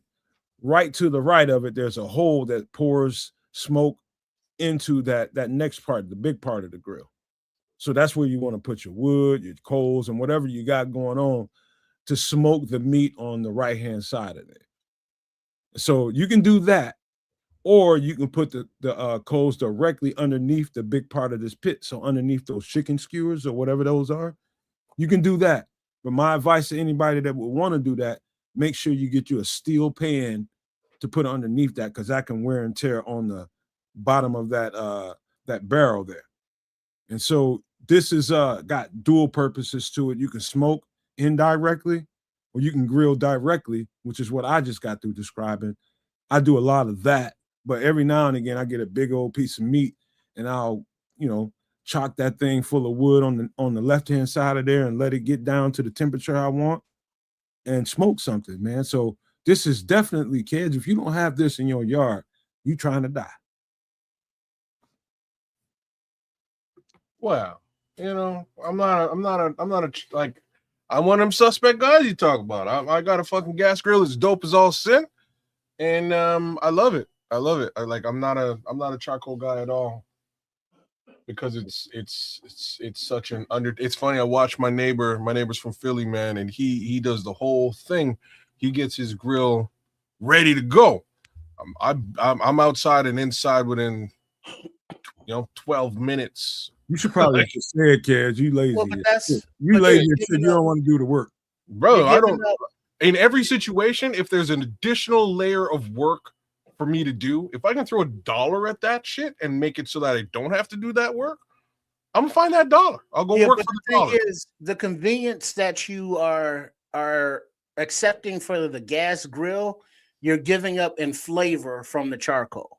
Yeah, because the woods, the charcoal, the woods, whatever kind of wood it is, that flavor is gonna seep into your food. He can't undersay that, man. Like you can know, because I'm not. You can, man. Like, you don't understand, man. I don't really give a shit about the flavor that I'm getting from the wood, because I'm marinating up my food. I'm spicing it up. Like, my food is flavorful. I don't really need a fucking different layers, baby. Edamames. Say what now? Edamames, different layers of flavor. Oh, okay, there you go. I will make you never want a steak on a gas grill again, bro. Okay. In your life. You won't never. Somebody made one of them. You'd be like, man, get the shit the fuck out of my face. I mean, because you can use liquid smoke. You can use pellets that are, oak or apple or cherry or walnut, whatever kind of wood pellets, and it will have that flavor. Just think if you use a maple. So now you have a maple wood flavor in your seasoned meat. So it's just something on top on the season or in the marinade, no? Or whatever. I mean, it's just different. I mean, like the way you can taste char, like a char burger or a cheddar dog or something like that. Shout out to the Wiener Circle. It's just different. It's just additional. It doesn't mask or detract from your marinades or seasoning. It just enhances, in my opinion. I'm with Ricky LaFleur, man. I'm with Ricky, man. Ricky Lady. Yeah, I mean, you can use propane and they're easy, but it's just not the same flavor. Dangerous too, man. Yeah, because they will blow the fuck up. Well, you gotta not be a moron. You know what I mean? Well, I mean, it's a lot of morons. Well, like, I'm not calling you a moron. I'm just saying, like, I own a couple of gas grills. I know how to keep safe around it, man. I'm a fucking emergency responder. I know how to operate with. There you go. I'm just telling you that he's telling you what you need to hear, and that's the level of flavor. Number one is completely like two universes in contrast to each other. Number one. Number two, we're talking about a doomsday survival situation, how you can maintain yourself. That thing is going to be nothing good for you whatsoever, other than a fucking hiding place for critters. That's about what the thing is going to be. Right. The zombies ain't out there just yet. You know what I mean? So I'm good with my Because now remember, like, I'm good. It's dope. When you're in an apocalypse situation like that, it will be a luxury for you to have enough meat and sustenance to cook on a grill like this. I mean, so just think of smaller, scale it down a little something. So, with respect to this conversation, how long, and Foster, you can chime in the chat because you seem to have an idea about this. Like, how long would it take to make charcoal, Trip, and make your own?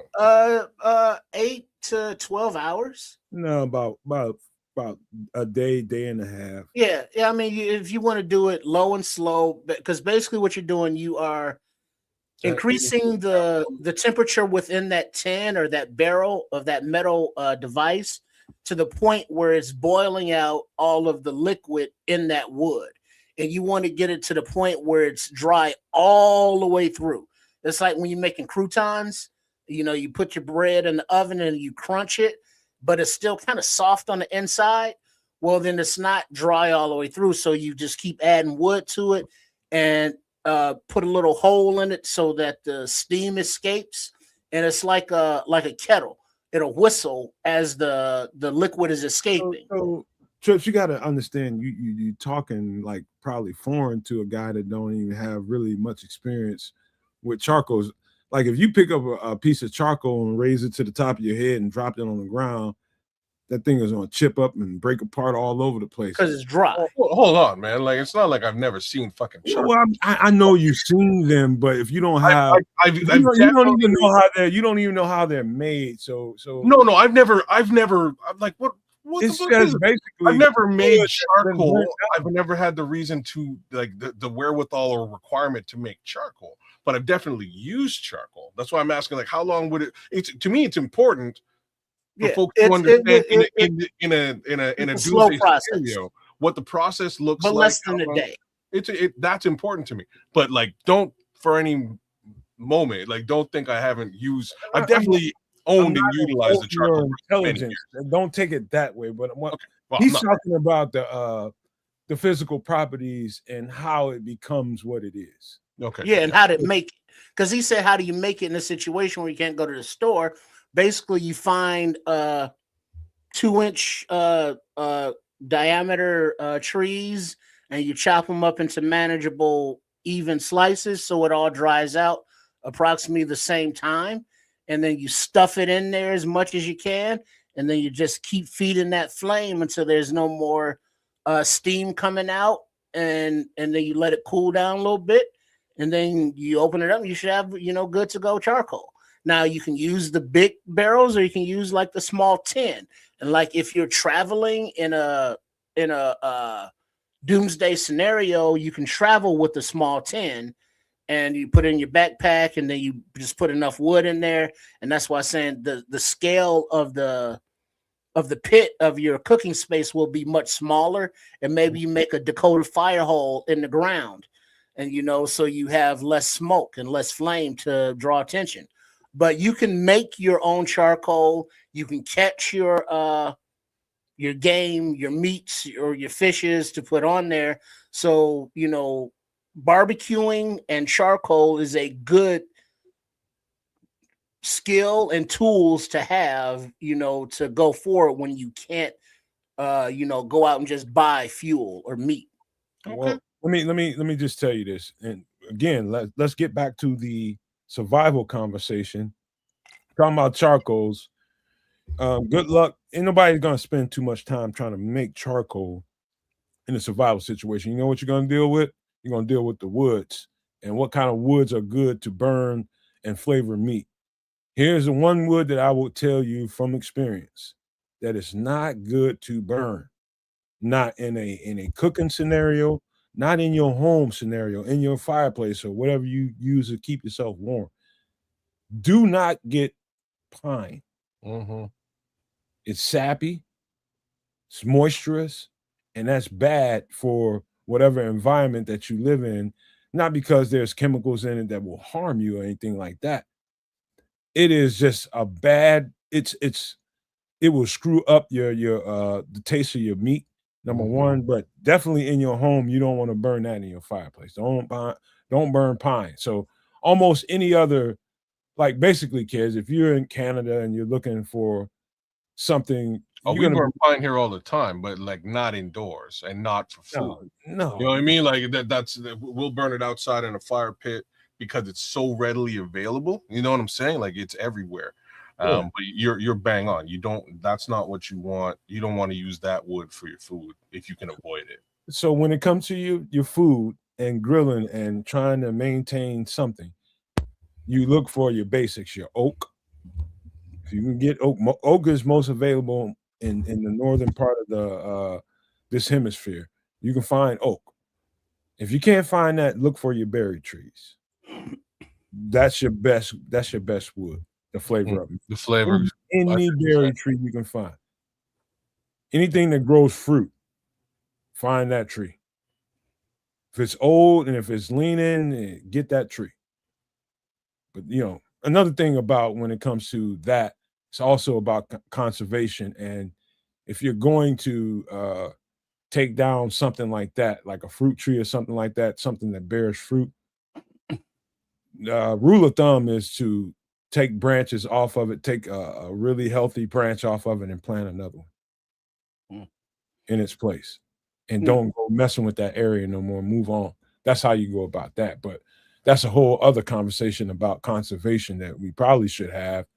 But we're talking about survival and hardwoods. That's what you want, hardwoods. Use that grill. Keep using that grill that you use to make your burgers and your steaks and all that.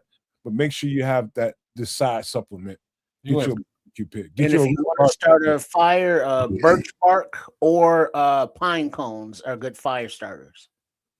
You went full Ranger Smith on us there for a second, though, man. But I'm with you. Did I? What'd I say? No, with the conservation and shit. Replanting trees and stuff. You know what I'm saying? I can just see Yogi Bear shaking his head somewhere in America. I'm for real about that.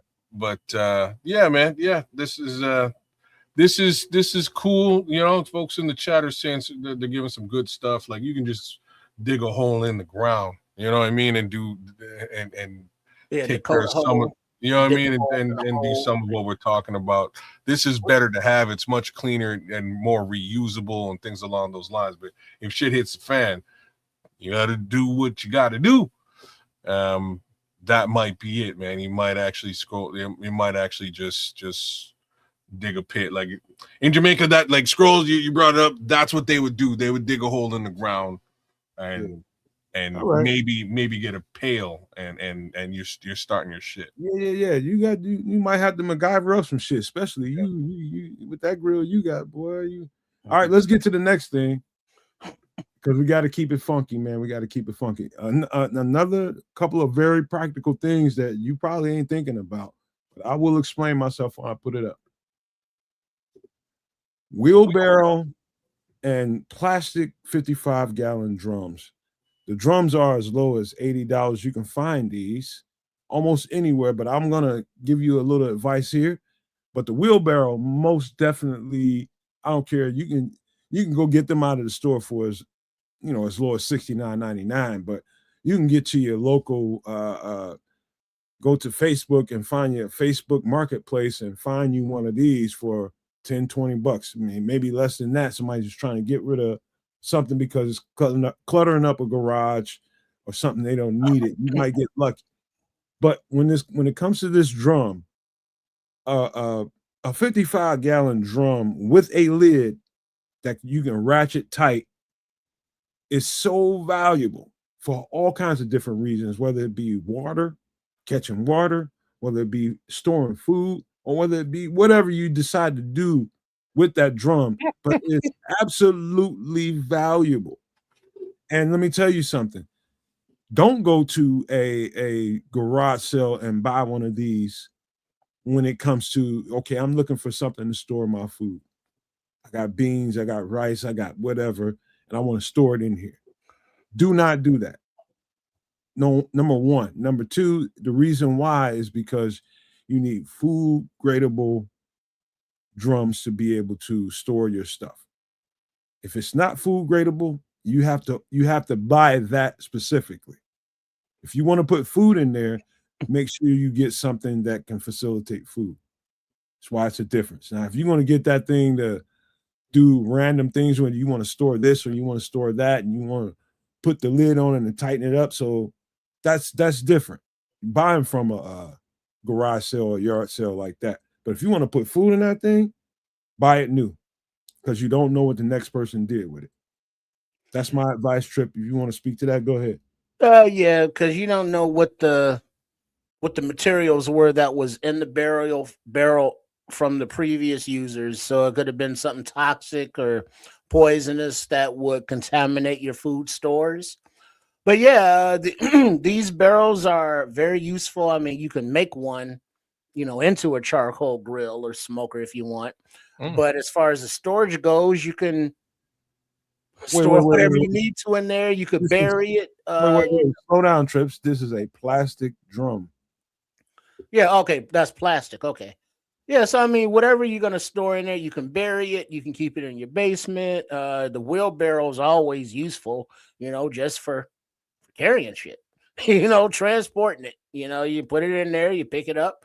They're very mechanically easy to repair, and the most ones that you will find are, usually just rusty or something that needs a little maintenance, a little TLC, and it's just a bucket, with a wheel and a couple braces that you can make if necessary. Trips, if you don't mind, I'll tell you where this comes in handy. Let's say you're the Canuck in Canada, and he's maybe a half mile, maybe a mile, maybe a few miles away from a water supply. The water supply is not steady, and we're not getting things coming through the faucet to help us out, but we need water. And we don't have gas either. We don't have any kind of fuel coming in. So it's been like that for a while, and we don't know when the fuck we're going to get fuel again. Guess what? You need to get water. And how you get water and bring it back to your home without breaking the entirety of your back is a wheelbarrow. You get your container, you get down to the river, you get down to the stream, you fill up your containers, put it in this wheelbarrow, and trust me, your back is going to want to make love to you because of it. Because you have this wheelbarrow. That's where it comes in handy. Where you can't move from A to B in a vehicle, this can get you down to that stream, this can get you down to that river and back and fill up your water containers and you back home safe. The idea, if I were to give you some advice here, if you live in a home that has more than one person, so if it's you and your lady, or it's you and a couple kids, whatever it is, get two if you can. Get two, so that's going to limit your workload. So if two people can go down there and fill up water containers instead of one, guess what? Less you had to go down there and get shit. Oh, right? Man, now you got to listen to the wife carrying a lot. Like, imagine that. Imagine listening to the wife while pushing that wheelbarrow from the. Water, firewood, laundry, potting stuff for your garden, toiletry, whatever.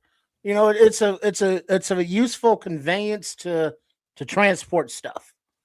As long as you have it's not leaking, you can transport the water. And no, you cannot use those barrels for those Breaking Bad type things because they're plastic. You need the metal barrels for the acid and such. But yeah, these are things that you would have in your house because you would use, these items regularly in the summer, in the winter, in the fall, if you have a garden, if you have a garage, if you have a handyman business or whatever. These are just practical items. If you have a secure location that you are out at and you need to transport stuff, yeah, wheelbarrows are the way to go. And the barrels are good for storage, and you can stack them, and whatever's in there is in there. That's your business. I ain't in that. But the wheelbarrow, $70 new, or $20 used on OfferUp or something. The new plastic barrel as low as $80, and yeah, you want to keep to new on that. So not expensive, but very, very practical. Remember the word food gradable. Food grade material when it comes to drums. If you want to get a plastic drum with the lid and you want to store food in it, do not buy it used, because the person that's selling it to you, even if you mention the fact that you want to put food in, they're going to lie to you just to get rid of it. They ain't going to tell you the truth. They just want to get rid of it. That's why people have sales, yard sales, and garage sales. They want it gone. So if you want to put food in something like this, buy it new. You just don't know, and they sell it specifically for food, so that materials that they make the thing with can be food gradable. I know this from just experience of doing the emergency response and things that you have to do to prepare for certain things that we have to encounter. That's the only reason I know this kind of stuff, the difference between just going out and picking up you a barrel. You know what I mean? It's a difference. You don't want to buy anything that you're going to put food in from somebody else, bro.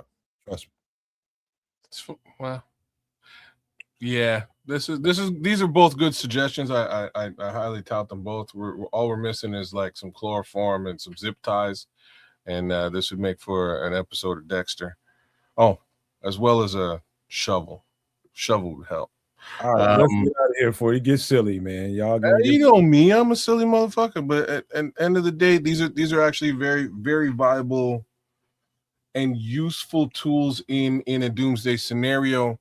It leads me to ask a very interesting question, which maybe I shouldn't ask, but like, it's funny that folks can't store just like rainwater in barrels anymore. It's a weird thing in North America. It would really offset the general costing household on household that they're paying to the grid for water. Like there's precipitation every season. We could be storing up a bunch of this and reusing it. And I'm not saying drink it or bathe in it, but like, for other things, we use water for all types of things. There's legislation that's shut that down as an idea almost worldwide, and it's I was surprised. Kids, you remember? I think it was a week ago when we was having a conversation about energy and electricity and all this kind of stuff. And we was talking about different ways to harness energy. When I said the words that energy is free, you immediately was just like, no, nothing is free, right? And we ended up in a conversation, and it was just like, hey, that's a deeper conversation. Let's talk about it another time. Same thing here. Same concept, same mindset with water. You should be able to, why are we paying water bills and shit like that? Basically, I'm not even saying don't pay the water bill. The water coming from the grid has its use, but just to offset, for instance, your standard dollars to that grid, you could be storing like there's look at the snow that just came down here in across North America this last little while. Like there's a crazy amount of snow that's going somewhere. Free precipitation. You could it's free. It's falling from the sky. We should be able to barrel up, hold that down, water our plants with it, water our lawns with it, wash our cars with it. This is like bullshit water. You know what I mean? Like you don't need to, you shouldn't be forced to pay the grid for this, but maybe this is a deeper conversation. I just kind of wanted to throw that out there as like a big question mark thing that people should be like, who the fuck signed off on this shit? Yeah. Anyways. All right, man. Any last quick thoughts about this? Because we got to hurry up and get out of this and get into some deeper shit. Any last thoughts on the practicality of this? And I think the most important thing, there's really one more important thing in this picture than the other. But I think that wheelbarrow is like for somebody that's not very, very close to a water source, this is going to save your life. Like, Benjamin, why would that be illegal? You know what I mean? Like, this is so crazy. I just explained it to you. It's against either laws or ordinances. No. Like, I understand that somebody somewhere sat down and said, you can't do this. But like, I'm just trying to say that how is collecting water harmful to any other human being outside of basically the household that you live within? Hey, guess what, kids? Everybody's society, whether you live in the United States, whether you live in Canada, Timbuktu, doesn't matter where you live at. Those suppliers of water, those suppliers of electricity, those suppliers of gas and every other utility, anything named utility is a goddamn racket. Okay, you nailed. Now you're saying it. Yeah, it's a racket. And yeah. if they think for a second that people are starting to figure it out and trying to figure out ways, why the fuck we paying all these people all these extravagant? I'm working my ass off every week to get money, and they taking all this money out of my check, and all I got to do is collect water, and I can probably mitigate most of what I'm paying these months. I just see it's about control. It's about control. It is some straight bullshit. Scrolls, like it's so funny you're saying mosquito scrolls. Where I'm at is like it's swampland, very similar. It's like tundra swamp though, very similar to what you would get in Florida. Florida's got all kinds of mosquitoes. This part of Canada is absolutely wild. Foster knows all about this shit.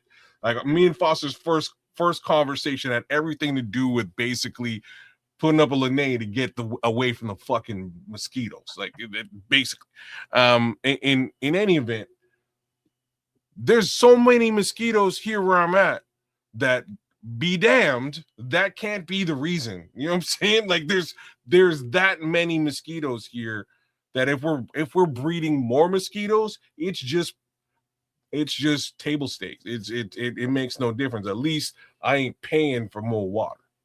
But all right, I'll tell you what, man, because we got to get out of this conversation and get into a whole other one. I can keep talking about this for a while, but fellas, we do have another thing to talk about, and that is this whole conversation about the Philadelphia experiment. It's a hell of a conversation, and I can't wait to get into it. So let's just rock this, man. Let's just rock this intro, and we'll talk about it in just a second. All right. Give me a minute.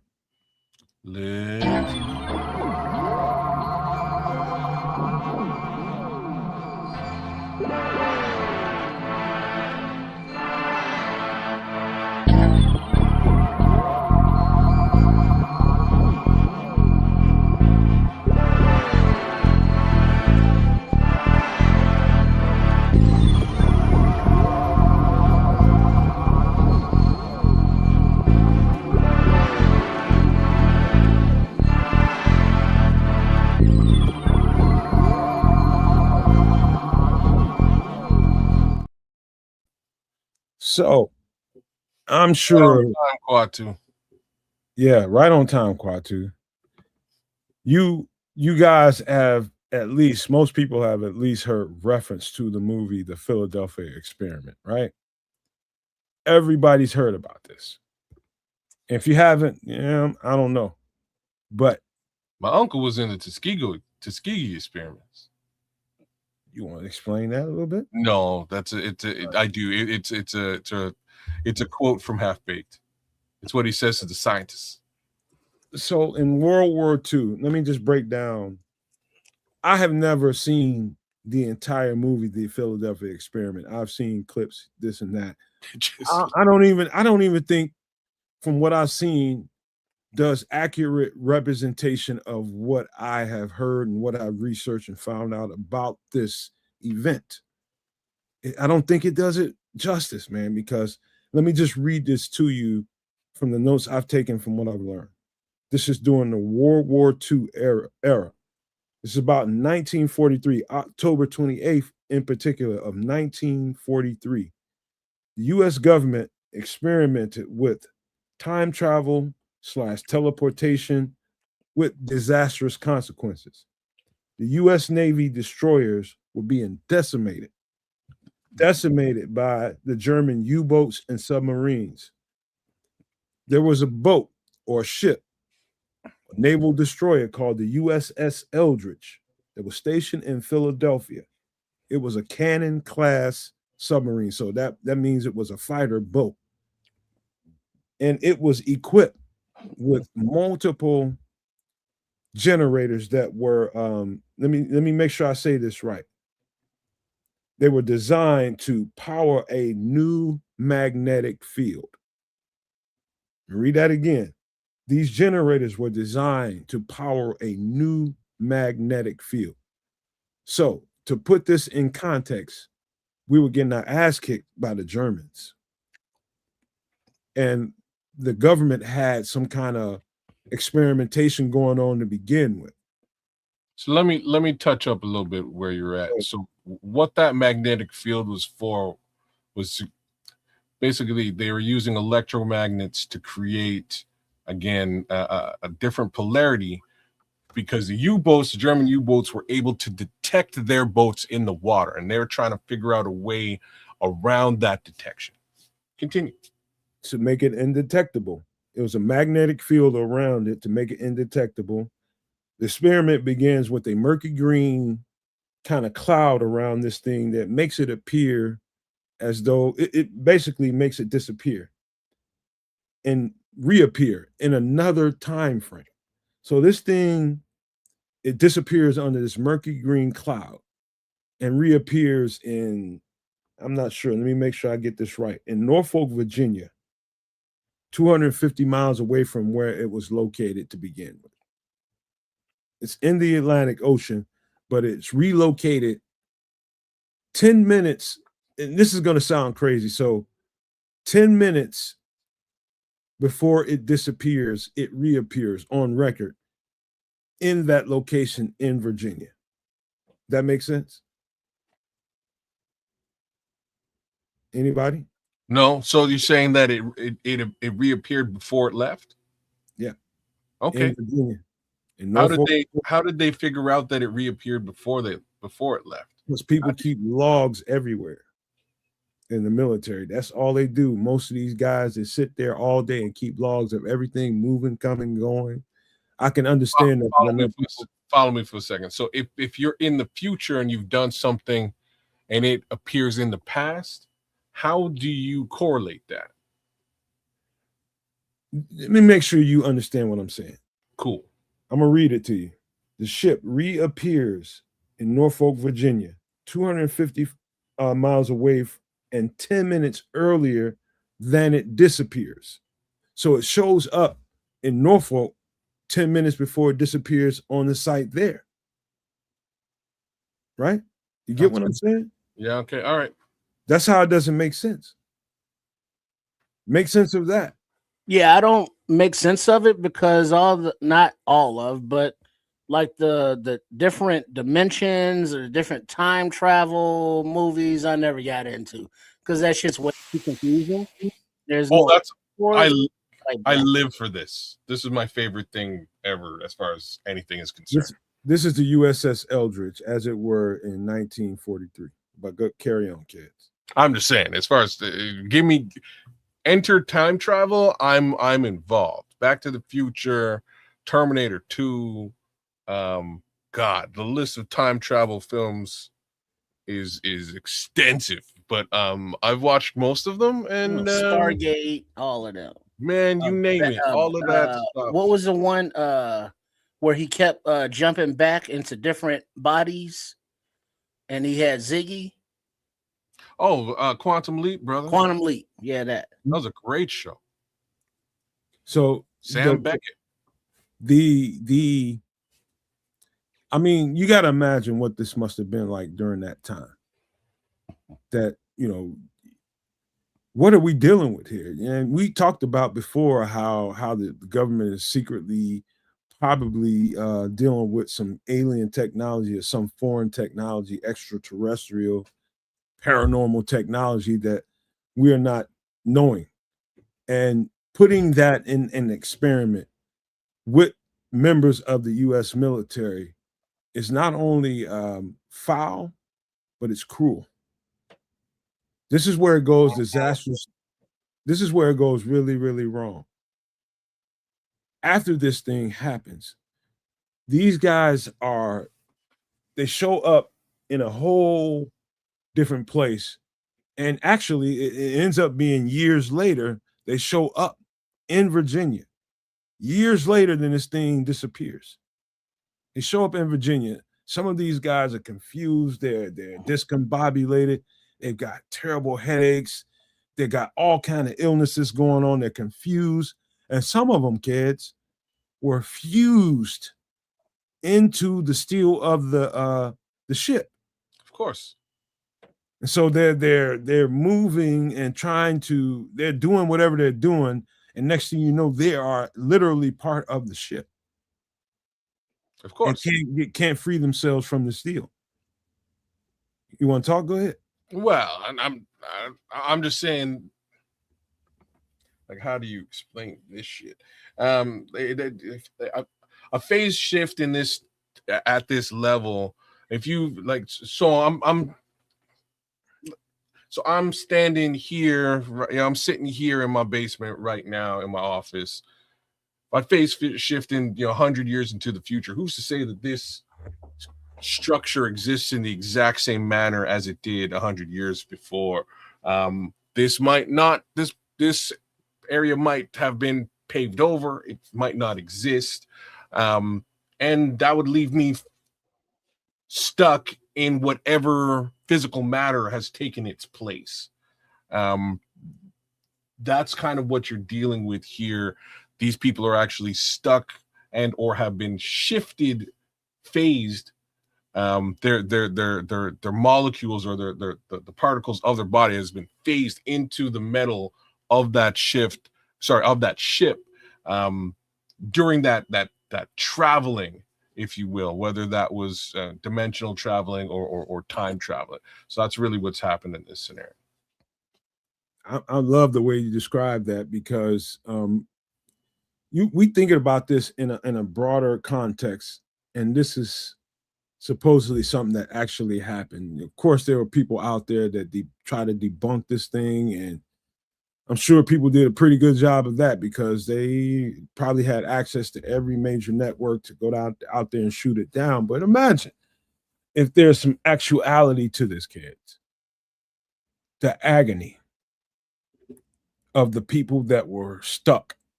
Oh, you got to kill that guy. Like, I hate to unalive him, my bad.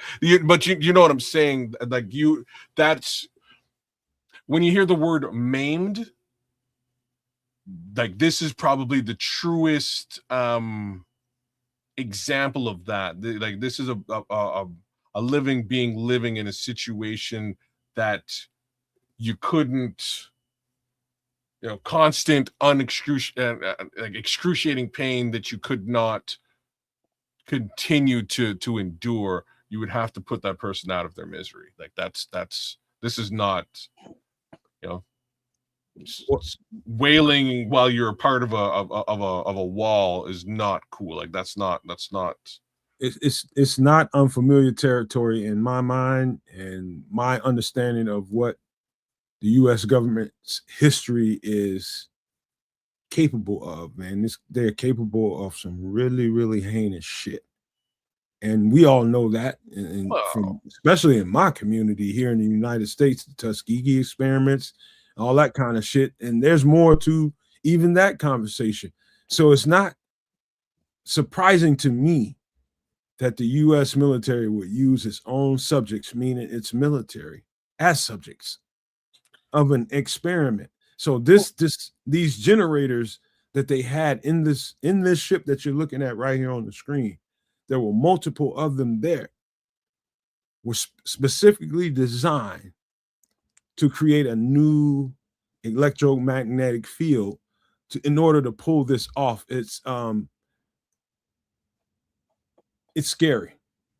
It's scary when you're talking about people with a lot of power, with a lot of ability, a bunch of ability, and using people to execute this plan.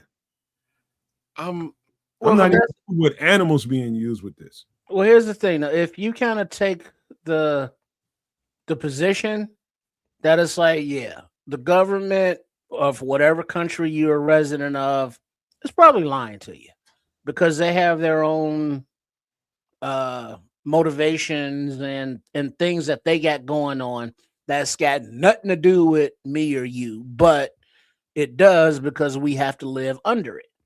But having the thought, it's like, does the government, or the military have top secret stuff or knowledge or information about aliens or time travel or about subterranean Earth life? Is like, yeah, probably. But it's like we don't know for sure, and I just can't get worked up about it. But the technology aspect of it, I can see them experimenting.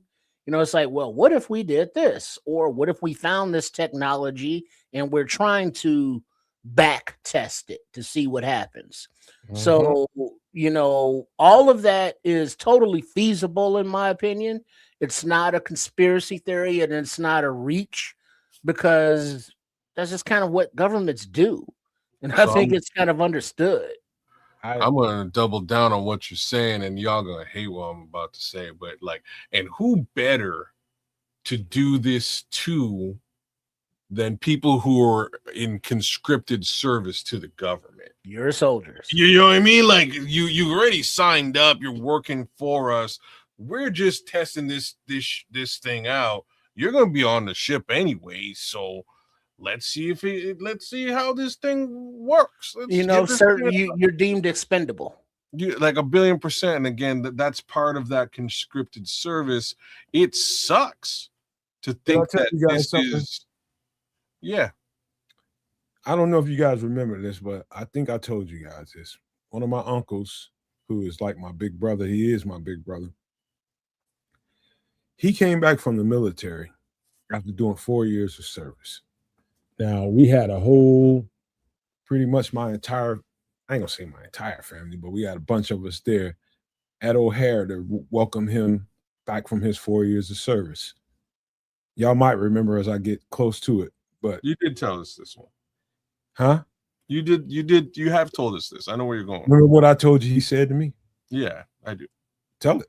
You said, he looked at you and picked you out and said something to the effect of, whatever you do not join the service. Do not join the army or whatever, or the Air Force or whatever it was he was coming back from. Furious Styles. He singled you out and heavily gave that Furious Styles.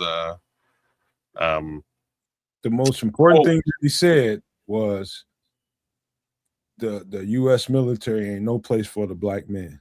Yeah. That's what he told me. Now, since then, I never really had a thought of going to the military. I'm in football. But I'm still a little bitty boy. I'm like 4 or 5 years old when that happens.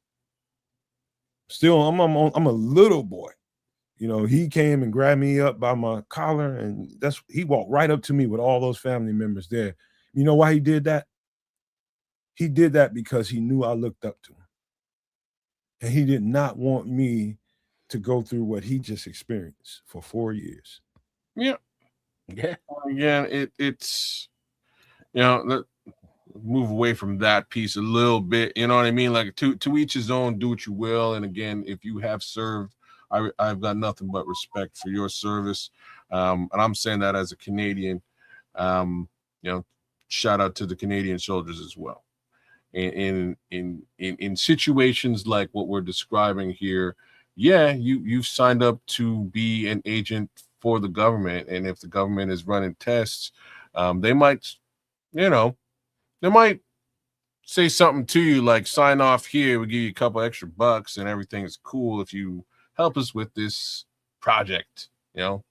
Project. Okay, you know what I'm saying? Project. America. You know what I'm saying? Next thing you know, you got the super soldier serum and you're busting ass clean across the 7 seas, or you wind up phase shifted into the side of a ship. So it's hit or miss, if you will, I guess. So, and to wrap this up, now let me make sure I get this up here. I think it's important to point this out. How this whole thing with the U.S. military and that experiment became a thing took about, let's say, about 8 to 10 years before it hit the mainstream, before people were really this is your first Bill Cooper. This is your first Bill Cooper. This is Morris Jessup. He's got a master's degree in astronomy, and he's an author. He's basically a scientist. So basically, a reporter called him up with a whole bunch of information, and he needed, Morris Jessup to confirm it. Long story short, this guy got that information. I'm talking about detailed, classified information, and long as it made him lose his mind for that time period, that's what they said it did to him. This book right here that you see is called what is it? Unidentified Flying Objects. This is like your first UFO book. Yeah, I'm sure it might have been one or two more before him, but this is the first known. This would be your Behold the Pale Horse at that time, kids. This is that during 1953. This guy not only dedicated the rest of his life to this that he learned about the Philadelphia experiment. It almost, people say it got him unalived. Morris Jessup is a story that I cannot get into fully on this show because it's just a lot. You should just research Morris Jessup and see where it takes you. But holy crap, this has been going on for a long time. Long time. And so we start talking about paranormal, extraterrestrials, unidentified things that come into that's been involved with Earth for a long time. This is the kind of information that the public doesn't readily pay attention to because there's so many other things in your face and you're just not paying attention to this. Go look up this guy's story, you guys. Look this up. This is how this became mainstream. The Philadelphia experiment would have gone by the wayside and it would have been some classified story that we probably wouldn't have never heard of if it wasn't for this guy right here, Morris Jessup. This is it's much more serious. And I believe the show that you guys were just talking about is a baby birthed by this experiment. Quantum Leap. I would look at it from the different aspects.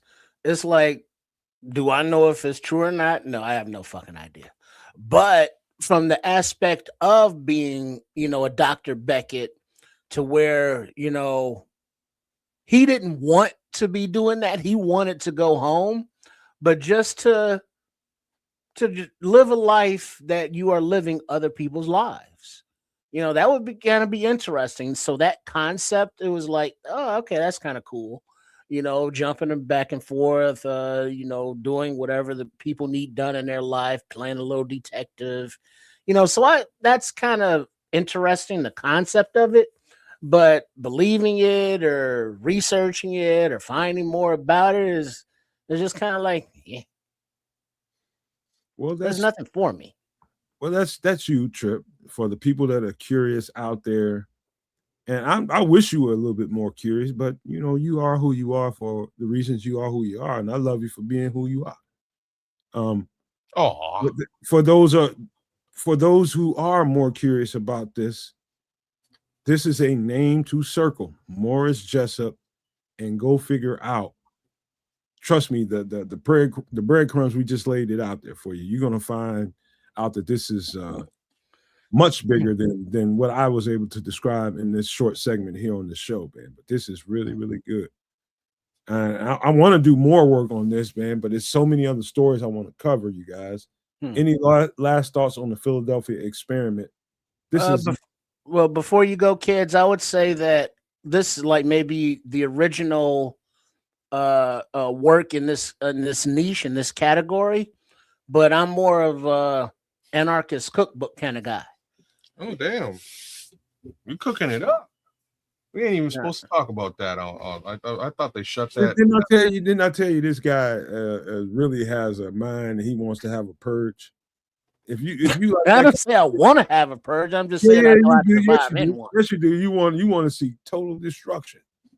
Well, I read that No, one there's too. a difference between knowing how to survive in it You know what I'm and wanting saying? to see it. That's exactly what I was about to say. Like I read that one too back in the days, and it'll give you that je ne sais quoi, that end of the end times zombie apocalypse je ne sais quoi that you need to really get your survival on.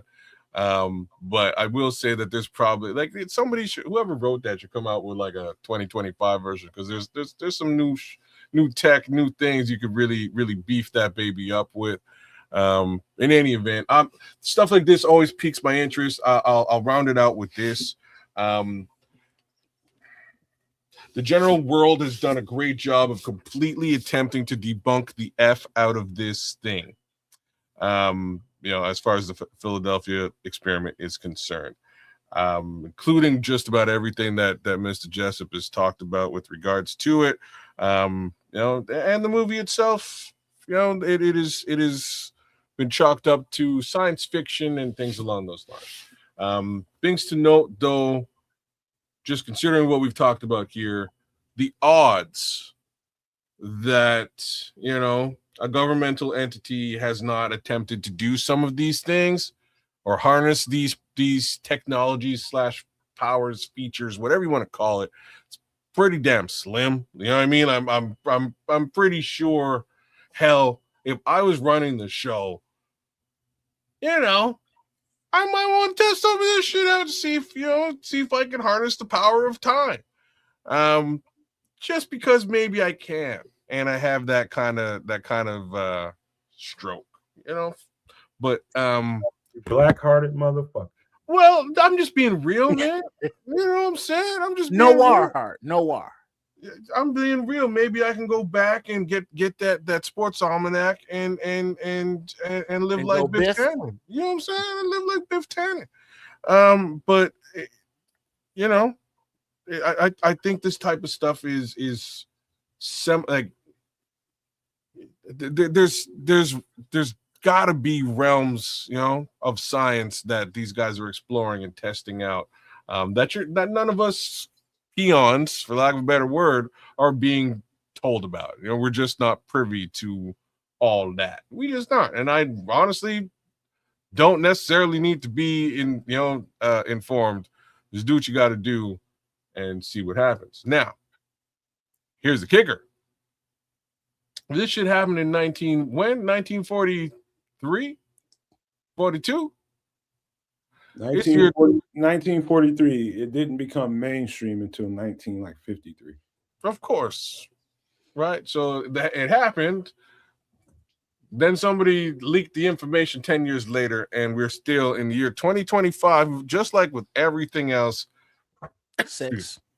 Just a 6. Thank you. Right. And we have 0 answers or real proof or full understanding of these things. So stuff is suppressed. I'm not surprised that folks would test this stuff out. I think they should. But where I'm going to is, it's almost been 100 years since this went down. It's been 80, just under 80 years. Who's to say they haven't fully harnessed this power already? They've had 80 years to really shut down that original experiment, find a nice, quiet location where they can really test it out on rats. Sorry, rats. And maybe, send rats into the future to take over the world. All right. Let me say this to you, man. Kid, you despicable creature. I do what I can. By agreeing with the thought that somebody should use this technology and be okay with doing this to people, man. Come on. No way. Well, No way I'm ever gonna test this theory on a human being that didn't deserve it. You gotta be a despicable human being for me to put you in this experiment, because the way it can go wrong. Good. You don't want bad. You want good. Let me just close this out, man. Let me get my final thoughts, because we got to move on. We got other stuff to deal with. This is crazy. This is despicable by the people who actually pulled this off. Let's just not There's no sugarcoating that. Somebody that actually did that, and I know what you guys said. Somebody signed up for the U.S. military. You made yourself susceptible to a chance that this might happen to you. Maybe, I don't know, but guess Hey, what? man, I'm not doing that to a human being that didn't deserve it. No way. To put you on the front lines of a war. No. I mean, these are the people that are making the decisions, man. Somebody like yourself, Trip, or whoever else ain't has shit to do with nothing. These people are just basically executing plans that somebody else decided to make because they're getting their ass kicked by the U-boats of Germany, the submarines in Germany. You know what I mean? They didn't need something to have a reprieve, and this was their decision. Like, we're going to try something we ain't tried before. Your ass is in it. We're going to pull the trigger on that. Bam. And this is what happened to you. You stuck in metal screaming for your life. Good luck being that person. But since you ain't, it's easy to talk about it. So I just wanted to say that, man, the despicable of our own government is probably not reported. And the little dribs and drabs that we get in these stories right here, man, this country didn't become the epitome of the world. And everybody looks at this country as this great beacon. Man, this country is not that. I'm just telling you. I love this country. I live here. But man, some of the stuff we've done to people is flabbergasting to me. But that's for a whole other conversation. That's for a whole other conversation. But guess what? You know what's more flabbergasting? Some of the movies I've seen, man. Let's get to that in just a second. Give me a second to pull it up. Hold on. What's the expression? It is better to be a warrior in a garden than a gardener in a war, according to Bruce Lee, Little Dragon. I can hear that.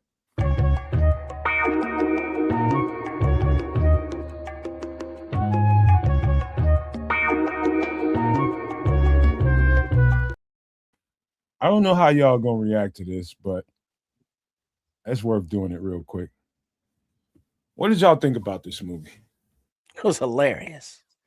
Here's Johnny. Red Rum. First of all, what do y'all think about Stanley Kubrick and his storytelling ability? Oh, He's a little dark. Just give me 1 second before I answer that question. He's dark, but it's very what's the word where he draws you in? Is a Clockwork Orange, correct? Yes. Okay. This guy's got very serious mental issues. Dark. And see, somebody like people probably should not have allowed him to be able to to make films. Like, I'm just being so real. This movie's okay. I really like Jack in this movie.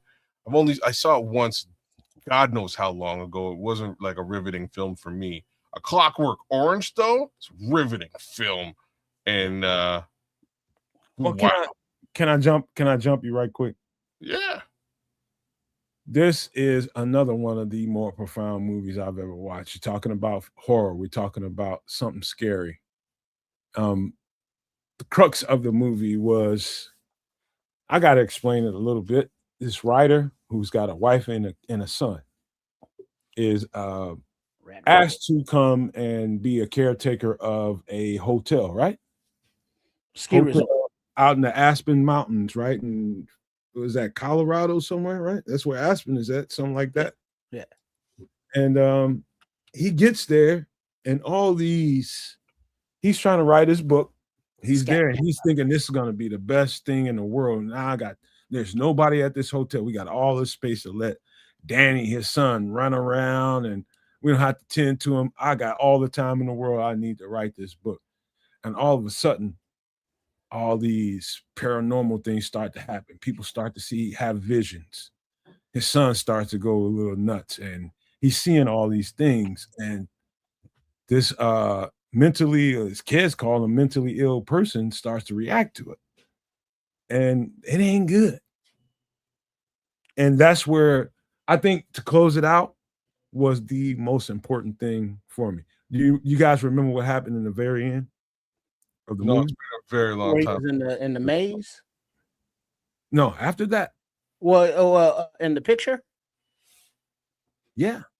All right. Well, spoiler alert. Movie's over 50 years old. So, but basically, Jack Nicholson here is having a mental breakdown, a psychosis, and in the time that he spent alone doing his writing, the kid is running around upstairs and the wife is upstairs. So it kind of delves into, yes, Jack is having a thing mentally, but the actual location, the property, is haunted or possessed, or give it a name, because the kid, his son, is seeing the twins that were there. His wife is seeing things that were there, but the actual physical manifestation of that psychosis, when he gets physical, because his reality's twisted and warped, and he thinks that he's doing the right thing or the wrong thing. But to Nomad's point, once they escape the terror of him, and there's a slow pan in close to a picture that was on the wall behind the bar there, that was from like years ago, like decades ago, and Jack Nicholson, his character, is in the damn picture. So it's like, is he reincarnated, or what the hell's going on? And it just kind of ends there. So it's that psychological thriller for back in the day that I was like, oh shit. It's kind of one of those. And a shout out to Scatman Crothers. And Kes, to that point of I went back and watched a show we did a couple 2 or 3 weeks ago, probably about 2 weeks ago, and we were talking about this stuff and the kind of movies we like and why we like those kinds of movies and what it does to your curiosity, your mentality, and why you're attracted to certain stuff, right? One of the things that you said was having a story within a story, right? Mm-hmm. And the end of it was the story in the story. What Trip just got through describing, the movie fades out and it shows this character that you see right here, Jack Nicholson, all the stuff that was going on during that movie, all the stuff that he was experiencing, all the stuff that his wife was experiencing, his son, ended up being like, dude, you were here in this hotel when it burned down and everybody got unalived. I don't think it burned down. I think people got unalived in that hotel. Something happened. It was I think it was somebody went on a rampage. Something. So I think you're right, Trips. Somebody went in there and just did a whole spree of unaliving people, and he was one of the people that were unalived. And so that's why I say maybe it's not so much somebody just lost their mind. Maybe it's more of, and this is the question mark that Stanley Kubrick put on this movie. Maybe it's you're in hell, bro, and you're re-experiencing hell over and over and over again. This is what hell is like. You're gonna re-experience this. This is what you're gonna go through. That's to me what I took from it. I don't know if that even makes sense to people. Well, yeah, because even his physical, his flesh, there at the end in the maze, he was in a state of perpetual torture, a state of perpetual agony. So it wasn't like he could rest in peace, because you could see he was tortured as he passed on or passed back to that realm or whatever. I mean, but it left so many unanswered questions that were just little breadcrumbs that Kubrick laid out. He didn't lay out all the answers. He didn't clarify things. He just kind of left it hazy, but left enough crumbs to make you think that, was it reincarnation? Was it possession? Was what the hell? Just what was that? What did I just watch? But you're happy, for other things. But it was a damn good movie, especially for that time where special effects were what they were, and all of that stuff. Yeah. And hey, Benjamin, your daddy was mean for showing you this movie as a child, bro. He shouldn't have showed you this. I saw it as a child, but I wasn't supposed to look at it. Red I wish Rum, I didn't Red see it as Rum, a child. Red I Rum. really wish I did not see this as a child, but the important part of it, kids, in Triple R was the end.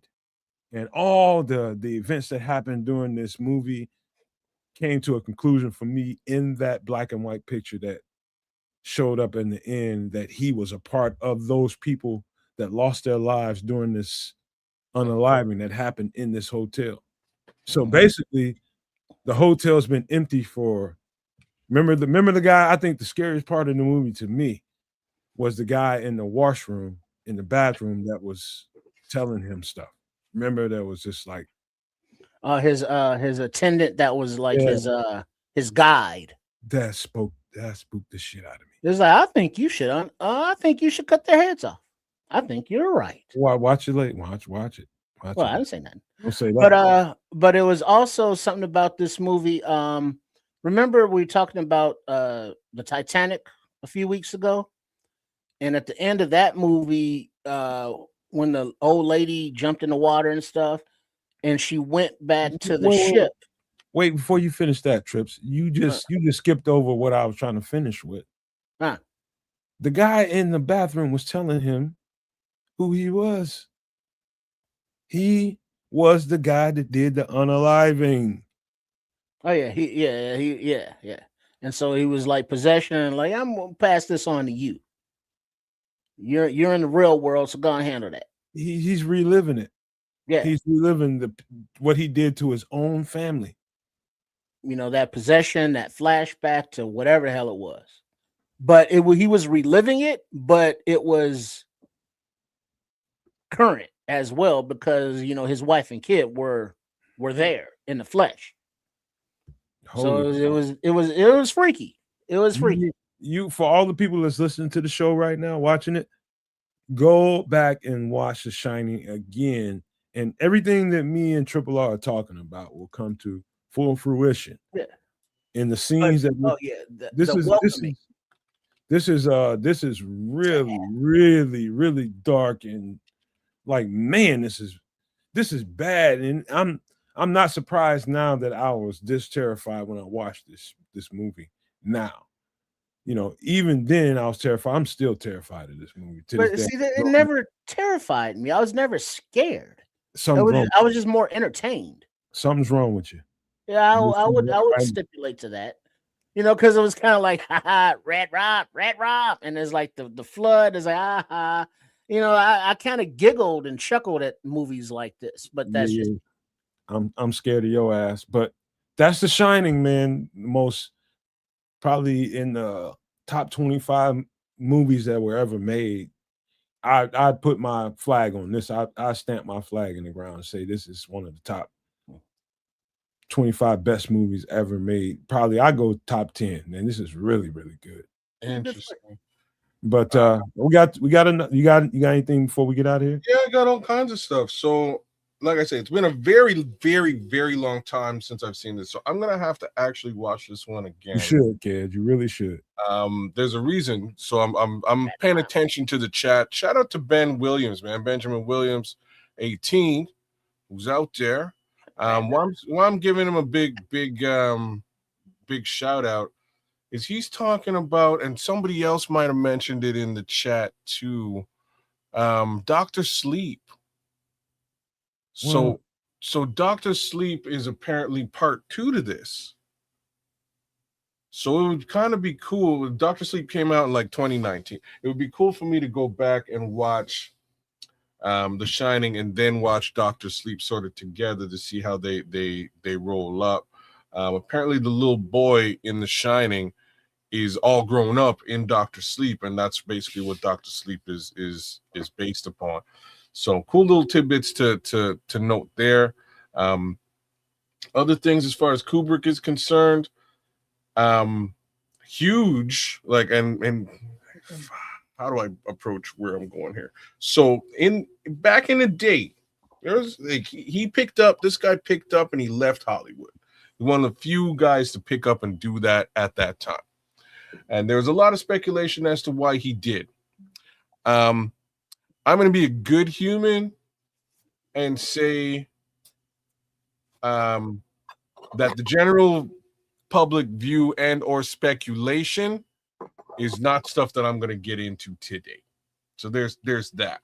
The flip side of this is that general speculation might have been absolute BS, because hot on the heels of him leaving, he does A Clockwork Orange. And A Clockwork Orange is one of the weirdest films. It was weird. It's weird as all hell, but it's dope. I think as long as you're an adult, you should watch that movie. Like, if you're saying this is top 25, the Clockwork Orange is much higher on that list. You should definitely watch it and experience it for what it's worth. The rest of Stanley Kubrick's list of films are very eclectic and interesting, and end with Eyes Wide Shut, as is mentioned in the chat. Some freaky shit right there. That's a swan song, bro. So we got a couple more. Full Metal Jacket, come on. We got a couple more to get to. So let's. Anything else, kids? Yeah, I'm just gonna tie up what I'm saying. Like, long story short, you may want to watch some of these Stanley Kubrick movies to get an idea of where his headspace was as a director. And I think it might have, like, in retrospect, I think it might have been in a very poignant place for today's world. I would just say this, man. You're right, kids. Maybe there's a reason why he got to that headspace, and it might fit well in this day and time. True. But yeah, I think he's trying to tell the world something. And that's what I'm trying to say without really saying what that might kind of have been or looked like. If you cross-reference A Clockwork Orange and then Eyes Wide Shut, and from the year 2026 and looking backwards, I think it'd be a pretty eye-opening situation. Like, oh shit. Yo, damn. Okay. Yeah. I can speak to that, man. Eyes Wide Shut is something else, but yeah, I think you guys will enjoy this on a lighter note, talking about some of the best things I've ever seen produce. This is one of the ones for sure. You will choke yourself. What'd you guys think about this one? Oh, what is that? Lord of the Rings? Wasn't That's it like one of the best trilogies I've ever seen in my life? Yeah, trilogy. There's 3 of them. Now, this came out in the generation that I would take my son to the movies, and I swear to God, as soon as like this started, I was taking a nap. I wake up for some of the fight scenes, and then I was like, "Yeah, cool," and then I go back to sleep.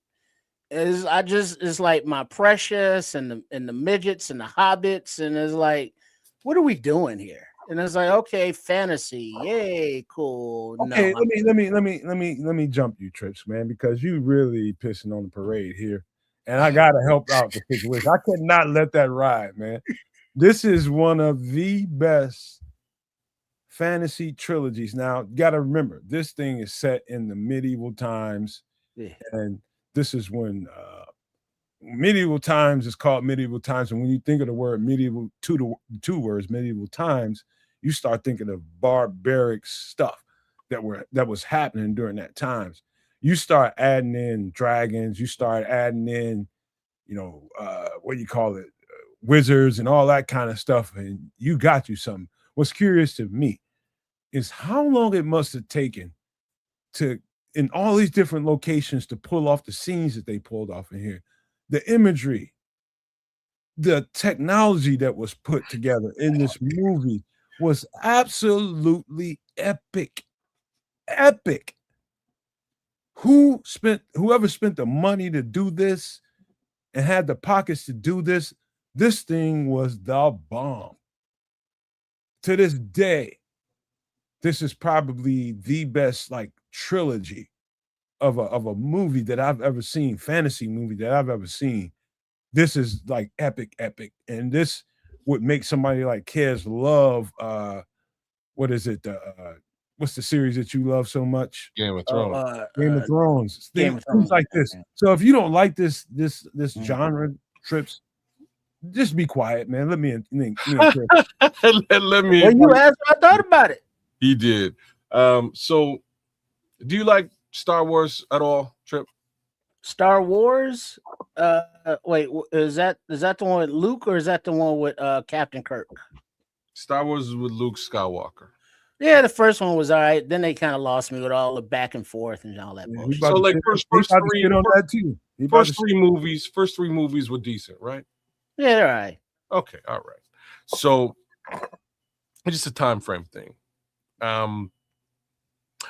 The general idea of Star Wars came from two properties, and the first one would be Dune. The second one would be The Lord of the Rings. Much of what George Lucas was trying to do was to beat Dune to the box office, but also Tripio, C-3PO. Like there's so many layers of influence in the Star Wars trilogy that are direct results of Tolkien, right? So big ups to this particular version of Lord of the Rings. There have been others. Shit lasted super long. You know what I mean? Like each one of these movies is about 3 hours. So I understand. I loved every second of all of it. I did too. These are those 3 hour situations where I definitely did not fall asleep. I'm in fully in. But it has a lot to do with just the literary angle here, man. Like they did a lot of work trying to really capture what was in those books and present that to the world. Like there's a few, like very similar to Game of Thrones, again, like given the comparison. They went to great lengths in the first 5 seasons of Game of Thrones to be as close to and as true as possible to the source material. This trilogy pretty much bang on with regards to the source material. So you really have to give that, that portion of it a thumbs up.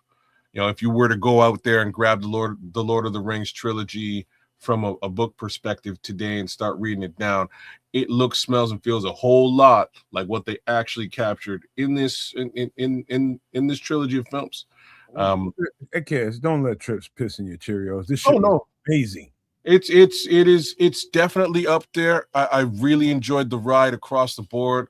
My major question about this whole trilogy is like, did Samwise and Buddy bang at the end? Just gotta hold on, man. Wait, what? Oh, man. Yeah.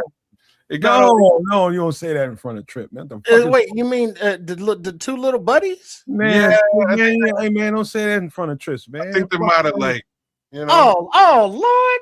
I'm just saying. Lord. What did I have? What was I taking my child to watch?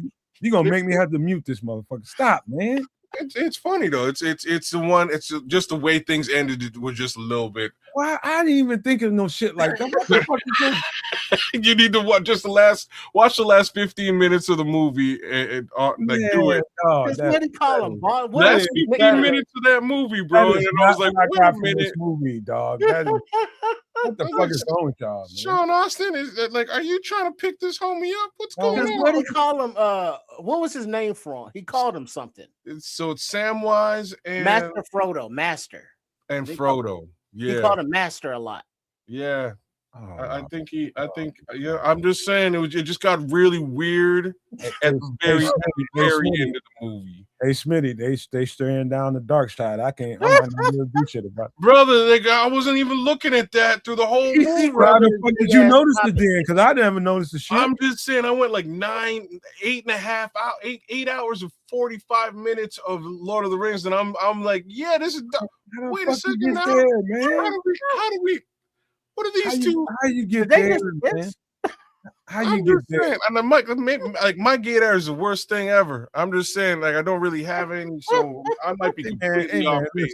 I'm gonna get us back on track, man. Golly. What the fuck? Talk about I'm just long story short though. This trilogy for action, for fight scenes, for the crazy or case scenarios, like this movie was dope. The elves, My boy's in this movie. One of my favorite actors is in this movie, and that's the guy who plays Mr. Anderson in The Matrix. Elrond, he's King good of the with ears. Yeah, Elrond, King of the Elves. He's one of my favorite actors in just about anything he shows up in. But I love the trilogy from front to back. I have all 6 of them, including The Hobbits, somewhere floating around the house on Blu-ray. But it's been a while since I've gone back and watched this shit just because of that last 15 minutes. I was like, what the fuck? Let me tell you how I found out about this. This was in 2009. Oh, you didn't watch this in the theater, no, man? I keep trying to tell you, man. Oh, man, okay. I keep trying to tell you. All the shit that you've been watching, and look, man, this shit came to me way later. Okay. I'm out there living life and females and all that kind of shit, man. Bro, I'm taking broads to the movies, bro. What are you doing? So, look. I found out about this way later, about 2009, 2010, and somewhere in that neighborhood. So one of my brothers, man, he's famous for going over to my mother's house, and he sees Tabasco sauce. She'll buy a brand new big bottle of Tabasco sauce. He goes to everybody's house and steals their Tabasco sauce. He just got a thing for Tabasco. Evil, man. He's evil as shit. That's cool. I want to slap the shit out of him all the time. You're gonna take my Tabasco sauce. And I just don't do it, man, because I love him. He's like Trips, man. He's evil, but you just love him. You know what I mean? Anyway, this motherfucker, man, he taking everybody's goddamn Tabasco. Everybody, man, I just bought a new bottle of Tabasco. It's gone missing. Oh, yeah, it's this motherfucker. So anyway, long story short, I go to his house. You know, I ain't gonna tell you what happened, but I ended up having to go to his house and had to console him over some shit that happened. Somebody passed away, and we was down in his little basement, his little man cave, and I noticed that was down there. He had 2 of them. Remember, man, we live in the hood, and he had a nice house in the hood like I do, but he's still in the hood, you know. So in the hood, you get all kinds of different shit that come your way. Somebody will pop on your doorstep in 5 minutes and be like, hey, man, I got this, I got that. Obviously, he got 2 versions of the trilogy in package. He had it all packaged up. It was still in plastic. He had all of them, like the collector set. And so, I mean, they have extra CDs in there. So it's like 5 CDs in that motherfucker, man. So you can see all the little bloopers and all the shit that's going on. And so he had 2 of them. So I got his ass. I'm like, he always running around here taking everybody Tabasco. So I could fuck that motherfucker. I took his shit. And that's how I learned about the Lord of the Rings. To this day, he don't know I got his shit. He does now. He still don't know. No man discovered for some pilfered shit. Serve you right. He's like, what am I watching? Oh, damn, this is good. Look at Patrick. He said only kids would see the movie and see the Schmiegel trying to bang. Look, it ain't Schmiegel though. Schmiegel was just trying to do the whole precious thing. It's Samwise and Frodo at the end. Tell me I'm wrong. Watch the last 20 minutes and tell me I'm wrong. Because like I'm like, what was that? What was that? Tell me you got some weird ass shit going on. Don't tell me you got some weird ass shit. Bro, I didn't make the movie. I'm just watching. I mean, because he was schizophrenic as all hell. I'm just watching the movie. The last 20 minutes of this film, when they're winding things down, give me some shit. It just got a little bit weird for me. And I don't know what happened to those 2 hobbits. Let me rub your feet, Mr. Frodo. You know what I'm saying? I'm just all right. Agree or disagree? Lord of the Rings, dope as all 2 or 3 trilogies ever made. As far as trilogies are concerned, I'm gonna have to. It's definitely at the top of the list for sure. I can't think of trilogies offhand, but I remember Dune. I remember having to read that about the spice and all that. That shit was boring as hell. So was the movies. Did you watch these new movies though? Boring as hell. Really? You didn't like the new Dune? Boring as hell. Wow. I mean, all right, cool. You got blue eyes. You figured out different languages and you learn how to ride worms. Yeah. So exciting. Yeah. So, I mean, this is something that you put in. I can't ride them. What is wrong with your mind, man? I don't just like the fantasy stuff. I'm not into fantasy. You got to. You don't have. You don't. Something is blocking your imagination. I'm more realistic. I get imagination and I understand that shit. That just doesn't interest me. Something definitely is blocking your imagination right now. Something is. I'd rather learn how to field dress an animal. Oh Lord. You know what I mean? I'd rather watch that. I don't even want to have a conversation about that. But okay, you just got to saying that Lord of the Rings one of the top trilogies ever made. RJ, I'm finna meet you with the smoke, Kaz and RJ Pliskin just listed a good addition to that trilogy list there in the chat too. There's another one. That is a good one. Yeah. I ain't even studied them hard, but that's you what now? Dog? I look, I know a little bit, but not all of it. I haven't seen it all. Just telling you. You didn't see those 3 movies? All right, kids, hold on now. Why tee this up? I tee this up now. Best trilogies ever. Here you go, kids. Oh man, I don't know if this is one of the best 3 movies ever. That ain't what you trilogy, not just singular. So there's a strange reason why I like backpedal a bit with this series. I think there might even be 6 movies in this series now, the 5 to 6. If you really watch these movies, at some point you're going to recognize the fact that it's really just one film.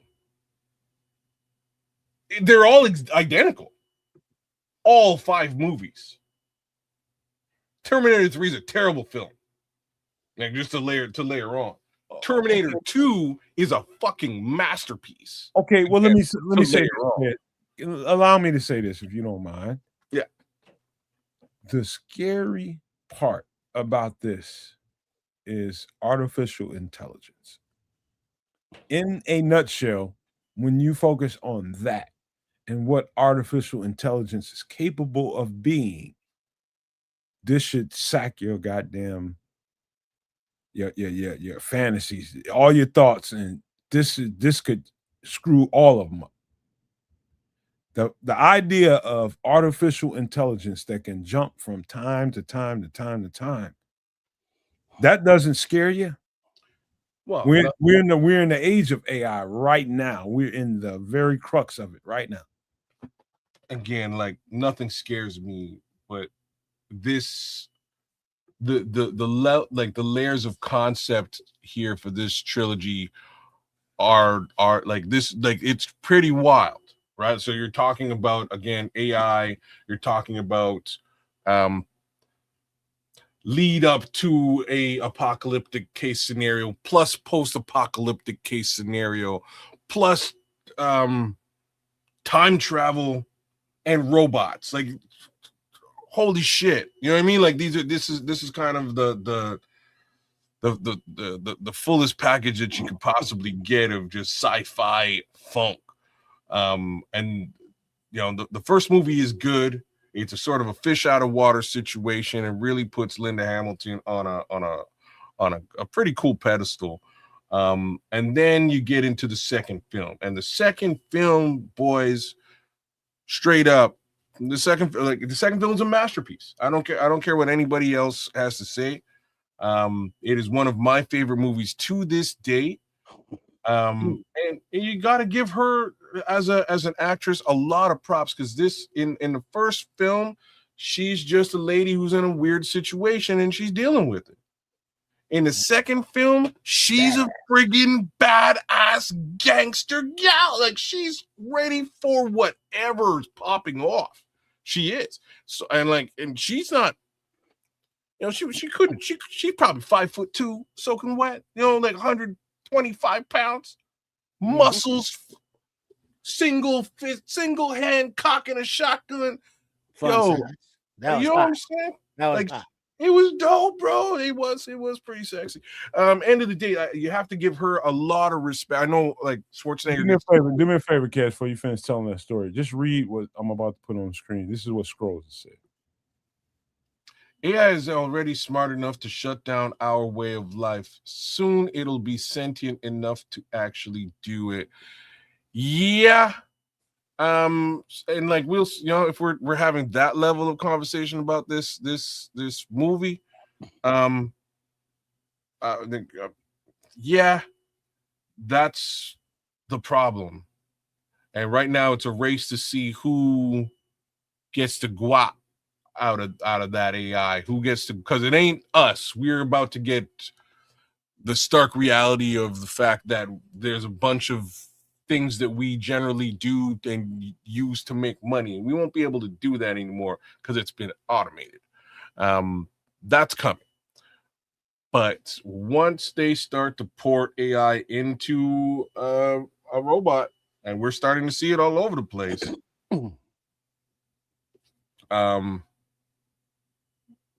it's a new frontier, man. I don't think it'll be the three of our generations, but it's going that direction. Oh, it's going to be in our generation. So it may well actually be in our generation, Trip. And the reason that I'm saying this is technology takes off, and like I guess I'm going to use the word multiplies. It multiplies in about every 6 months tier. That it maybe 5 months now. Think about 5 months for technology to sort of realize itself and double its capacity. AI and quantum computing has and will exponentially speed up that time frame. All right. So one might sit and think, yeah, this isn't going to happen anytime soon. It's going to take a long time for them to get to that level. Man, quantum computing powered by AI is going to push the boundaries of what we understand as technological advance very quickly. Can I tell you guys something real quick? And this is just known information. You can see if you're like, let me say this, and I apologize to all the people that might be tuning in here from Twitter or X. I hate that website. I've said that multiple times, but there's a reason why I'm not there. I can't tolerate that website. I cannot. Every time I log into that website, I feel like I need a bath. It's very nasty, very dark, very ugly. And for people that really can tolerate that kind of thing, I guess it must be like a pigsty for you. But for me, I just apologize to the people that follow me over there, follow what the network does over there, and all of that, because I wish I could be more available to you. There's a reason why I choose not. That's a very dark place, and I'm a very light person. Dark and light don't mix. And I thought long and hard about it. And although Triple R, different people have said to me the advantages of making sure that you're available there on X. And that is a fuck up place, man.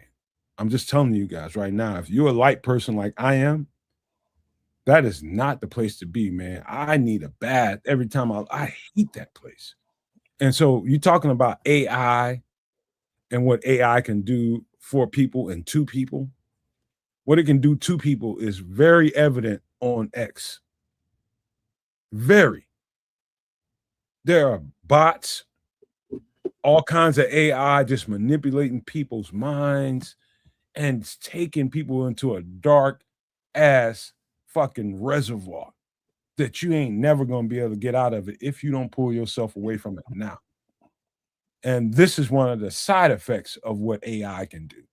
And this movie is kind of what, and it shows you in a terrifying way physically what it can do to the world. It can destroy the world and create an apocalyptic kind of situation. But what it can do to us in real time today, as we live now, is fuck you over mentally in a website like that that's run by a hateful individual who is disgusting. And that is Elon Musk. He's disgusting.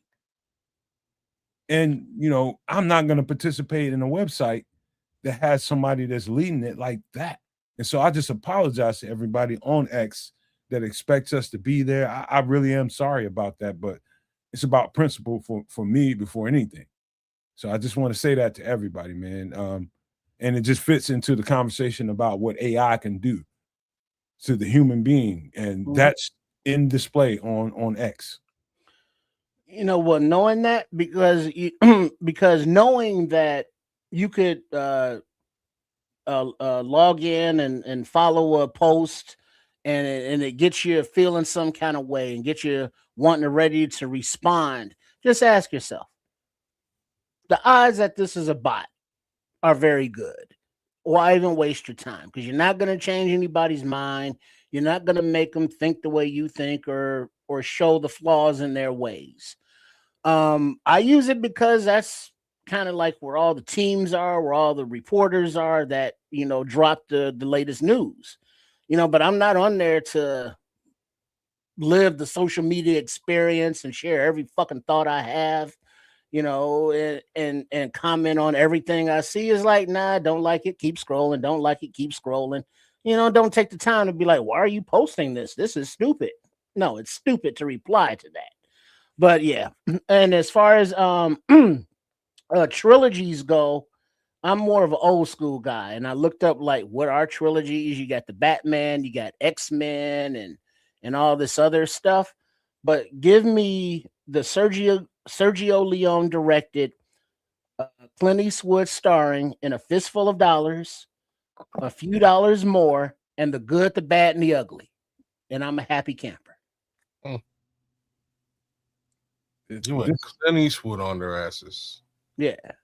I'm it's like AI is gonna do what it's gonna do, whatever. You learn how to use it, what it looks like, because we will see a lot of videos that is like, oh shit, did you see that video? And it's like, yeah, that's AI. I mean, you gotta learn what it is, because AI is still nascent, it's still detectable by a good human eye and ear, but it's getting to the point to where deep fakes, you won't know the difference. And it's like, people that are easily influenced or or on the edge, ready to be, pushed over that other side, they will fall for these deep fakes and do the bidding of whoever's programming the AI. Because remember, it's not the AI programming itself right now, it's people programming the AI for their nefarious purposes. Yeah. So there's always gonna be a requirement, like two things to say. So like, folks out there, if you're even remotely worried about AI, go learn how to manipulate it now. You will be better off for it over the course of the next few years. You will be. Go learn that. It's readily available all over the place. Go learn that shit. The flip side to this is like along the lines of what Trip was sort of describing a little while ago. Something else that folks should do. I think it's important at this level of of the timeline, of the great timeline. If we're good old fucking Loki show. Anyhow, at this time, I think everybody should go and do a little bit of cybersecurity training. You should have an understanding of what a bot actually is, how to identify it, and what hacking is, how to identify it. And I'm gonna say some real shit about hacking. Hacking might be, at the computer level. Somebody might have sent you an email and you might have clicked on the wrong thing. Like, that's hacking. But hacking is also it is actually easier to hack a person at this level in time than it is to hack that person's computer shit. Just saying. Easier to manipulate a person to get the information that you want directly from them in order to utilize that information to get, again, what you want. So take that for what it's worth. I would actually suggest that folks watch a great show, Mr. Robot. I'll give you a little bit of an understanding on what hacking is, what it isn't, how they can hack. It's called a social hack, hacking a person. You'll get an understanding of it, and like I'll be super real. I was hacked by a human being, and I felt so fucking stupid. But I learned so much from the experience that it'll never happen again. Right. Let me help this conversation out. I don't know if it's going to help what you're saying out, but I'm gonna stretch it out a little further into kind of like the mental and spiritual realm. And I'll say this to you: all you got to do is be right, be righteous, and that sounds like religious and all that kind of stuff, but that's not the intent here. What I'm saying to you all is, I'm gonna take it back just a little bit and tell you that everything that you're seeing, everything that you're witnessing, what's going on in the world, whether you're in the United States, whether you're in Canada, whether you're in freaking Europe, wherever you are, and you're listening to this show, one thing that you will remember me saying is they are all the people in power. The people in power that are creating this, they have power for a reason. The people in power are creating this to maintain power.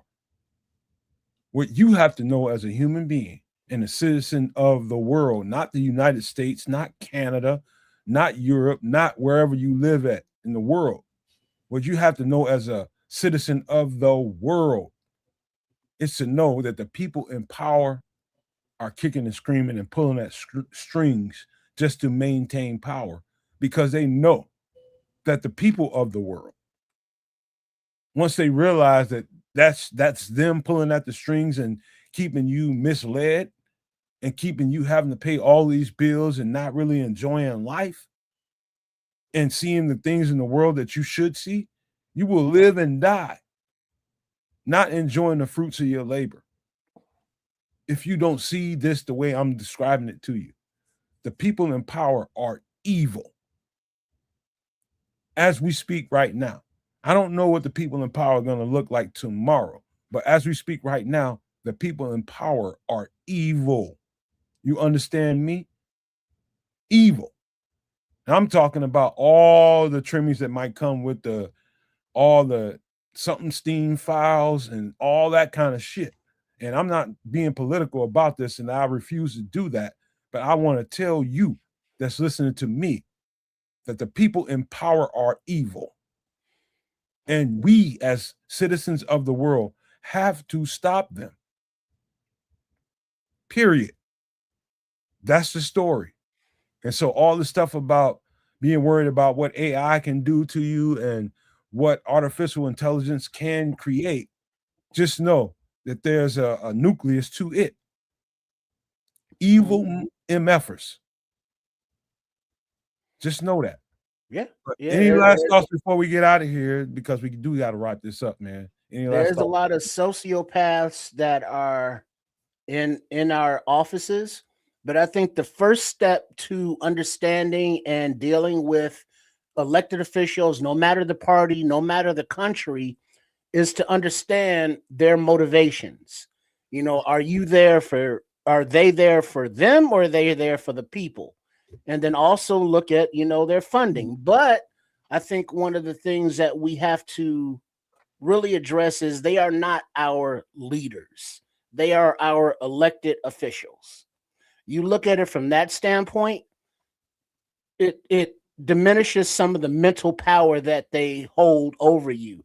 It's like you're an elected elected official.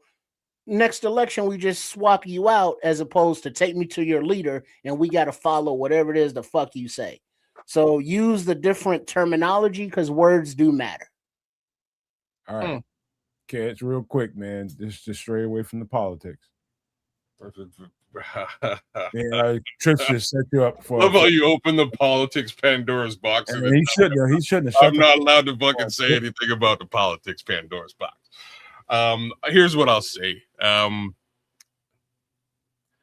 It's all bad. So like, fucking doomsday prep, get your shit on, and figure out that at some point, it ain't about left or right. It's about us versus them, and it's about us versus them. You know, even getting down to brass tacks about good and bad and right and wrong. We all know what that is.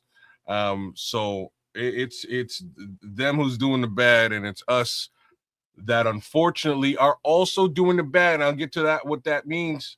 We are also doing the bad because all it takes is one man to turn a blind eye to evil for evil to win. And there's a lot of blind eyes out there. So that's my 2 cents. Mm-hmm. That's a good 2 cents. Let me close this up with the last thoughts on the Terminator and what that movie meant to me. And hopefully y'all don't have. We're talking about a movie. Yeah, we're still talking about what you see on the screen. The movie was a great trilogy and was a great intro into what artificial intelligence can bring to the world. Remarkably made in the 80s, I believe.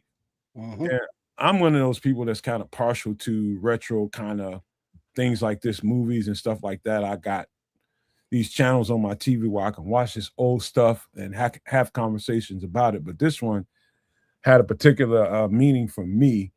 And you guys just got through discussing in a nutshell some of that stuff. And I could imagine when I seen this stuff the first time, like really? Like artificial intelligence can have that kind of power.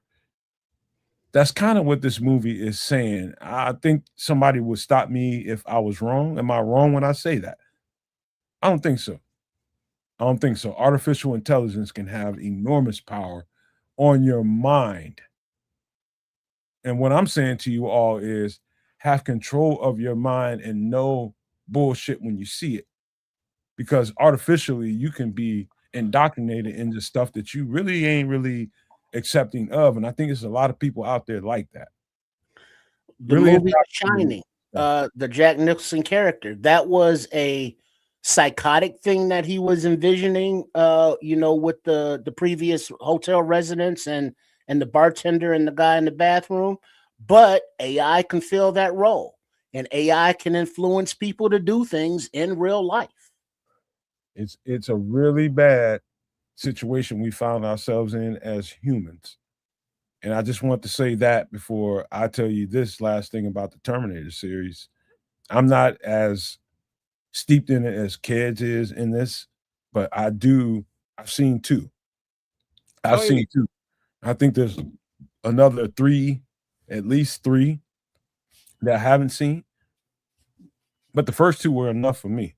I think Go ahead, Kids. I was saying it's all you need. One frames the second film. The second film is again a masterpiece. Everything that happens after Terminator 2 is pretty much forgettable. This last Terminator movie was actually pretty good, but it's just a good all around. You know what I mean? It's a good all around action type film. Like it's just a good film. But if you're really looking at at those aspects I was talking about before, sort of culminating, end of the world, post-apocalyptic, robots, time travel, AI. The first two is all you need to really get a basis in all of that stuff and have a fun time doing it.